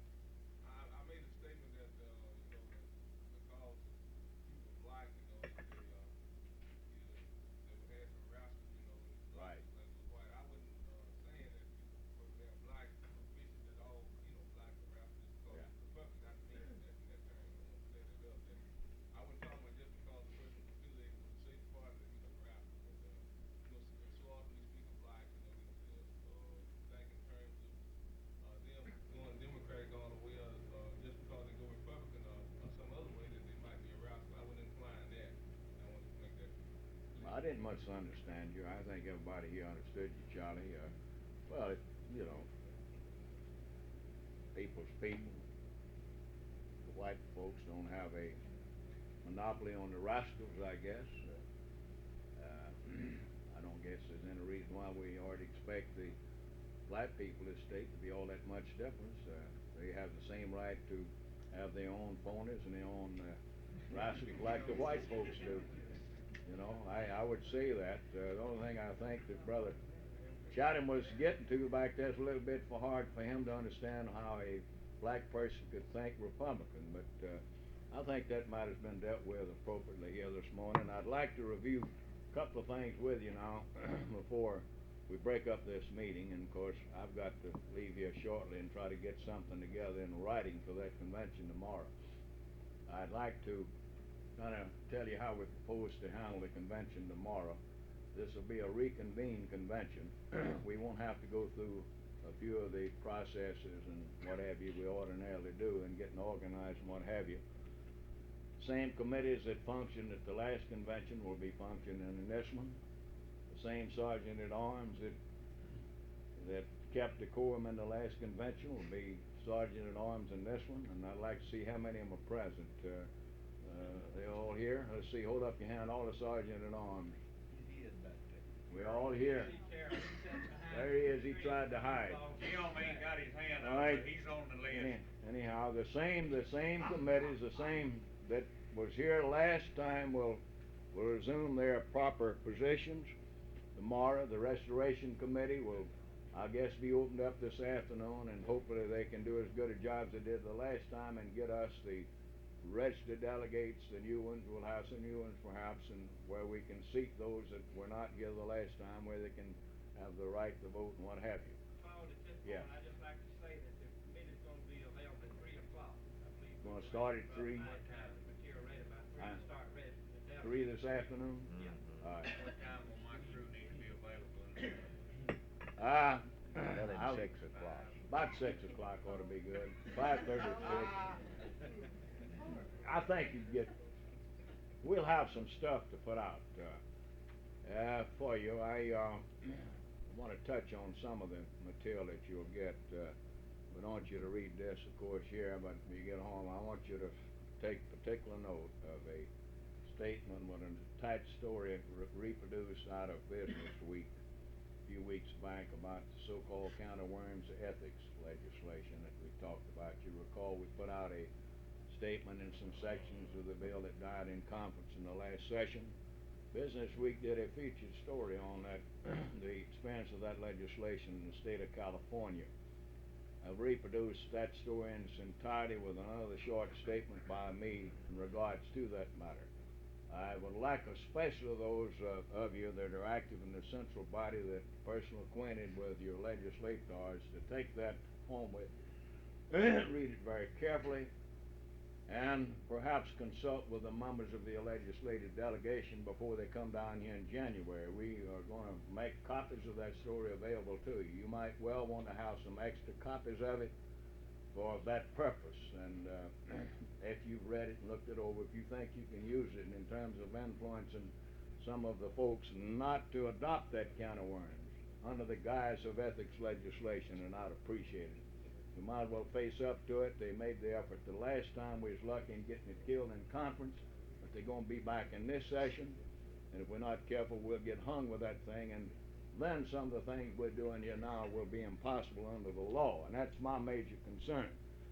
All right, so, and of course, that's one thing. We'll have several things, resolutions. You're not going to have an awful lot to do in terms of getting stuff out. I would say, really, in answer to your question, if you get on there an hour before the convening time, I'd say we're going to kick off at 9:30, aren't we? That's the time. You get on about 8:30, and we'll have all that stuff available and get it out there on the table, so that ought to be sufficient time.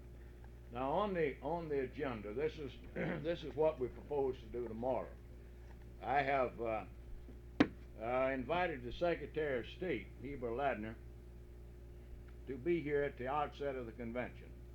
As soon as the invocation is given, then Mr. Heber Ladner will bring the official greeting of the state of Mississippi to the delegates as the Secretary of State. He was most appreciative of our support, and he, of course, he'll speak to this, I think, in the morning. Because without our help, I think they'd have got him this time, and I didn't realize he was in as much trouble as he apparently was. The State Chamber of Commerce really went after this gentleman. You know, we might ought to spend a little time on that. They spent a fortune trying to get him because of his cooperation with us. For instance, J.C. Redd, the former head of the MEC, the State Chamber of Commerce, provided this gentleman with transportation all over the state. We're talking about Sheldon Ham now. And I'm advised that he had all kinds of credit cards that they picked up the tab on just about everything he wanted to do. And of course, those of you watched this thing saw all the time he was on the tube. He spent a lot of money. And they'd like to got our friend Heber Ladner. But anyhow, he'll be here bringing the official greetings in the morning. After this is out of the way and we get the delegates seated, those new delegates that wasn't here last time, then we'll be ready to do business. The first thing we'll do is to take up the report of the State Cope Committee that you've already adopted. One will be the resolution on the constitutional amendments that you've already adopted. The next will be the recommendations of this group in regards to the state and district positions. Then, we're judging this, depends on the amount of discussion we have. But if we're lucky and we can get through this somewhere around 11, hopefully no later than 11:30, Evelyn Gandy, the Democratic nominee for Lieutenant Governor, will be standing by. She'll be escorted into the convention. She'll address the convention shortly before lunch. We then will recess for lunch around 12 o'clock, reconvening at 1:30, hopefully on time. Cliff Finch, the Democratic nominee, will be here. He will be escorted into the convention hall by the State AFL-CIO Executive Board, and then he will address the convention. And as soon as he addresses the convention, we don't want you to leave. We'll have a few things to talk about, hopefully, about what we intend to do about getting to work and electing him and the other people that we've endorsed for these different positions. That's basically our game plan. And a lot's going to depend on the amount of time it's used for discussion tomorrow morning as to whether we can meet the schedule. I would say with good luck, it ought to go that way. Yes. Let's remind the executive board now, the state organization executive board, meet me outside of the door, the convention hall, right after the report of the committee has been adopted or whatever. Meet me outside the door. Evelyn Gandy will be waiting out there. This is 11 o'clock. And then immediately after the convention convenes at 1:30, the board stay outside the convention hall there at the door. The full executive board. Tom, do we have anything else we need to take up with this group? I think we pretty well covered it. I think we pretty well covered the business we want to take up with you. Do we have anything here that anybody present feels that they'd like to take up and review or discuss before? I don't really believe we need to hold them any longer. No, let me remind them of this. Now, if y'all, those of you that are here, and those that will be coming in, say from 3 o'clock to 6 o'clock, if you see anybody roaming around in where that hadn't registered with the registration committee, ask them to come by the table, because we're going to close that thing about 6 or 6:30. So everybody that registers this afternoon don't have to get in that conglomeration tomorrow morning. That's all we want you to do, is just come by and register and get your badge and move on so they can get through. I think we've covered it. Now, unless somebody thinks there's something here we need to hash out. Now, we've already covered the central body thing, what's going to come up next year. I had intended to do that following this, but, after we took the possession, but I thought it'd be good to go into this while Brother Powell's here. I think we've just about covered everything we need to, unless somebody's got something they think we need to cover. Those people that registered the last time will have to pick up a badge. Those people that registered will still have to come by and get a badge. That badge is going to get you in the convention. I just didn't want to throw them all out. No. Right, they got to have a badge on. Everybody's got to check with the table. All right, the meeting stands adjourned.